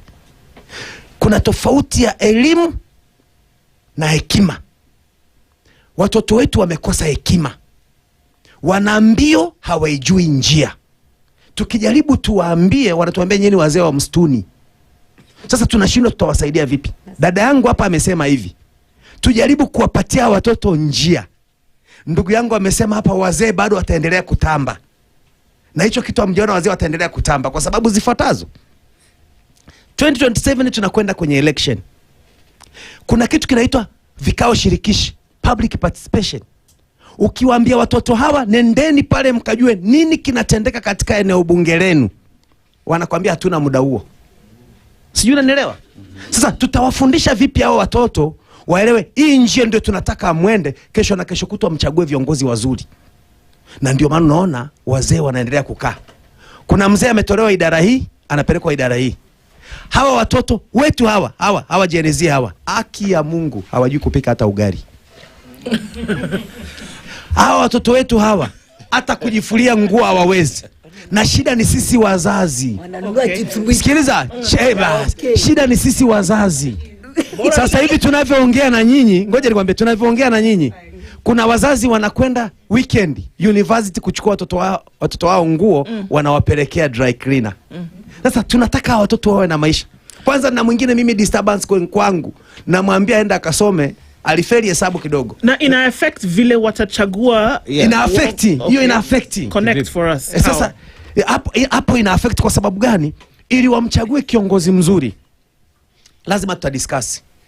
Tunaenda tunasikiliza sera za huyu, tunatoka tunasikiliza sera za huyu, tunasikiliza sera za huyu. Tukishatoka pale lazima kama vijana tukae tuongee. Yule ameongea hivi, je, yale mambo anayeongea yametoka ndani ya moyo wake?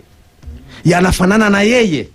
Sasa ndio tunasema, lakini tukiangalia yule mama anaweza kuwa mzuri.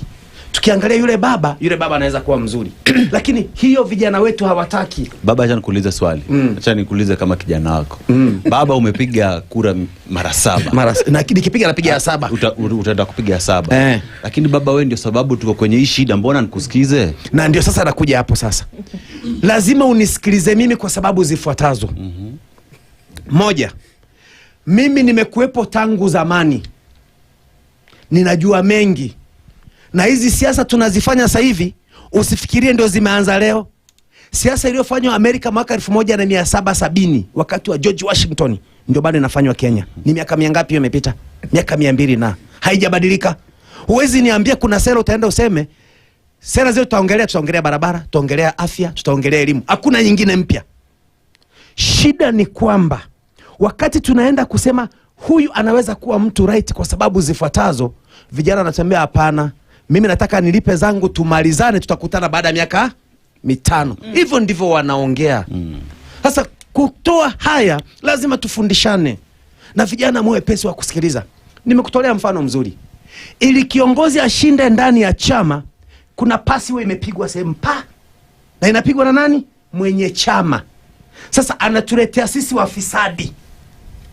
Aliyechukua tiketi ya kukimbilia na chama ameshatoa milioni 100. Anakuja kwetu sasa sisi wafisadi, ametupigia pasi kwa sisi wafisadi tupewe 1,000. Tuende tupitishe huyo mtu kwa sababu tunajua akishapita na ODM akija Nyanza yani ni suti. Hakuna cha kucheka. Tukienda sijui Mount Kenya ni suti. Si mnasikia Gachagua anakimbia anasemaje? Yeyote hata nifata hata pita. Ina maana anaandaa ufisadi kwa sisi, ambao sasa hatujui ni nini anaongea. Kumbe ni yeye anajitengenezea mlo. Yeye anajitengenezea mlo kwa sababu akiwa na magavana kwenye zile kaunti 11 akikoa kidogo wanatema.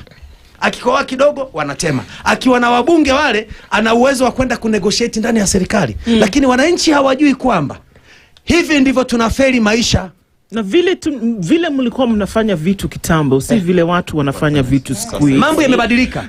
Exactly. Mambo yamebadilika na watu wanasema, because vile umesema mzee, umepiga kura mara ngapi? Mara 6 sana, piga over 30 years, right? Uwezi fanya vitu vile ulikuwa unafanya, na watu hata siku hizi vile tunaongea, watu wanaongea kwa mtandao, si kwa mbunge nje ya stadium. Watu wanaongea tofauti siku hizi. So tunaweza fanya vitu the same way, na tunataka mabadiliko kwenye serikali. Inawezekana. Narudi. Uwezekano wa kubadilisha nchi hii upo. Na ili uamini maneno yangu haya, tunakwenda kwenye uchaguzi. Nataka muone uchaguzi ndogo tulizonazo saa hizi. Uone mambo yale yatafanyika ni yale tumezoea kufanya. Kwa sababu chaguzi hizi zimefanyika maeneo ya euphoria. Nafikiri Nairobi tu ndio itakuwa tofauti. Lakini sehemu zingine zote ni euphoria. Utaona chama kile cha mtu huyo maeneo hayo ndio kitapita. Chama kingine hakiwezi. Kumchagua mtu independent unaambia una mfupa, una nguvu, you have muscles. Ya kupita hapo inakuwa ni vigumu. Nairobi ndio kidogo tunaendelea tuna change kidogo. Pamoja na kuwa kuna wale ambao ndio wenye mji huu. Lakini sehemu zingine zote tulizofanya utaona vyama vya mtu huyo ndio vinakuja. Ndio tukubaliane kwamba uchaguzi ule ambao tunakwenda sasa hivi utakuwa the same na hautabadilika. Okay, let's hear from mom here, tafadhali. Ningependa kusema hivi, enyewe kweli siasa zinaenda zikibadilika. But ningesema hivi, Gen Z kuna wakati tulionyeshwa klipu ingine ikisema hivi, baba unaenda wapi? Naenda kupiga kura. Hebu kitambulisho ni chako? Kampatia kijana akaangalia, basi rudi kwa nyumba, enda kalale. Ikiwa ni hiyo system itatumika, pengine kongole kwenyu. Sababu sisi tuliwaangusha. Na nasema hivyo kwa sababu gani? Mimi ni Mluya. Mluya kwangu mkabila. Hata unisikie vizuri, Mluya kwangu mkabila. Tumevote na tujawahi votia mtu wetu. Kwa nini nikwambie hivyo? Wakati Kibaki alisimama, ulikuwa unasikia mzee anakuambia tunavotia nani? Shivaji. Shivaji kwa kwetu ni jina iko na maana sana, Shivaji. Na ni Kibaki. Kwa sababu gani niseme hivyo? Tumeletwa kwa ukabila. Na hiyo ukabila wakati hapo tena narudi nyuma na laumu Raila na jeshi lake. Ndiye ametuambia, ametuwekea ma-expertise kwa government. Ambapo hapo nasema Raila umetuangusha. Kwa sababu gani watoto wa watu wana mwaga damu na wewe unaenda na ule mtu mwenye amemwaga damu ya watoto wa watu? Hauna pole, hauna asanti. Hizi miaka zote tumeumia. Tumevotia Raila miaka mingi sana. Paka saa hii ako na uhuru ya kuita mashemeji. Na ile kipengele yenye ilikuwa ameweka, kama kabila lako lishavai, songa kando, kabila lingine lingie. Alikiwacha msituni. Tunaongozwa na kabila. Hapa tusidanganywe, Kenya kuna makabila zengine. Tuna kabila ngapi? 2. Ambapo hata sisi kwa roho tunaumia. Msifikirie wakati tunamvotia tuna raha, hatuna raha. So kwa nini mlivote hivyo? Yes, tunavote kwa sababu hiyo ndio imekuja. Nani amewalazimisha mvote? Tunalazimisha kwa sababu hiyo ndio wave iko. So mnafuata euphoria vile mzee amesema. Hata nyinyi ni wave iko. So swali ni mzee amesema kila mtu anakuja na euphoria, mnafuata hiyo wave. So si Gen Z peke yao kama mnasema ni hivyo. Kama ni euphoria wa Gen Z wako nayo saa hii, then kila mtu anafanya hivyo. Tuna kibaso. Wasikiza aje kama mlifanya hivyo hivyo. You've been voting on waves. Tuna kibaso Morara amewekwa pending. Tuna huyo Makori ameenda pending. Saa hii tunaangalia ni nani ako mbele kwa youth. Yes, nyinyi ni leaderless, tribalist, ambapo tunasema ni kongole. Nana inaweza kuturudisha pale Raila alisema mutavoti in another tribes. Unaona? Lakini wakati tunafika mahali, yes, mimi hata sifurahi, nataka Gen Z wachukue. Nasikia? Nataka Gen Z kama yes sisi tulikosa, tuulize Mungu tulikosea wapi. But wakati wanakuja kununuliwa, tuseme huyu amenunulia wa Munyoro, anaimba wimbo wa Munyoro. ODM anaimba wimbo wa ODM. Nana, what about mukikuja for an extent hiyo parliament vote saa hii enough is enough, tushaongozwa na kabila mbili, wacheni leo tuongozwe na Mudigo kutoka kule Mombasa, lile kabila ndogo tuone watatuongozaje. Kwa nini tumekwamia tu pale, alafu tunachukua huyu tunamweka hapa, tunachukua kabila hili tunamweka, tunaimba sasa wimbo moja. Wakati Raila amesema chama yake itakuwa kwa debe the next election, sasa nimeanza kusikia Sudi akisema Raila shashiba, anajiondokea. Tunashangaa ni kushiba aina gani? Hata sisi wale wadogo tunataka tushibe, hata Gen Z wanataka washibe. Na niliongea hapa nikisema ni pesa. Ni pesa, kwa sababu unaweza pata mtu anaongea kwa Ruto vibaya kidogo, unasikia amechapwa na manoti, amefanya nini? Amenyamaza. Saa hii mimi kwa community ni CHPs, madaktari hawajalipwa. Nana, bado tunapiga debe pale miaka 10 bila break. 10 bila break. Mimi mwenyewe naongea huyu, nilikuwa nafanya kazi na NGOs. NGOs zilienda, niko nyumbani sahi, Ruto ajui. Lakini yeye kwa sahi anasema ameimarisha, ameiboresha maisha. Mimi nashangaa, hata mimi sijui chai nilikunywa kwangu lini. Sijui. Yeye anacheza na pesa pale Ikulu. How? Afadhali hizo pesa za shule za madaktari zingeliwekwa kwa consolidated bank, ili kusudi mwalimu mkuu akijua shule yake inahitaji kitu fulani aiende na kupitia kwa process. Ikiwa ni madaktari, ni pale tunaenda. Hata tujui kama hiyo banki inaweza kufanya kazi vizuri. Kwa sababu gani? Saa hii Nairobi saa hii, mwisho last year term 1 ndio watoto walipata bursaries za Nairobi. Mpaka saa hii hatujui bursaries zilienda wapi. Mpaka saa hii wazazi wanalia, wazazi wanakata ushuru na inaenda. President amenyamaza. Ushuru Nairobi unaokotwa vizuri sana. Kufika saa 7 hizo ni za president, na kila county imewekewa target. Imewekewa target. Makanga saa hii wamewekewa target. Umesikia saa hii 50 ni 100. Unasikia ni sheria from above. How? Above ni wakina nani? Saa hii vijana wanashikwa kiolela. Na ongea hivyo nikiwa na huzuni. Mtoto wangu alitolewa kwa workshop yake, akawacha machine zake za kukata, za kupenda, za kufanya nini, ameshikwa ati idleness na ako kwa kazi yake.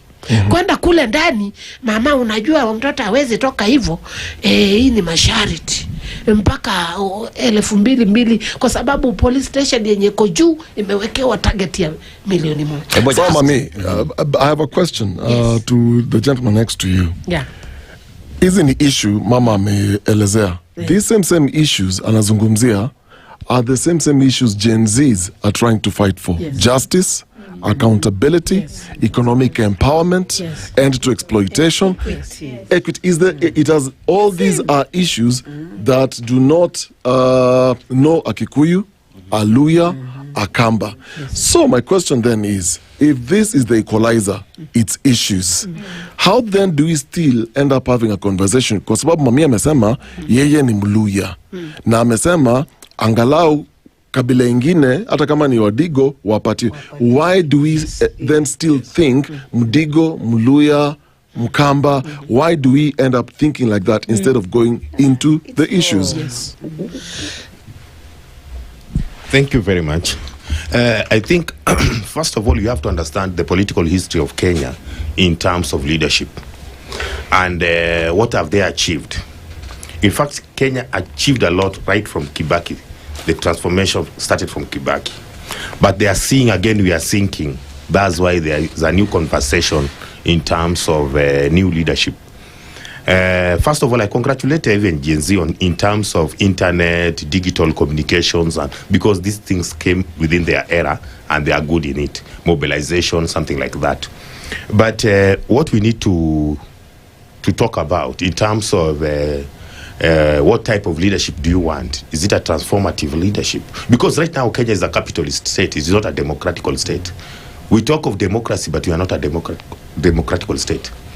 Because all things go commercialized. When you see a country privatizing everything, you know that country has lost leadership.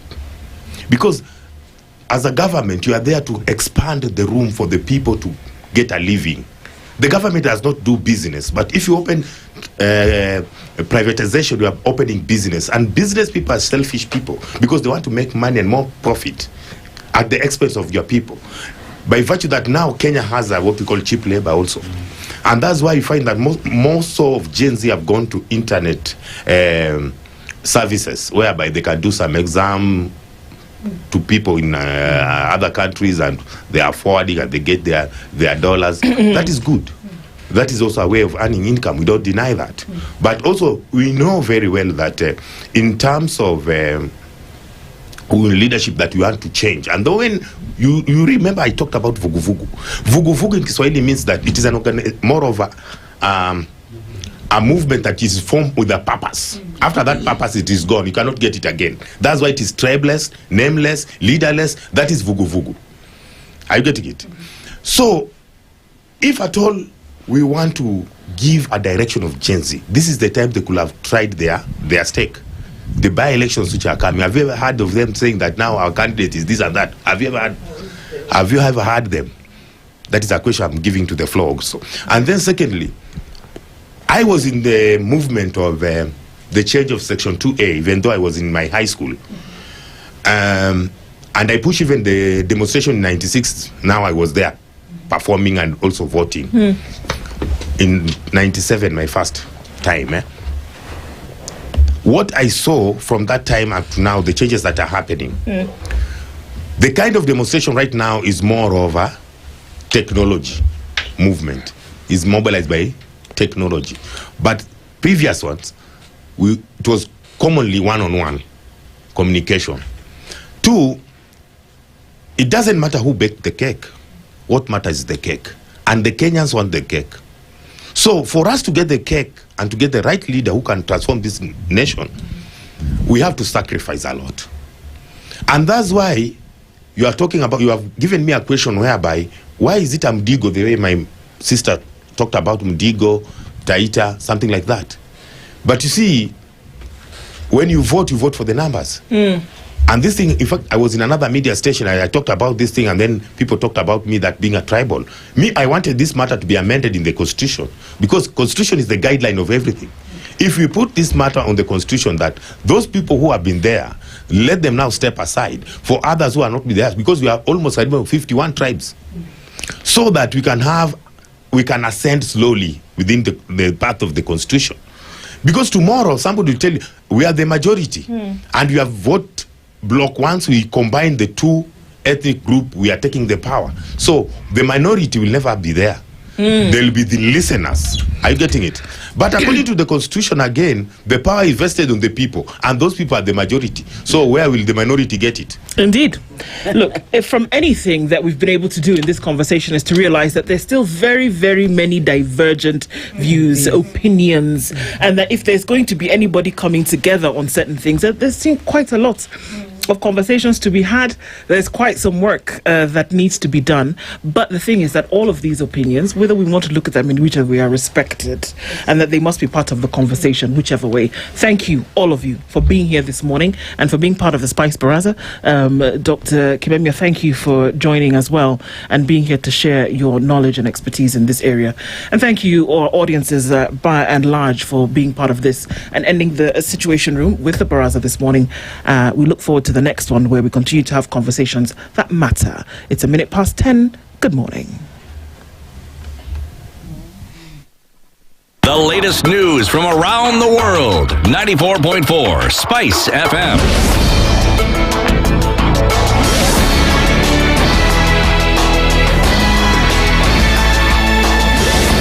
Good morning. This is the News Wire. I'm Lal Ubaga. 5 candidates are set to contest the ODM party nominations in Kasipul constituency today. They include